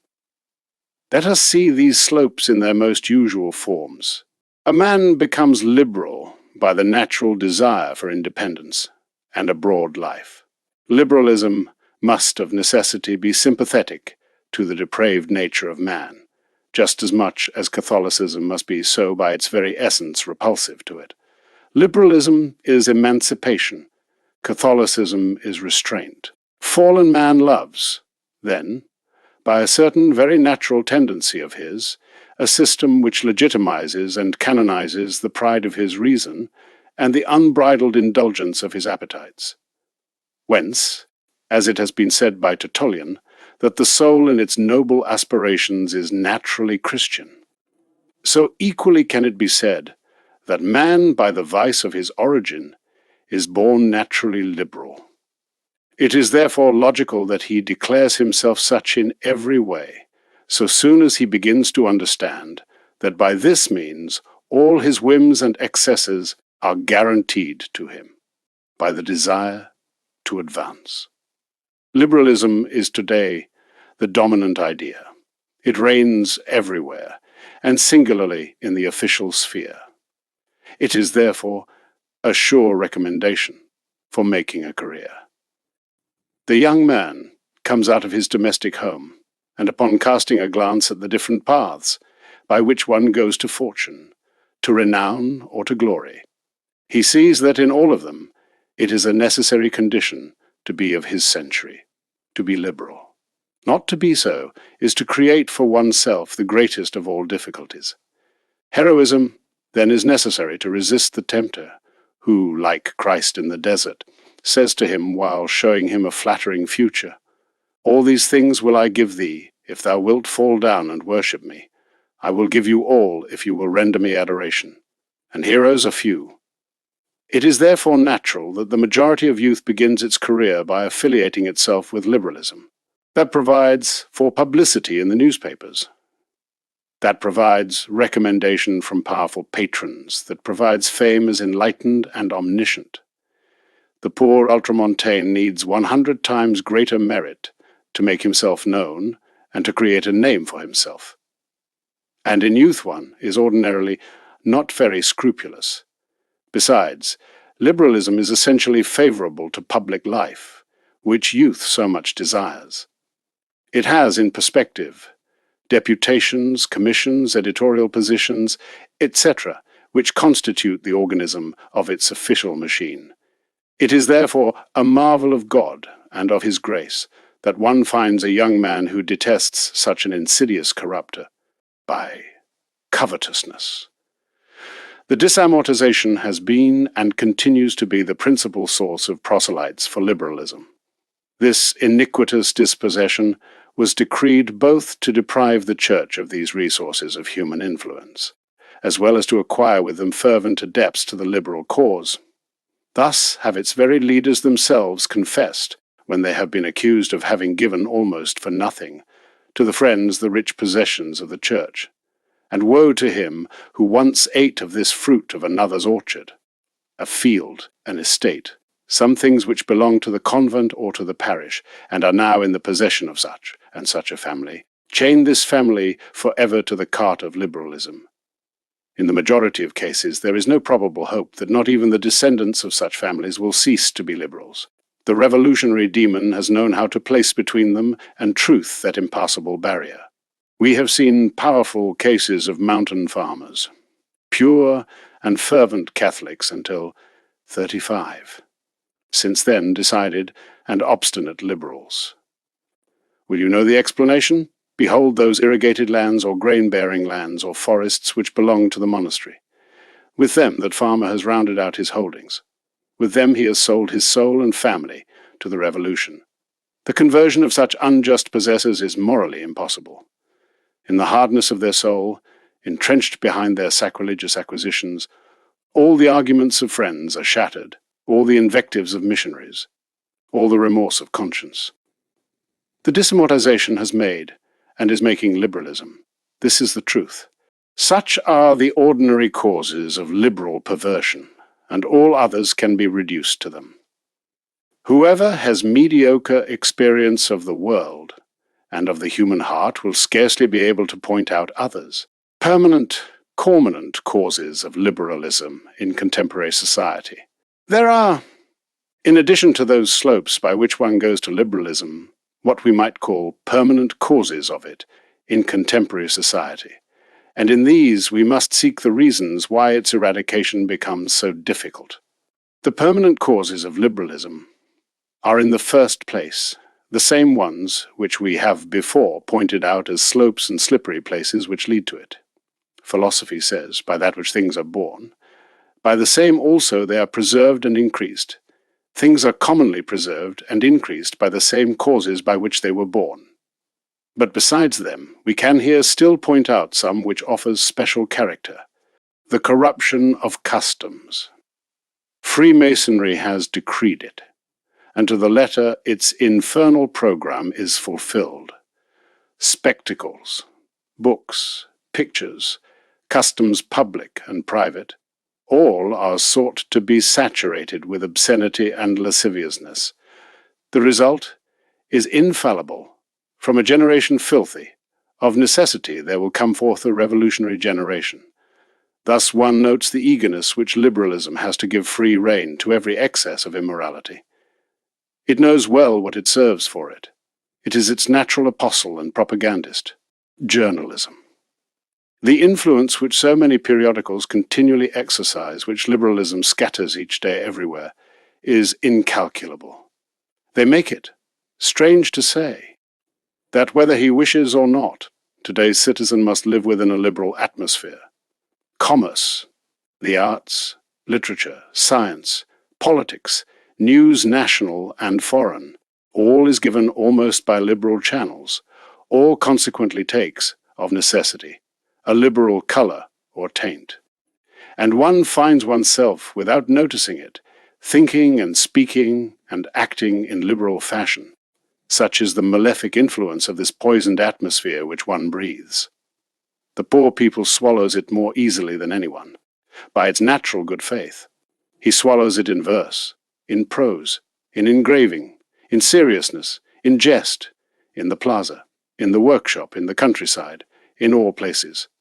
This liberal magistracy has taken hold of him, and does not leave him for an instant. And its action becomes more baneful by the special condition of the disciple, as we shall now say. Almost universal ignorance in matters of religion. Liberalism, in surrounding the people everywhere with deceitful teachers, has taken great care to cut him off from communion with the only one who could make him notice the deceit. This is the Church. The entire endeavor of liberalism for 100 years has been to paralyze the Church, that she be silenced, that she have at most only an official character, that she not achieve contact with the people. To this obeyed, confessed by the liberals the destruction of convents and monasteries. To this the obstacles placed upon Catholic teaching. To this the tenacious endeavor to discredit and ridicule the clergy. The Church finds itself surrounded by snares artificiously devised, so that she in no way hinder the overwhelming march of liberalism. The concordats, as they are fulfilled nowadays in almost all nations, are as so many shackles to tighten her throat and impede her movements. Between the clergy and the people there has been placed, and is sought to be placed more and more each day, an abyss of prejudices and calumnies. Thus a part of our people, Christian by baptism, knows as little of their religion as of that of Mohammed or of Confucius. It is sought, moreover, to avoid them all necessary contact with the parish, by giving them civil registry, civil marriage, civil burial, etc., so that they may finally break all bonds with the Church. It is a complete separatist program, in whose unity of principles, means and ends, one can very clearly see the hand of Satan. One could still point out other causes, but neither the length of this work permits it, nor could all be told here. What are the most efficacious and opportune means which can be applied to peoples dominated by liberalism? We will indicate some. The organization of all good Catholics. Whether few or many the Catholics in a locality, let them know each other, treat with each other, unite together. Today, there ought not to be any city or town Catholic without its nucleus of people of action. This attracts the undecided, gives courage to the wavering, counterbalances the influence of what will people say, makes each one strong with the strength of all. Even though you be no more than a dozen steadfast hearts, found a youth Catholic academy, a conference, at least a confraternity. Then place yourselves in contact with the analogous society of the neighboring town or of the capital. Support yourselves in this way, throughout the whole district, associations with associations, forming as it were the famous testudo which the Roman legionaries formed by joining their shields together, and this will make you invincible. Thus, united, however few you may be, raise on high the banner of sound, pure, intransigent doctrine, without disguise or alteration, without pact, or any sort of compromise with the enemies. True intransigence has its noble, sympathetic, and chivalrous aspect. It is pleasant to see a man beaten like a rock by all wings and all winds, and who stands fixed, immobile, without retreating. Good example above all. Let this be constant. Preach by all your conduct, and preach everywhere with it. You will see how it will be easy for you, first to impose respect, then admiration, afterwards sympathy. You will not lack proselytes. Oh, if all sound Catholics understood the brilliant lay apostolate which in this manner they can exercise in their respective populations, clinging to the parish priest, adhering like ivy to the parochial wall, firm as its old bell tower, you can defy every tempest and make a stand against every storm. Good newspapers. Choose among the good newspapers the best one, and the one which best adapts to the needs and understanding of those surrounding you. Read it, but do not be content with that. Give it to others to read, explain it and discuss it. Make it your base of operations. Become a correspondent of its administration. Take care to make subscriptions and orders. Make easy for the poor laborers and farmers this operation, the most troublesome of all. Give it to young men who are beginning their careers. Propose it to them for the beauty of its literary forms, for its academic style, for its wit and charm. They will begin by liking the sauce, and will end up eating what comes cooked with it. Thus impiety acts, and thus must we act. A sound newspaper is a necessity in the present age. Say what one will of its defects, they will never equal its advantages and benefits. It is fitting, moreover, to favor the circulation of every other printing of analogous character, the timely pamphlet, the notable discourse, the energetic pastoral, etc., the Catholic school, where the official teacher be a good Catholic and one of trust. Support him with all your forces. Where not, seek to speak plainly to discredit him. He is in this case the worst plague of the locality. It is fitting that everyone in the world know by the devil the one who is a devil, so that one does not unwarily entrust to him what is principal, which is education. When thus it be, seek a way to establish school against school, banner against banner, if there be means. Seek for religious, if there be not. Put any upright lay person to this good work. Let the school be free, and at convenient hours for all, in the morning, in the afternoon, at night. On feast days attract the children by petting them and caressing them, and tell them frankly that the other school of the bad teacher is the school of Satan. A celebrated revolutionary, Danton cried out without ceasing, "Audacity! Audacity!" Our cry must always be, frankness, frankness, light, light!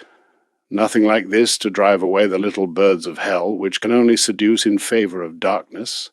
On a very clear sign, by which one can easily know what things proceed from a soundly Catholic spirit, and which from a tainted or radically liberal spirit. Let us turn to another matter. In connection with the last word we have just written, obscurity is the great auxiliary of evil. He who does evil hates the light, the Lord has said. Hence the constant endeavor of heresy to wrap itself in nebulosity. There is not great difficulty in discovering the enemy who presents himself with his visor raised, nor is there difficulty in recognizing as liberals those who from the outset begin to declare themselves to be so.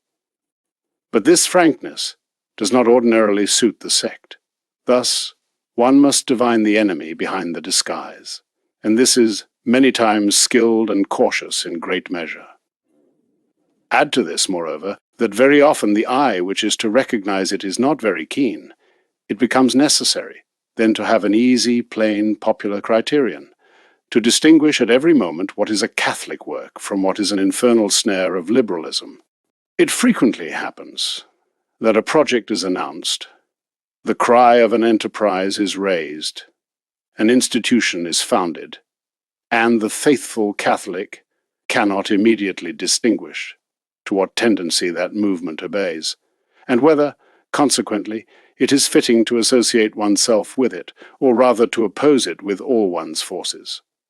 Especially since hell takes great pains to take on many times some or several of the most attractive colors of our banner, and even to employ at times our usual language. In such cases, how many serve the purposes of Satan, believing themselves to be employed in good faith in a Catholic work? But it will be said each one has the voice of the Church, which can give him in this perfect security. That is well. But the authority of the Church cannot be consulted at every moment, nor for each particular case. The Church usually leaves wisely established the principles and general rules of conduct.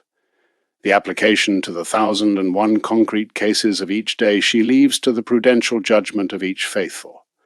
And cases of this nature present themselves each day, and they must be resolved instantly on the spot. The newspaper that comes out, the association that is established, the public festival to which one is invited, the subscription for which one is asked, all this can be of God, and can be of the devil, and the worst is that it can be of the devil presenting itself, as we have said, with all the mystical gravity and composure of the things of God. How to guide oneself, then, in such labyrinths? Here are a pair of little rules of a very practical character which, it seems to us, can serve every Christian so that on such a slippery matter he may place his foot upon firm ground. Observe carefully what class of persons promote the matter. It is the first rule of prudence and common sense. It is founded on that maxim of the Saviour: a bad tree cannot bring forth good fruit. It is evident that liberal persons must produce as a rule liberal writings, works, enterprises and labours, or informed with liberal spirit, or at least lamentably tainted with it. See then, what are the antecedents of that, or those persons who organize or promote the work in question? If they be such that their doctrines do not merit you complete confidence, look with suspicion on all their enterprises. Do not reprobate them immediately, for there is an axiom of theology which says that not all the works of the infidels are sins, and the same can be said of those of the liberals. But do not immediately judge them to be good. Suspect them, look at them with suspicion, subject them to more careful examination, await their results. Examine what class of persons praise it. It is still a surer rule than the former. There are, in the present world, two public currents, and perfectly clearly demarcated: the Catholic current and the Masonic or liberal current. The first is formed, or rather reflected, by the Catholic newspapers. The second is reflected and materially formed each day by the revolutionary newspapers. The first seeks its inspiration in Rome. The second is inspired by Freemasonry. Is a book announced? Are the bases of a project published? See if the liberal current approves and recommends it, and takes it as its own. In this case, such work or project is judged. It is their thing, because it is evident that liberalism, or the devil who inspires it, immediately recognizes what thing can harm them and what favor them, and they are not to be so foolish as to help what is contrary to them, or oppose what favors them. Parties and sects have a particular instinct or intuition, olfactus mentis, as a philosopher said, which reveals to them a priori what they must regard as their own, and what as enemy. Distrust, then, everything which the liberals praise and extol. It is clear that they have seen in the thing either its origin, or its means, or its end favorable to liberalism. The clear instinct of the sect does not usually deceive itself in this.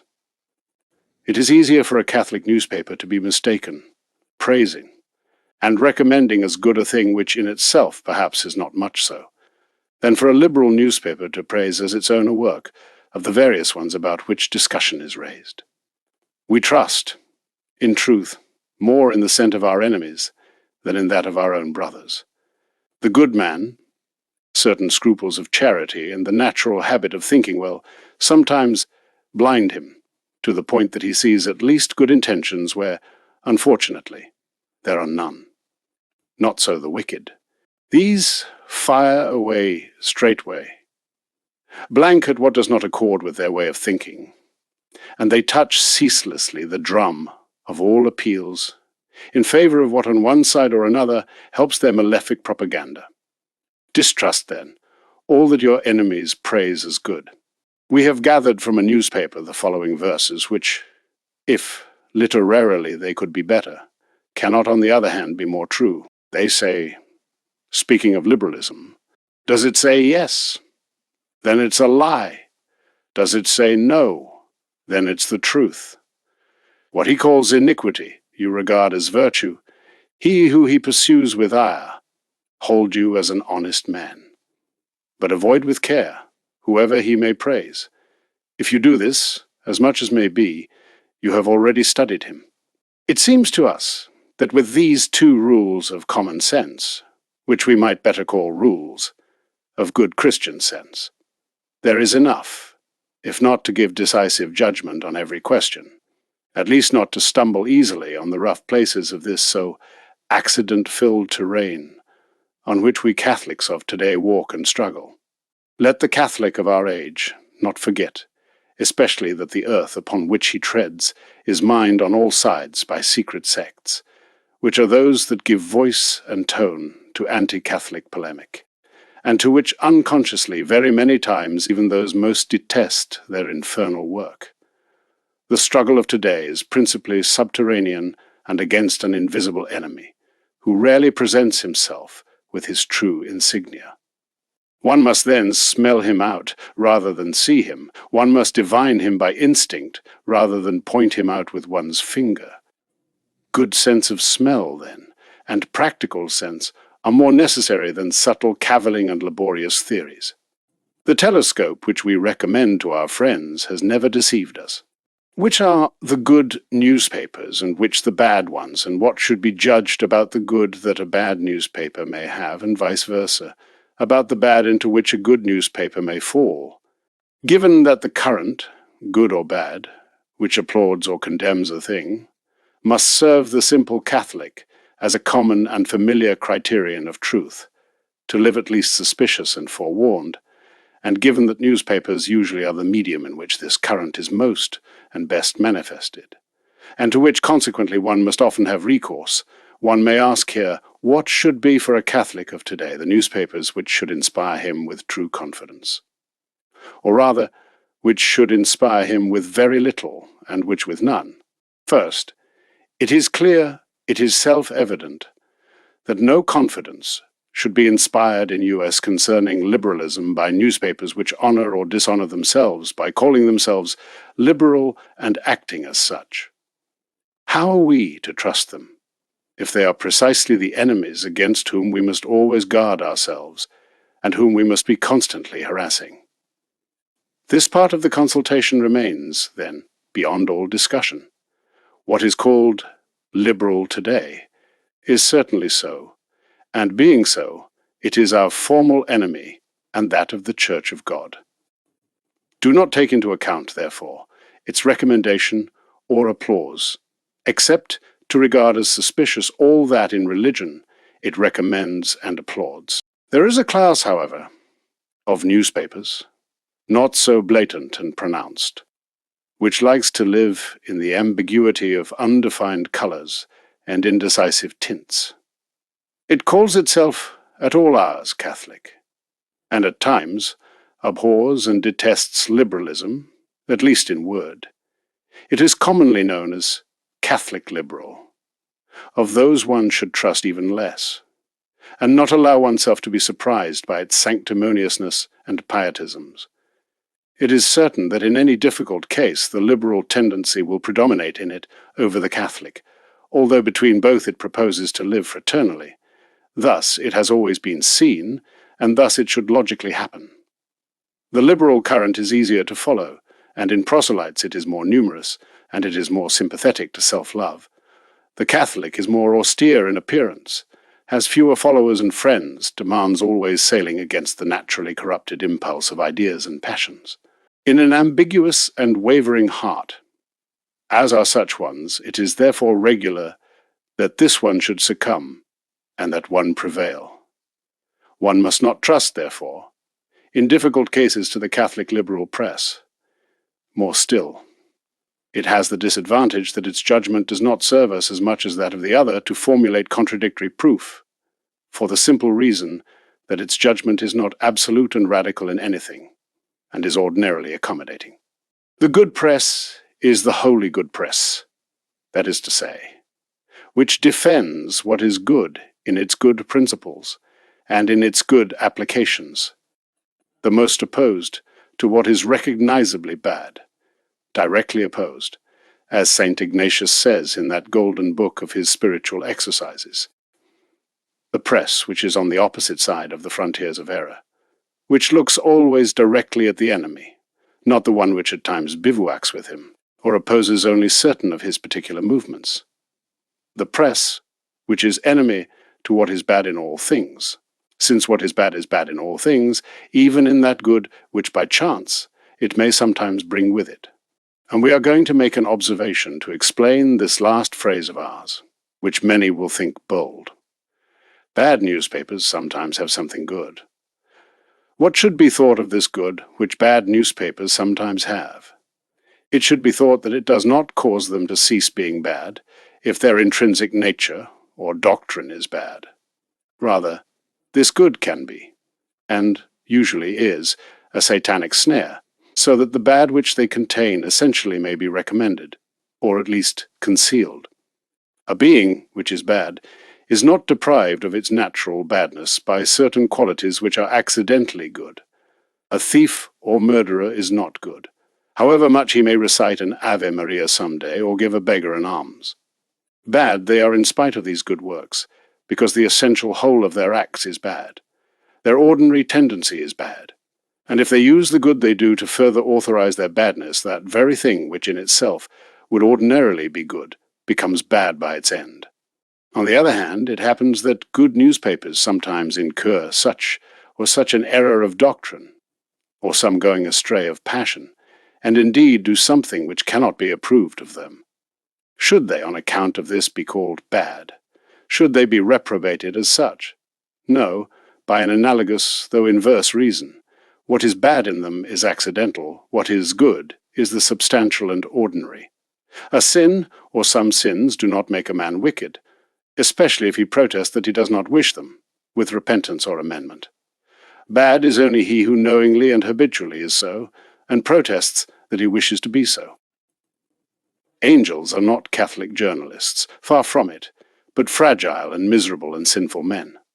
To wish, then, to condemn them for such or such an error, or for such or such an indiscretion or immoderation, is to have of what is good and virtuous a Pharisaic and Jansenistic concept, contrary to all principles of sound morality. If one is to judge in this way, what institution will there be good and worthy of esteem in the Church of God? Summary: there are good newspapers and there are bad newspapers. With these must be counted the ambiguous or indefinite ones. Some good things, which a bad one has, do not make it good, nor do some defects, and even sins into which a good one may fall, make it bad. If on these principles the good Catholic judges and renders decision loyally, he will rarely be mistaken. Whether union between Catholics and liberals for a common end is ever recommendable, and under what conditions. Another question has been much agitated in our days, and it concerns the union between Catholics and less advanced liberals, for the common end of containing more radical and unbridled revolution. A golden dream or naive illusion for some, for others, however, a perfidious snare by which they only sought, and have in part succeeded, to divide us and paralyze us. What then should we think of such unionistic attempts, those of us who desire above all other interests that of our holy religion? In general thesis, we must think that such unions are neither good nor recommendable. It follows rightly from the principles so far established. Liberalism is in its essence, however moderate and sanctimonious in form it may present itself, direct and radical opposition to Catholicism. Liberals are therefore natural enemies of Catholics, and only in some accidental respect can they have truly common interests. There can, however, be some very rare cases of these. It can indeed happen that against one of the more advanced fractions of liberalism, it is useful in a given case the union of wholly Catholic forces with those of another more moderate group in the liberal camp itself. When truly such is fitting, the following basis for union should be taken into account. Do not proceed from the principle of a neutrality or reconciliation between what are essentially opposed principles or interests, such as Catholic and liberal ones are. This neutrality or reconciliation is condemned by the syllabus and is consequently a false base. Such union is treason. It is abandonment of the Catholic field by those charged with defending it. Do not say, then, let us set aside differences of doctrine and appreciation. Never make this vile abdication of principles. Say rather, first and foremost, In spite of the radical and essential opposition of principles and appreciations, etc. speak thus and act thus to avoid confusion of concepts, scandal to the incautious, and boasting of the enemy. Still less is the honor of captaining us under its banner conceded to the liberal group. No, let each keep his own ensign, or let him come to ours for those moments who wishes to struggle with us against a common enemy. More clearly, let them unite with us. Never let us unite with them. To them, always motley in their insignia, it will not be so difficult to accept our color. To us, who wish everything pure and unmixed, such a jumbling of ensigns must be more intolerable. Never believe that by this we are establishing bases for constant and normal action. They can be so only for a fortuitous and transitory action. Constant and normal action can be established only with homogeneous elements which mesh with each other like perfectly combined wheels. For persons radically opposed in their conviction to understand each other for a long time, continuous acts of heroic virtue would be necessary on the part of all. And heroism is not a common quality, nor of every day. It is therefore to expose a work to lamentable failure, to build it on a base of conflicting opinions, however much they may agree with each other in some accidental point. For a transitory act of common defense or common attack, this coalition of forces can very well be attempted, and it can be laudable and of true results, always provided that the other conditions or rules which we have set down as of indispensable necessity are not forgotten. Except with these conditions, we not only do not believe favorable the union of Catholics and liberals for any enterprise, but we regard it as highly harmful.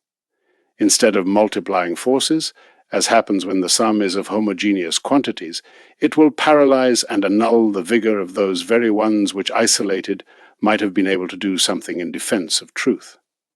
It is true that there is a proverb which says, "Woe to him who goes alone." But there is also another taught by experience, and in no way opposed to this one, which says better solitude than base company. We believe it is St. Thomas who says at some point we do not recall, good is union, but better is unity. If, therefore, true unity must be sacrificed at the altar of a fictitious and forced union, nothing is gained in the exchange. Rather much is lost in our poor judgment. Besides these considerations, which might be believed to be mere theoretical wanderings, experience has already abundantly proved what ordinarily comes out of such unionistic attempts. The result is usually always greater exacerbation of struggles and resentments. There is no example of such a coalition which has served to build or consolidate anything. Continuation of the same matter. And yet, this is, as we have said before, the golden dream, the eternal illusion of many of our brothers. These believe that what is principally important to truth is that it have many defenders and friends. Number seems to them synonymous with force, for them to add.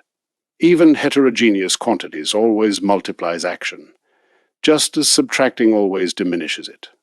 We are going to clarify this point a little more, and to offer some final observations on this already exhausted matter.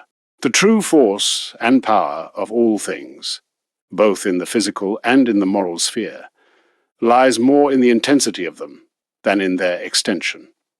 A greater volume of equally intense matter is clearly what gives greater force, but not because of the increase in volume, but because of the greater increase or sum of intensities.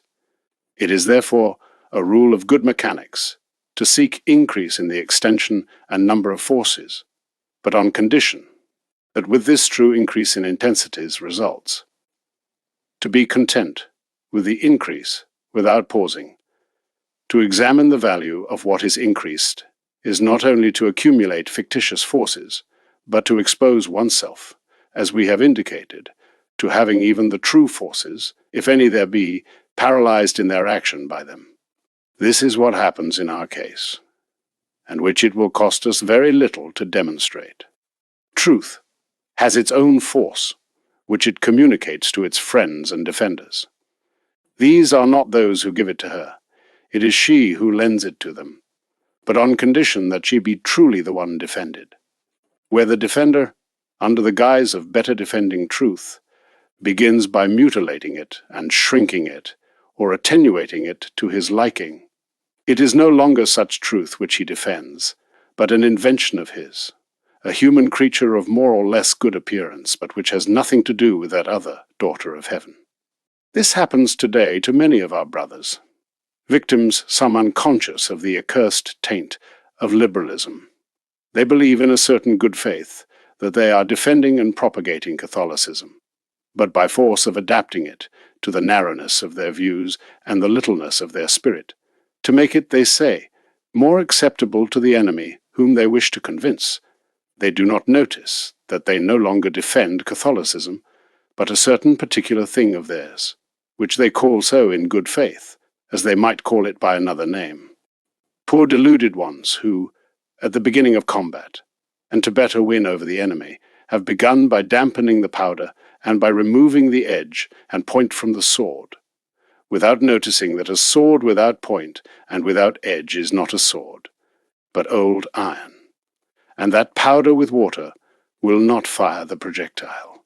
Their newspapers, books, and discourses, varnished with Catholicism, but without the spirit and life of it, are in the combat of propaganda what Bernard's sword and Ambrose's rifle are, which popular speech has made so famous everywhere to represent every sort of weapon, that neither pricks nor cuts. No, no, my friends. Preferable to an army of such ones is a single company, a single squad of well-armed soldiers who know well what they defend and against whom they defend it, and with what true weapons they must defend it. God give us such men, for they are the ones who have always done something and shall do something in the future for the glory of his name, and let the devil have the others, whom as true refuse we gladly surrender to him. Which becomes even more important, if one considers that not only is such a heap of false auxiliaries useless for the good Christian combat, but it is burdensome and almost always favorable to the enemy. A Catholic association which must proceed with such ballast carries in itself enough so that it cannot make any movement with freedom. They will end by killing with their inertia all manly energy. They will discourage even the most magnanimous, and soften even the most vigorous. They will keep the faithful heart in anxiety, always fearful, and with reason of such guests, who are in a certain sense friends of their enemies. And will it not be sad that, instead of such an association having a single frank and well-defined enemy to combat, it must waste part of its own wealth of forces in combating, or at least in keeping in check, intestine enemies which ravage or at least disturb its own bosom? La Civiltà Cattolica has said it well in some famous articles. Without that precaution, it says, such associations, the Catholic ones, would run the most certain risk not only of becoming a field of scandalous discord, but also of degenerating in a short time from sound principles, with grave ruin to themselves, and most grave harm to religion. Wherefore we shall conclude this chapter by reproducing here those other so decisive and conclusive words of the same newspaper, which for every Catholic spirit must be of very great, not to say of unappealable authority. They are as follows. With wise accord, the Catholic associations were never so solicitous about anything as about excluding from their bosom not only everyone who openly professed the maxims of liberalism, but also those who, forming for themselves the illusion of being able to reconcile liberalism with Catholicism, are known by the name of Catholic liberals, whether it is or is not indispensable to have recourse each time to the concrete decision of the Church and its pastors to know if a writing or person should be repudiated and combated as liberal. Everything you have just expounded, someone will say upon reaching this point, encounters in practice a most serious difficulty. You have spoken of liberal persons and writings, and you have earnestly recommended that we flee from them like the plague, and even from the most distant taint of them. Who, however, will dare by himself alone to characterize such a person or writing as liberal, without first there being a decisive decision of the teaching church which declares it so? Here is a scruple, or rather a foolishness, which liberals and those tainted with liberalism have made very popular these past years. A theory new in the Church of God, and which we have seen with astonishment adopted by those from whom we never would have imagined such aberrations could come. A theory, moreover, so convenient for the devil and his followers, that as soon as a good Catholic attacks or unmasks them, one sees them at once, have recourse to it, and take refuge in its trenches, asking with airs of magisterial authority, "And who are you to characterize me or my newspaper as liberal? Who has made you a master in Israel to declare who is a good Catholic and who is not? Is it to you that one must go for a certificate of Catholicism?" This last phrase especially has become popular, as they say, and there is no Catholic tainted with liberalism who does not drag it out as a last resort in grave and difficult cases. Let us then see what there is to that, and whether it is sound theology which the Catholic liberals expound on the matter. Let us first set out the question clearly and simply. It is as follows. In order to characterize a person or a writing as liberal, must one always await the concrete decision of the teaching church on such person or writing? We answer resolutely that in no way whatsoever.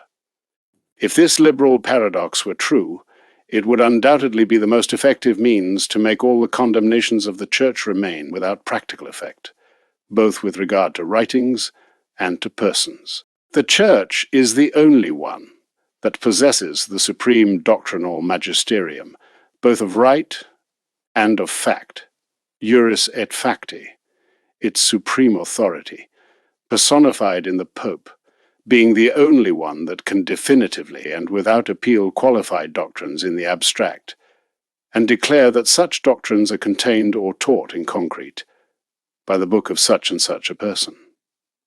An infallibility not by legal fiction, as that which is attributed to all the supreme tribunals of the earth, but real and effective, as emanating from the continuous assistance of the Holy Spirit, and guaranteed by the solemn promise of the Saviour, an infallibility which is exercised over dogma and over dogmatic fact, and which has therefore all the necessary extent to leave perfectly resolved, in the last instance, any question whatsoever. Now then, this refers to the ultimate and decisive decision, to the solemn and authorized decision, to the irreformable and unappealable decision, to the decision which we have called in the last instance. But it does not exclude for the light and guidance of the faithful other less authorized decisions, but certainly also very respectable, which cannot be despised, and which can even bind the faithful Christian in conscience. They are the following, and we beseech the reader to pay careful attention to their gradation. That of the bishops in their dioceses. Each bishop is judge in his diocese for the examination of doctrines and their qualification, and declaration of which books contain them, and which do not. His decision is not infallible, but it is most respectable, and binds in conscience, when it is not found in evident contradiction with another doctrine previously defined, or when another superior decision does not invalidate it. That of the pastors in their parishes. This magisterium is subordinate to the former, but enjoys in its more reduced sphere analogous attributes.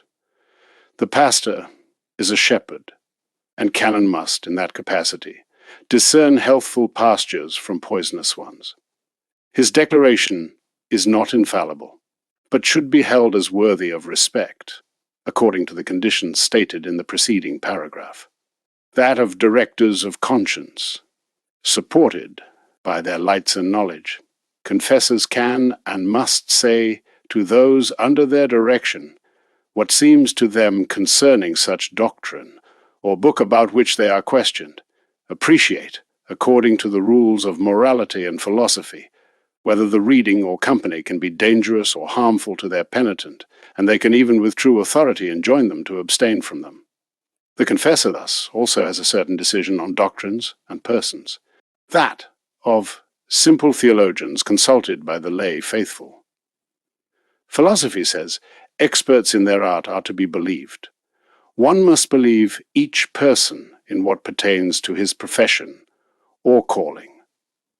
It is not understood that such a one enjoys true infallibility in it, but rather that he has a certain special competence to resolve matters related to it.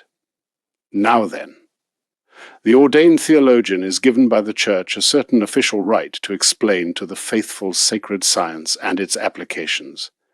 In use of this right, the authors write on theology, and qualify and decide according to their best knowledge and understanding.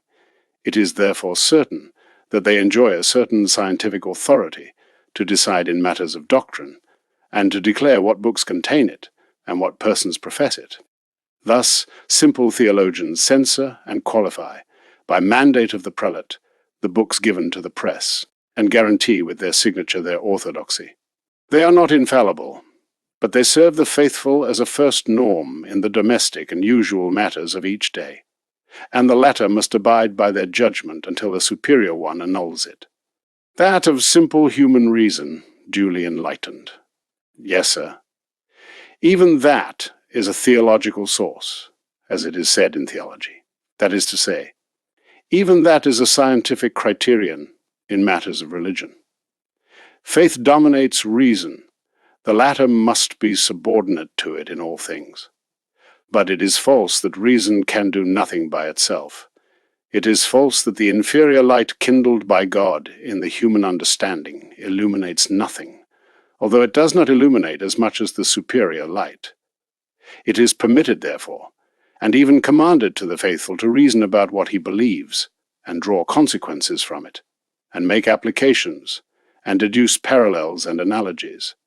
Thus, the simple faithful can already at first sight distrust a new doctrine presented to him, according to whether greater or lesser disagreement is seen in it with another defined doctrine. And he can, if this disagreement is evident, combat it as bad, and call bad the book which sustains it. What he cannot do is define it ex cathedra, but to hold it for himself as perverse, and as such point it out to others for their guidance, and give the cry of alarm, and fire the first shots. This the lay faithful can do. This he has always done, and the Church has always applauded it, which is not to make oneself pastor of the flock, nor even a humble shepherd of it. It is simply to serve it as a dog to warn with its barks. It is fitting that dogs bark, a great Spanish bishop, worthy of the best centuries of our history, recalled opportunely in this connection. Do not the most zealous prelates understand it thus, when on repeated occasions they exhort their faithful to refrain from bad newspapers or bad books, without pointing out to them, which these are, convinced as they are, that their natural criterion illuminated by faith will suffice them to distinguish them, applying the already known doctrines on the matter? And does the index itself perhaps contain the titles of all prohibited books? Do there not appear at its head, with the character of general rules of the index, certain principles to which a good Catholic must attend to consider as bad many printings which the index does not designate, but which, over the rules given, it wishes each of the readers to judge and decide by himself? But let us come to a more general consideration. What use would be the rule of faith and morals, if to each particular case the simple faithful could not make immediate application of it, but must continuously be consulting the Pope or the diocesan pastor? Just as the general rule of morals is law, and yet each one has within himself a conscience, a practical judgment by virtue of which he makes the concrete applications of said general rule, without prejudice to being corrected, if he goes astray in that, so in the general rule of what must be believed, which is the infallible authority of the Church, this Church consents, and must consent, that each one makes with his particular criterion the concrete applications, without prejudice to being corrected and forced to retraction, if he errs in that. To demand the concrete and immediate application of the superior rule by the first authority for each case of each hour and each minute is to frustrate the superior rule of faith, to make it absurd and impossible. There is here a certain fierce and satanic Jansenism, like that which existed in the disciples of the wretched Bishop of Ypres, when they demanded for the reception of the Holy Sacrament's dispositions, such as made them morally impossible for men, to whose benefit they are destined. The rigid and bureaucratic rigorism invoked here is as absurd as the ascetic rigorism preached at Port Royal, and would be of even worse and more disastrous results. And if not, observe a phenomenon. The most rigid about this are the most hardened sectaries of the liberal school. How is this apparent contradiction explained? It is explained very clearly, remembering that nothing would be so convenient to liberalism as this legal gag placed on the mouth and pen of its most resolute adversaries. It would truly be a great triumph for it to achieve that, under the pretext that no one can speak with authoritative voice in the church except the Pope and the bishops. There would suddenly fall silent the Demeisters, the Valdegamasis, the Vulots, the Vilosladas, the Aparisis, the Tejados, the Ortis and Laras, the Nosedals, of whom there have always been and always will be, by divine mercy, glorious examples in Christian society. That is what it would wish, and that the Church itself would do it that service of disarming her most illustrious champions. And what do you say to me about the horrible sect of Laicism, which, according to some people, has caused such grave havoc in our country these past years? This is the occasion to speak of Laicism, of that frightful sect, as it has been called, which has had the singular privilege of exciting public attention in these recent times, when hardly any other theological question has merited this honor. There must have been a great monster indeed in this matter, when with such general alarm those least inclined to polemic and least zealous to watch over the honor of the Church have grown bold in charging against it. Laicism has been a singular heresy of these recent times, which has had against it the rage of all who abhor Jesus Christ. Will there be any rarity like this? In contrast, for a man to rise up, whether lay or ecclesiastical, against Laicism has been at once a title of glory, and a cause of noisy applause and clapping in the Freemason group. Here is a fact which no one can deny, because it has occurred in the sight of all. Could not this be sufficient data to leave so terrible a problem completely resolved from the very first moment? But what is Laicism? Its fierce adversaries have taken rather more pains to anathematize it from their respective chairs, more or less authorized, than to define it. We, who have been dealing with it in public and private dealings for years, shall attempt to draw them out of this predicament and give them, so they may have some basis for their invectives, a definition. 3 things have been qualified as Laicism: the alleged exaggeration of lay initiative in the building of persons and doctrines, the alleged exaggeration of lay initiative in the direction and organization of Catholic works, the alleged lack of submission of certain lay people to episcopal authority. Here are the 3 points of the bitter prosecution that has been brought against the Laicists these past 2 or 3 years. It is needless to say that these 3 points, which we give here clearly distinguished for the first time, have never been distinguished in his fiery harangues by the bombastic prosecutor, who has chiefly carried the voice against us. That business of specifying charges and clarifying concepts does not seem to enter into the laws of his polemic, which is extremely original in character. Much vociferating with loud cries, "Schism! Schism! Sect! Sect! Rebellion! Rebellion!"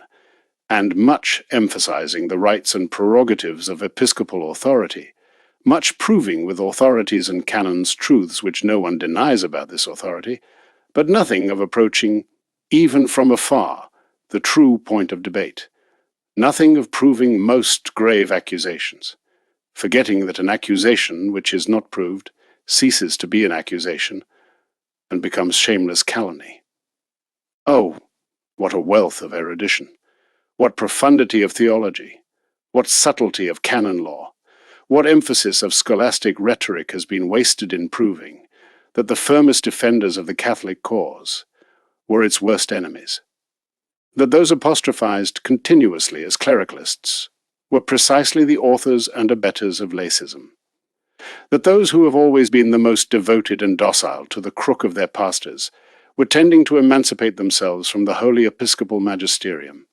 This last phrase, in what pertains to their jurisdiction, the fierce impugners of the so-called lacism hold in lamentable and perhaps calculated oblivion, and with so much bringing up and down the encyclical cum multa, one would say they have not yet managed to see in it that parenthesis which gives the most substantial part of it the proper and natural explanation.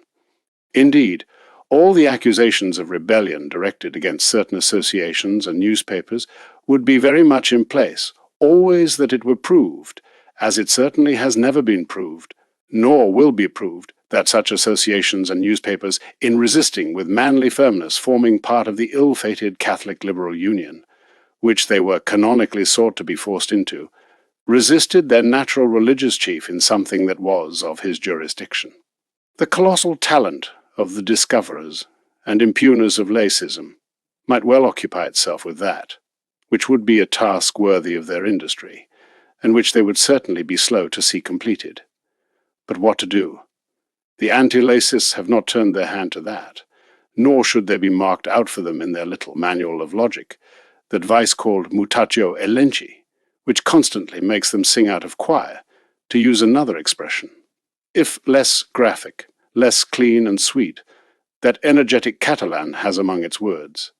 It is first of all a singular lacism, this one which in Spain, and in Catalonia especially, stands at the head of all the works commonly called Catholic and ultramontane, which at the voice of the Pope raises pilgrimages, which to aid the Pope covers adhesions with thousands of signatures, which to help the Pope constantly sends alms, and more alms to Rome, which is always at the side of its prelates, whenever they command to combat impiety, which founds and pays and sustains Catholic schools against those called secular and Protestant, which forms, in a word, in the academy, in the temple, in the press, the group most ardently battling in defense of the rights of faith and the Holy See. It is a rare and phenomenal lacism, this, of which the most exemplary priests are friends and inspirers, and the most observant religious houses are foci, which has received in a few years by itself more express blessings from His Holiness than any other group in half a century, which bears upon itself the most authentic certificate of being a thing of Christ, in the animosity and rage with which all the most declared enemies of the Christian name regard and treat it. Is it not true that this is a lacism which resembles in all respects the purest Catholicism? Summary. That there is no such lacism nor anything like it. There is indeed a handful of lay Catholics who are worth an army, and who truly inconvenience the Catholic liberal sect, which has therefore very legitimate and justified reason to hate them. And there is, furthermore, that the lay Catholic has always been able, and can and should, with much more just reason today, given the present circumstances, take very active part in religious controversy, expounding doctrines, qualifying books and persons, unmasking faces of suspicious appearance, firing straight at the targets which the Church marks out for him in advance.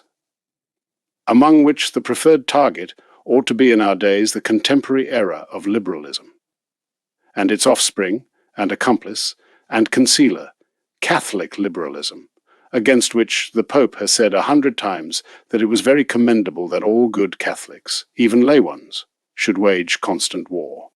That the lay faithful has been able at all times and can today undertake, organize, direct, and carry out all sorts of Catholic works, with submission to the procedures which canon law prescribes for this, and without other limitation than that which it marks out, of which we are given example by great saints, who, being simple lay people, have created in the Church of God magnificent institutions of every kind, and even true religious orders, such as St. Francis of Assisi, which, let the anti-laicist be astounded, never became a priest, nor was even a subdeacon, but a poor lay person when he laid the foundations of his.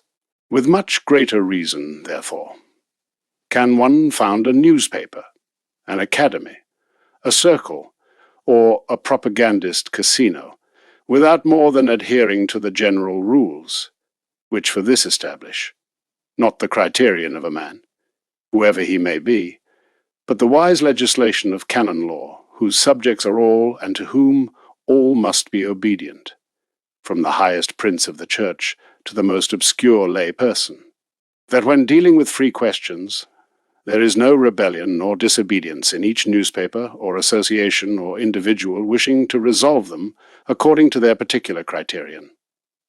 It being very noteworthy, though nothing strange, that in that we Catholics must give lessons to the liberals about what are the rights of true Christian liberty, and how different is the noble submission of faith from low and grovelling civility. Free opinions neither the confessor can impose on his penitent, although he believes them more beneficial or safe, nor the pastor on his parishioner, nor the prelate on his diocesans, and it would be very fitting that our learned adversaries give a review to this in Boo, or at least in Epher Laraga. For this same reason there is no crime, nor is there sin, nor is there even venial fault, much less heresy, schism, or any other foolishness in certain resistances. These are resistances which the Church authorizes, and which therefore no one can condemn.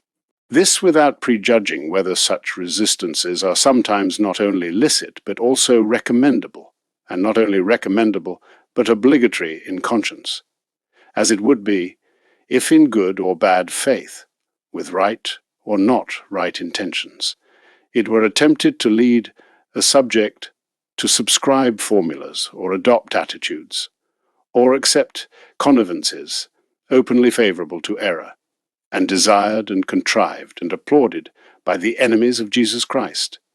In such case the duty of the good Catholic is resistance at all costs, and rather to die than to condescend.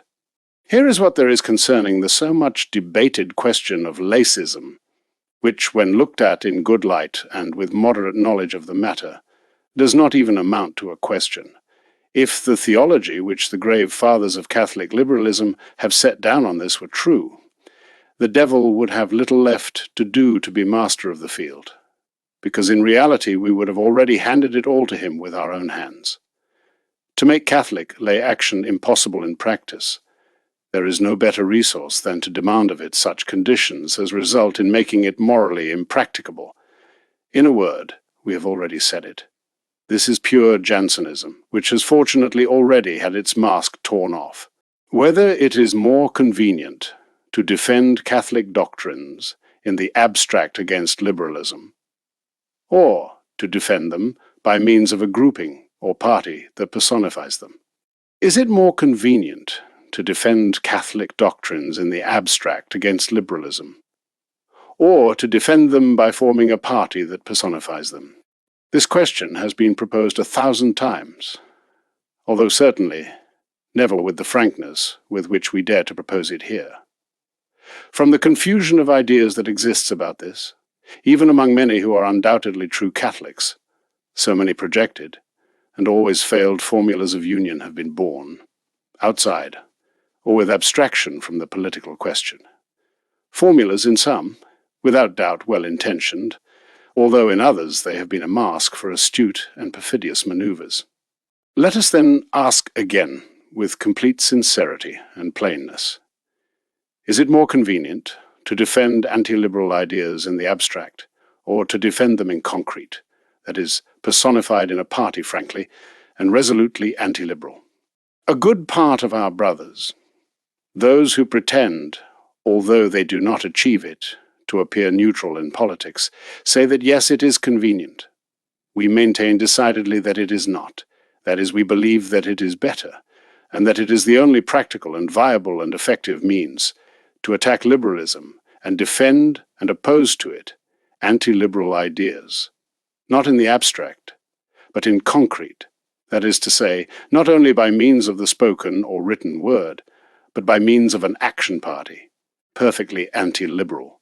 Let us prove it. What is at stake here? It is about defending practical ideas and a practical application to public and social life, and to the relations between modern states and the Church of God. Now then, since one is seeking above all immediately practical results, the most conducive to this end are the most practical procedures. And what is most practical here is not simply the abstract and theoretical defense of doctrines, but to help and favor those who on the practical ground seek to establish them, and to combat, discredit, and annihilate, if it were possible, those who on the same practical ground oppose their realization. We are tired of mystical and poetical idealisms, which lead to nothing more than vague admiration of truth, if they reach that far. The Church, like God, must be served in spirit and in truth, with thought, word, and deed. The present problem, in which the world is embroiled, is brutally practical with all the propriety of the adverb underlined.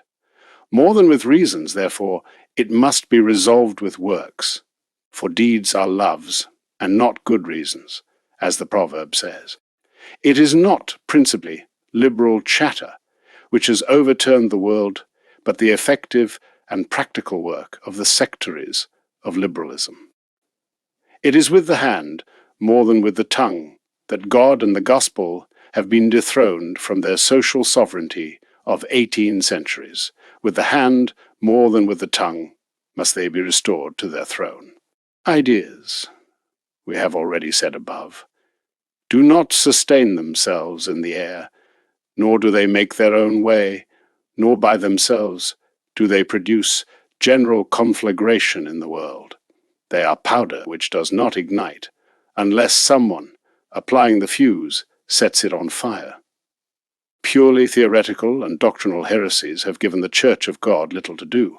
The arm wielding the sword has served error more than the pen writing false syllogisms. Arianism would have been nothing without the support of Arian emperors, Protestantism nothing without the favor of German princes desirous of shaking off the yoke of Charles' verse, Anglicanism nothing without that of English lords fattened by Henry VIII with the goods of cathedrals and monasteries. It is necessary, therefore, to oppose to the pen, to the tongue, but principally to work, to action, to the party, to politics, to the sword on given occasions, the sword. Thus things have always been done in the world, and thus they will be done until the end of it. God does not usually work miracles for the defense of faith except in its beginnings. Once it is rooted in a people, he wishes it to be defended humanly, and in the human way that which in the world and in the human way has come to live. What is called, therefore, a Catholic party, whatever other name may be given to it, is today a necessity. It signifies nothing less than a bundle of Catholic forces, a nucleus of good Catholics, a union of Catholic works, to work on the human ground in favor of the Church, there where the hierarchical Church often cannot descend. Is one to seek a Catholic politics, a Catholic legality, a Catholic government, by means worthy and Catholic, who can reproach it?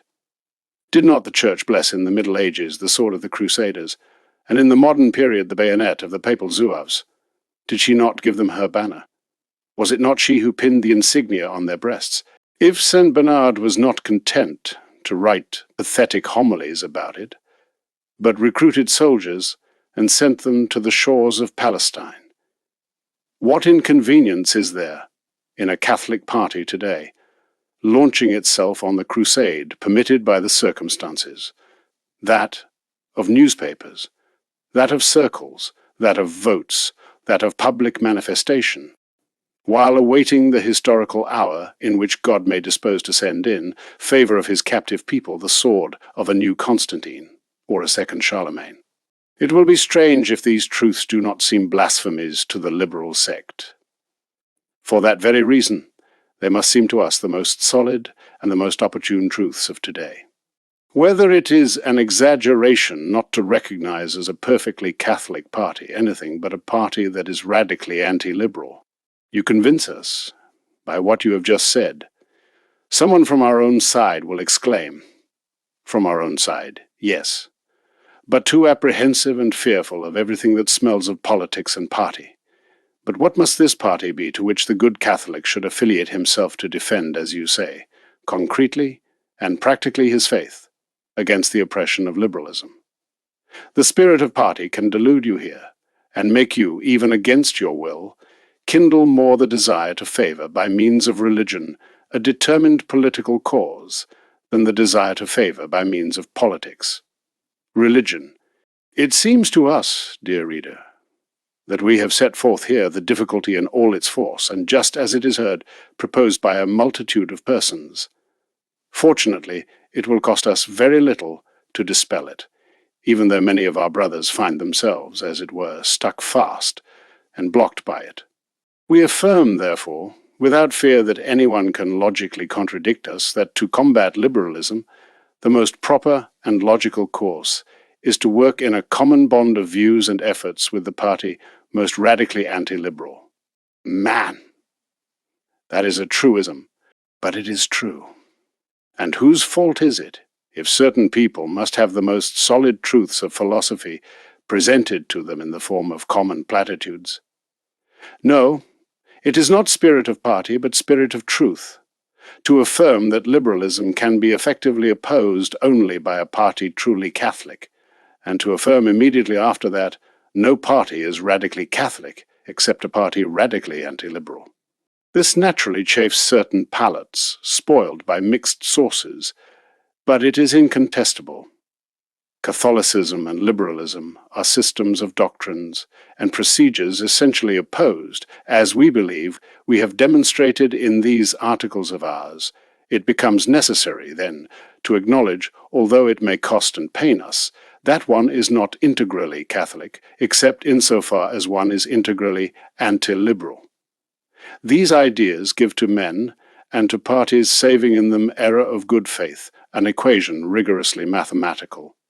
They are Catholic in their doctrines, inasmuch as they do not profess any anti-Catholic idea, and it is very clear that they will profess an anti-Catholic doctrine always and whenever consciously they profess in whole or in part some liberal doctrine. To say, therefore, that such a liberal party or such a consciously liberal person is not Catholic is a formula as exact as to say, such a White House is not black, or such another red one is not blue. It is simply to enunciate of a subject what logically results from applying the principle of contradiction. A thing cannot both be and not be at the same time. Let the most thorough-dyed liberal come here and tell us if there is any mathematical theorem in the world that concludes better than this one. There is no perfectly Catholic party except one that is radically anti-liberal. There is not, therefore, a Catholic party, we repeat, nor one acceptable in good thesis for Catholics, except one which professes and sustains and practices ideas resolutely anti-liberal. Any other, however respectable it may be, however conservative it may present itself, however much material order it may provide the country, however many benefits and advantages it may accidentally offer to religion itself, is not a Catholic party from the moment it presents itself based on liberal principles, or organized with liberal spirit, or directed toward liberal ends. And we say this, referring to what we have indicated above, that is, that there are liberals who accept from liberalism the principles only, without wanting the applications, while there are others who accept the applications without wanting to admit, at least openly, the principles. We repeat, therefore, that a liberal party is not Catholic, whether it be liberal as to its principles or not as to its applications, just as white is not black, just as square is not circular, just as valley is not mountain, just as darkness is not light. Revolutionary journalism, which has brought into the world for its confusion a philosophy and a literature with its special characteristics has also invented a way of reasoning specially its own, which is not to reason as was customary in former times, drawing consequences from principles, but to reason as is used in public squares and in knots of gossiping women, to move by impression, to vociferate to right, and left pompous words of excessive length, and to stun and daze one's own understanding and that of others with an unbridled torrent of volcanic prose, instead of enlightening and directing it with the clear and serene light of well-followed argumentation.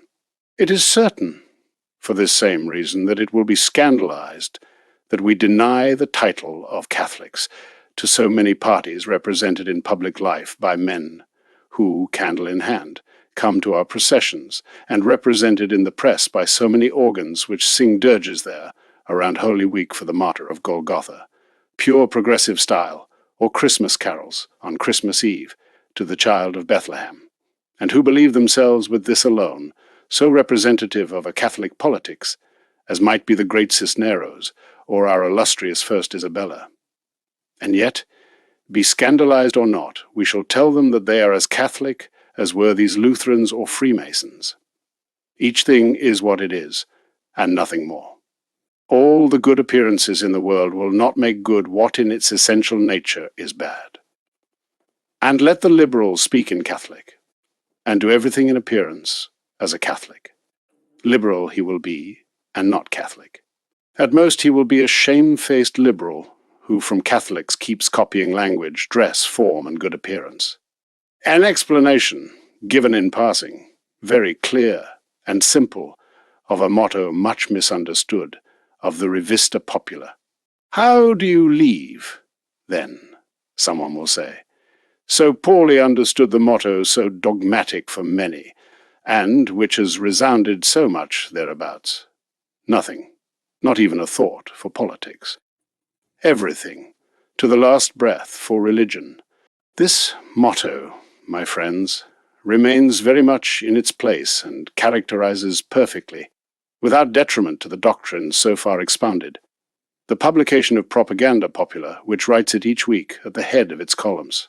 Its explanation is obvious, and arises from the very character of Propaganda Popular, and from the merely popular sense that certain expressions have in it. Let us see it rapidly. Politics and religion, in their highest and most metaphysical sense, are not opposed ideas, nor even separate ones.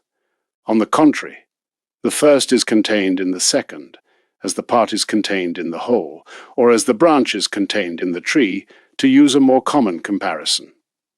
Politics, that is the art of governing peoples, is nothing more, in its moral part, which alone is at issue here, than the application of the great principles of religion to the ordering of society by the proper means to its proper end. In this sense, politics is religion, or a part of it, as is the art of ruling a monastery, or the law that presides over conjugal life, or the mutual duty of parents and children. And for this same reason it would be absurd to say, I want nothing to do with politics, because I want everything for religion, since precisely politics is a very important part of religion, because that must be simply an application on a large scale of the principles and rules which religion dictates for human things, which in its immense sphere encompasses them all. But the people are not metaphysical, nor in the writings of Propaganda Popular are words given the rigid meaning they have in schools. Speaking metaphysically, the propagandist would not be understood in the circles and groups where he seeks his special public. He has, therefore, need to give certain words the meaning that plain people give them, with whom he must communicate. And what does the people understand by politics? The people understand by political the king, such and such, or the president of the republic, whose bust they see on coins, and see on the sealed paper, the ministry of such, or such a shade, that fell or has just risen.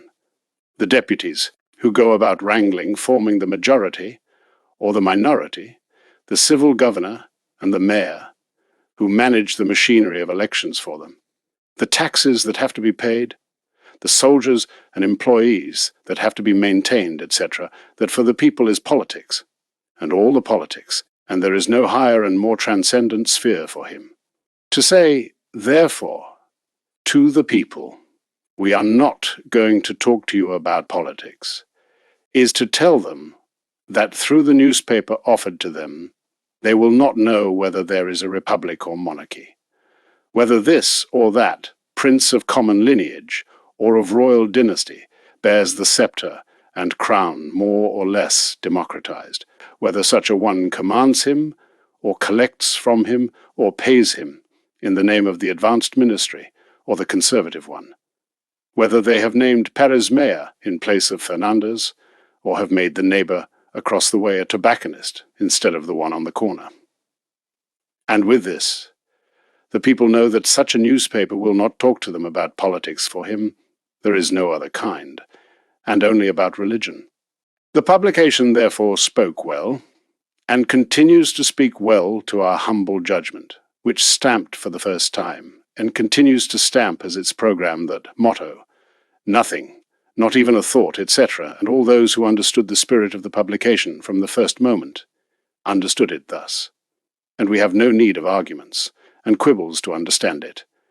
And the publication itself took charge of declaring it, if we remember correctly, in its first article, where after confirming itself in this motto to expound it, in the same sense in which we have expounded it today, it said, nothing with the fleeting divisions that trouble the sons of our fatherland today.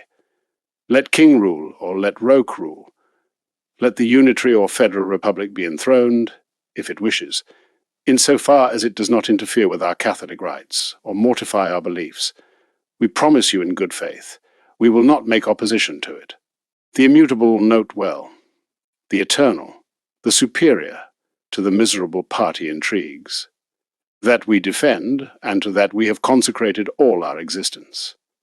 And then, to clarify further, and to leave well defined, even for the most foolish, the true sense of its phrase, nothing for politics, it continued thus, God free us, however, from attempting the slightest censure against healthy newspapers, which, defending the same sacred cause as we do, aspire to the realization of a political ideal, perhaps more favorable to the fate of afflicted Catholicism in our fatherland and in Europe. God knows how much we love them, and how much we admire them, and how much we applaud them. They deserve well of religion and of sound customs. They are the teachers of our inexperienced youth. In their beneficent shadow, a Catholic generation has been formed, decided and brilliantly battling, which is compensating our afflictions with abundant consolations. They are our models, and though, from very far, we will follow their trail, and the trace of light which they are leaving in our contemporary history, thus wrote Revista Popular on January 1st, 1871. Let the scrupulous ones be calm. Neither what we have said here contradicts what was said there, nor should that be modified in any way to be in harmony with this. Both propagandas vibrate in unison. The one which says they're nothing for politics, and the one which counsels here the practical defense of religion against liberalism in the political terrain and by means of a political party, are nothing more than two sister voices, so sister that they could be called twins, so twin as if born from a single soul and a single heart. Xli. A very practical observation, and one very much worth taking into account, about the apparently distinct character that liberalism offers in different countries and in different historical periods of the same country. Liberalism is, as we have said, a practical heresy as much as a doctrinal one, and that principal character of it explains very much of the phenomena which this accursed era offers in its current development in modern society, of which the first is the apparent variety with which it presents itself in each of the nations infested with it, which to many of good faith, and to others with bad intent, appears to authorize the spreading of the false idea that there is not one, but many liberalisms. Liberalism indeed takes on, thanks to that practical character of it, a certain distinct form in each region, and being one its intrinsic and essential concept, which is the social emancipation from Christian law, or that is political naturalism. The aspects with which it offers itself to the study of the observer are most varied. The reason for this is perfectly understandable. A heretical proposition is the same, and sounds the same, and means the same thing in Madrid as in London, in Rome as in Paris, or in St. Petersburg. But a doctrine which has always rather sought to translate itself into facts and institutions than into frankly formulated theses must of necessity take on much from regional climate, from physiological temperament, from historical antecedents, from current interests, from the state of ideas, and from 1,000 other concomitances and circumstances. It must of necessity take on, we repeat, from all of that, different aspects and exterior characters which make it appear multiple, when in reality it is one and most simple. So, for example, for one who had studied nothing but French liberalism, petulant, shameless, drunk with Voltairean resentments against everything, that from afar had the appearance of Christian wisdom, it must have been difficult at the beginning of this century to understand Spanish liberalism. Sanctimonious, half-mystical, lulled, and almost baptized in its ill-fated cradle of Cadiz, with the invocation of the Most Holy Trinity, Father, Son, and Holy Spirit. It was therefore very easy for the superficial observer to have the idea occur to him at once that mild Spanish liberalism had nothing to do with the reckless and frankly satanic one which our neighbours professed in that same epoch. And yet, perspicacious eyes already saw then what a half-century of experience has now taught even the most obtuse, that liberalism, with candle in hand and cross on its face, the liberalism which in the first constitutional epoch had, as fathers and godfathers learned magistrates, grave priests, and even elevated ecclesiastical dignities, the liberalism which ordered the articles of its constitution to be read from the pulpit of our parishes and celebrated with the ringing of bells and solemn De Deums the infernal victories of Masonry over the faith of ancient Spain, was equally perverse and satanic in its essential concept as the one which placed upon the altars of Paris the goddess Reason, and ordered by official decree the abolition of Catholic worship throughout all France. It was simply that liberalism presented itself in France as it could openly present itself there, given the social state of the French nation, at the same time that it was introducing itself cunningly and prospering in Spain as it alone could grow and prosper here, given our social state, that is, disguised with the mask of Catholicism, and excused or better protected, and almost brought by the hand and almost authorized with official seal by many of the same Catholics. This contrast cannot present itself so extreme today. Such and so continuous have been the disillusions in whose most clear light the question has been studied, and such is what the repeated declarations of the Church have principally shed upon it. Nevertheless, it is not rare to hear many something still of that, believing or appearing to believe that one can be liberal in some way here, and that one cannot be liberal, for example, in France or in Italy, where the problem presents itself stated in different terms, an ailment proper to those who look more at the accidents of the matter than at its true substantial foundation. All of this was proper to clarify, and thus we have endeavoured to do it in these articles, because the devil barricades himself and shields himself behind these distinctions and confusions, which is a marvel. This, furthermore, obliges us to point out here some points of view, from which will be seen very clearly what on occasions appears very turbid and doubtful to not a few on the matter. Liberalism is one, as the human race is one, despite which it diversifies in the different nations and climates, as the human race offers diversified types in each geographic region.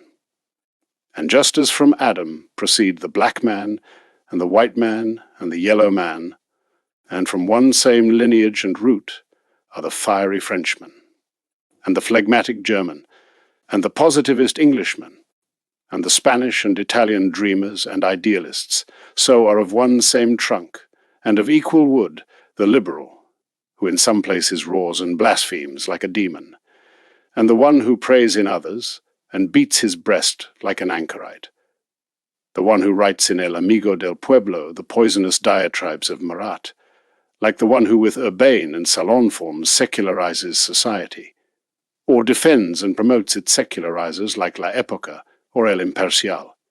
Liberalism, in addition to the special form it presents in each nation, given the idiosyncrasy, this word is worth a Peru of the same, presents special forms, according to its greater or lesser degree of development in each country. It is like a malignant tuberculosis which has different periods, which is marked in each one of them with its own and special symptoms. Such a nation, as France finds itself in the last degree of this tuberculosis, already eaten away to its innermost organs by putrefaction, such another, as Spain has still healthy a good part, a very great part of its organism. It is fitting, therefore, not to judge entirely healthy an individual only because he is relatively less sick than his neighbour, nor to cease calling pestilence and infection what truly is such, although it does not yet appear with the disgusting stench of decomposition and gangrene. Tuberculosis is this as much as that, and gangrene will this be in the end, as that came to be, if it is not extirpated with timely cautery. Nor let the poor tubercular person make the illusion that he is well, only because he is not already rotting alive like others more advanced in their sickness. Nor believe false doctors who tell him there is nothing to fear in his illness, and that it is all exaggerations and alarms of intransigent pessimists.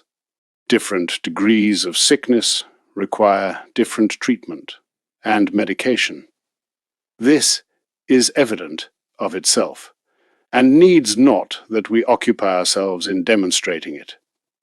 However, its forgetfulness in Catholic propaganda gives rise to frequent stumbles.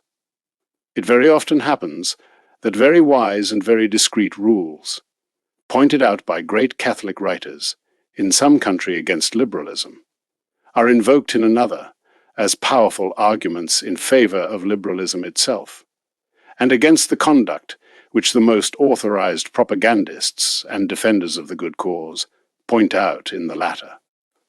A short while ago we saw cited as condemning the line of conduct of the firmest Spanish Catholics, a quotation from the famous Cardinal Manning, glory of the Catholic Church in England, and who dreams of nothing less than being liberal, or a friend of English or Spanish liberals. What is here? There is simply what we have just pointed out.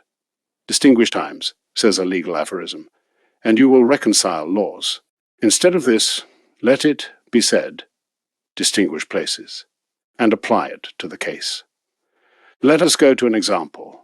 The prescription given by a physician for a patient with tuberculosis in the third degree will perhaps harm if applied to a patient with tuberculosis in the first, and the prescription ordered for the latter will perhaps produce the instant death of that one. Thus, remedies very opportunely prescribed against liberalism in one nation will be counterproductive if applied to the state of another. More clearly and without allegories, solutions which Catholics in England will accept and ask for and bless as an immense advantage must be combated at all costs in Spain as a disastrous calamity. Conventions which the Apostolic See has made with certain governments, and which have been for it true victories, can be here shameful defeats for faith, words, consequently, with which in one place a great journalist or a wise prelate has combated liberalism very well, can be in another terrible weapons with which liberalism counteracts the efforts of the most decided champions of Catholicism. And now an observation occurs to us, which we all have right before our eyes. Have you not seen how the most decided promoters of Catholic liberalism in our fatherland, almost always, until very recently, have been collecting principally their testimonies and authorities from the press and from the Belgian or French episcopate? The historical antecedents and the present social state of each nation are those which principally must determine the character of anti-liberal propaganda in it, as they determine in it the special character of liberalism. Thus, anti-liberal propaganda in Spain must be first and foremost Spanish, not French, nor Belgian, nor German, nor Italian, nor English. In our own traditions, in our own habits, in our own writers, in our own national genius, must be sought the point of departure for our own restoration, and the weapons to understand or accelerate it. The good physician, the first thing he attempts is to put his remedies in harmony with the hereditary temperament of his patient.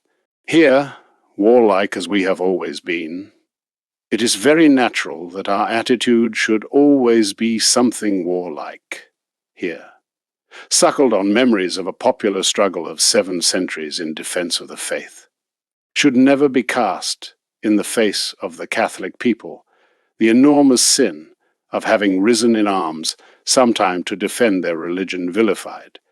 Here in Spain, country of eternal crusade, as our illustrious Father Faber has said with the accuracy of noble envy, the sword of one who defends in just combat is God, and the pen of one who preaches it with the book, have always been brothers, never enemies. Here, from St. Hermenegild to the War of Independence and beyond, the armed defense of Catholic faith is a fact little less than canonized. And we say the same of the somewhat harsh style employed in polemics, the same of the little consideration granted to the adversary, the same of the holy intransigence, which does not admit of error, not even its most remote affinities. In the Spanish way, as our fathers and grandfathers, as our saints and martyrs, in this manner we wish the people to continue defending the holy religion, not as perhaps the less manly state of other nationalities advises or requires.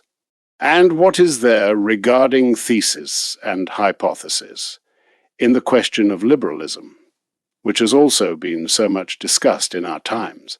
This would be the most opportune place to clarify something about thesis and hypothesis, which has sounded so much in these times, and which is a certain barbican or trench in which dying liberal Catholicism has wanted to entrench itself lately. But this little work is becoming already too long, and thus we find ourselves forced to say about this very few words. What is thesis? It is the simple and absolute duty in which every society or state finds itself to live in conformity with the law of God according to the revelation of his Son Jesus Christ, entrusted to the ministry of his Church. What is hypothesis? It is the hypothetical case of a nation or state, where, for reasons of moral or material impossibility, the thesis or the exclusive reign of God cannot be openly established, it being necessary then that Catholics be content with what that hypothetical situation can yield, holding themselves very fortunate if they manage at least to avoid material persecution or live in equality of conditions with the enemies of their faith, or obtain over them the most insignificant sum of civil privileges. Thesis refers, then, to the absolute character of truth. Hypothesis refers to the more or less harsh conditions to which truth must sometimes submit itself in practice, due to the hypothetical conditions of each nation. Our question now is the following. Is Spain in hypothetical conditions which make acceptable as a necessary evil the harsh oppression in which Catholic truth lives among us, and the abominable right of citizenship granted to error, the many times attempted secularization of marriage and cemeteries, the horrible license of corruption and blasphemy conceded to the press, the scientific rationalism imposed on youth through official teaching, these and other freedoms of perdition which constitute the body and soul of liberalism, do they come in such a manner required by our social state that it be absolutely impossible now for the ruler to do without them? Is liberalism here a lesser evil which we Catholics must endure, as a remedy to prevent greater evils? Or is it, on the contrary, a most serious evil which has not freed us from any, and which threatens, in contrast, to bring us a much more fearful and most wretched future? Let one run through one by one all the reforms. We speak of religion, which in 60 years have been transforming the Catholic organization of our fatherland into an atheistic organization. Which of these reforms has been imperiously demanded by a true social necessity? Which of them has not been introduced violently, like a wedge, into the Catholic heart of our people, so that into it would be penetrating little, by force of hammering upon it with decrees and more decrees, with the fierce mallet of liberalism? Official creation have been here all the so-called demands of the epoch. Officially has the revolution been implanted here. Officially, and with the budget, has it been maintained, encamped. Like an invading army, it lives upon our soil, and at its cost its bureaucracy, which is the only one that exploits its benefits. Here less than in any other nation has the revolutionary tree sprouted spontaneously. Here less than in any other people has it managed even to take root. After more than half a century of official impositions, still here, all that is liberal is artificial. A pronunciamiento brought it. Another pronunciamiento could sweep it away, without in anything the foundation of our nationality being altered. There is no evolution of liberalism which it has not carried out, more than by the people, by a military insurrection, the same elections which are proclaimed as the most sacred and inviolable act of free peoples.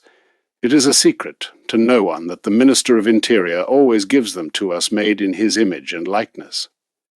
What more?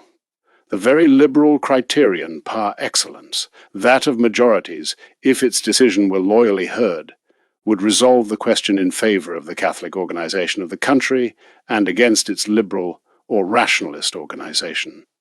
Indeed, the last population statistics give the following picture of heterodox sects in our fatherland. Note that the data are not suspicious, because they are of official origin. There are in Spain, according to the last census. Tell us now. In order to satisfy those groups and little groups of sectarians, some of whom it would take great effort to define and specify the symbol of their outlandish sect, is it reasonable that the religious and social way of life of 18 million Spaniards be sacrificed, who, by being Catholic, have the right to live as Catholics and to be treated Catholically by the state, which they serve with their blood and their money? Is there not here the most irritating oppression of the majority by an audacious minority utterly unworthy of influencing so decisively the destinies of the fatherland? What reasons of hypothesis, then, can be invoked here for the implantation of liberalism, that is, of legal atheism in our society? Let us summarize. The Catholic thesis is the right that God and the gospel have to reign exclusively in the social sphere, and the duty which all orders of the social sphere have to be subject to God and to the gospel. The revolutionary thesis is the false right, which society pretends to have to live by itself, and without any subjection to God, to his faith, and in complete emancipation from all power which does not proceed from itself. And the hypothesis, which between these two theses the liberal Catholics keep preaching to us, is nothing more than a mutilation of those absolute rights of God on the altar of a false concord between him and his enemy, for which, note how cunning the revolution is, it endeavors in every way to make understood and to persuade itself that it finds the Spanish nation in such conditions that do not permit it to seek for its gaping wounds any other kind of mending and repair than that species of conciliation or transaction between the pretended rights of the rebellious state and the true rights of God, its only King and Lord. And while it is preached that Spain finds itself already in this wretched hypothesis, which is false and amounts to nothing more than an evil desire, what is endeavored by every means is that this desired hypothesis pass to become effective reality, and that one day or another it may come to be truly impossible for Spain the Catholic thesis, and may come to be an inevitable abyss where both our nationality and our faith, the frankly revolutionary thesis, may perish together. Great responsibility will fall before God and before the fatherland upon those who, by word or by deed, by direct commission or by simple omission, have made themselves accomplices in this horrible trap by which, with false excuses of the lesser evil and of hypothetical circumstances, nothing is achieved except to annul the efforts of those who maintain it is still possible for Spain the integral social sovereignty of God, and to help those who pretend that one day there may come to be in it the absolute social sovereignty of the demon. Epilogue and conclusion. Enough now. Party passion has not dictated these simple reflections, nor has any motive of human rancor inspired them. We make this protest before God, as we would make it dying, already placed in the antechamber of his tremendous tribunal. We have endeavored to be more logical than eloquent. If one considers it well, one will see that we have drawn our deductions, even the harshest ones, from one another, and all from a solid common principle, not with the crookedness of sophistry, but with loyal reasoning in a straight line, which neither to the right nor to the left turns itself for love or for fear. What has been taught us is certain and sure by the Church in the books of dogmatic and moral theology, that we have simply endeavored to convey to our readers. We launch these humble pages to the four winds. Let the breath of God carry them wherever it will. If any good they can do, let them do it on their own account, and let that serve as a discharge of his many sins to the well-intentioned author. One word more, and it is the last, and perhaps the most important. With arguments and replies, one perhaps obliges the adversary to be silent, and this is no small thing on some occasions. But with this alone, one does not many times achieve his conversion. For this, fervent prayers usually avail as much or more than the best woven reasonings. More victories has been achieved for the Church of God by the groaning of the heart of his children than by the pen of his controversialists and the sword of his captains. Let therefore that be the principal weapon of our combats, without neglecting the others. By prayer fell the walls of Jericho, more than by the thrust of warlike machines, nor would Joshua have conquered the fierce Amalekite if Moses had not been there, his hands raised in ardent prayer during the battle.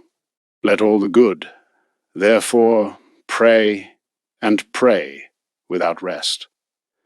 And let therefore the true epilogue of these articles be what comes to summarize the entire object of them. Ecclesiae tuae, quaesimus Domine, preces placatus admitte, ut destructis adversitatibus et erroribus universis, secura tibi serviat liberat. We beseech thee, O Lord, graciously receive the prayers of thy Church, that all adversities and errors being destroyed, she may serve thee in secure freedom. Am jage ad maiorem de gloriam, for the greater glory of God. Félix Sardá, y Salvany Sabadell, May 21st, 1841, Ibid. January 2nd, 1916, was a Spanish priest-apologist, polemicist and writer, a prominent representative of Catholic integralism during the Restoration. Under the pseudonym an obscurantist in good faith, he wrote from 1869 numerous articles and approximately 200 pamphlets on social and religious problems, published from 1871 in the Revista Popular, of which he was director for 43 years, with keen talent, ease of reply, abundance of arguments, clarity of style, and firmness of character and convictions. He polemicized and propagated his ideas about Catholicism. He defended the syllabus and undertook campaigns against Freemasonry, spiritualism, Protestantism, anarchism, naturalism, liberalism, and other related ideological currents.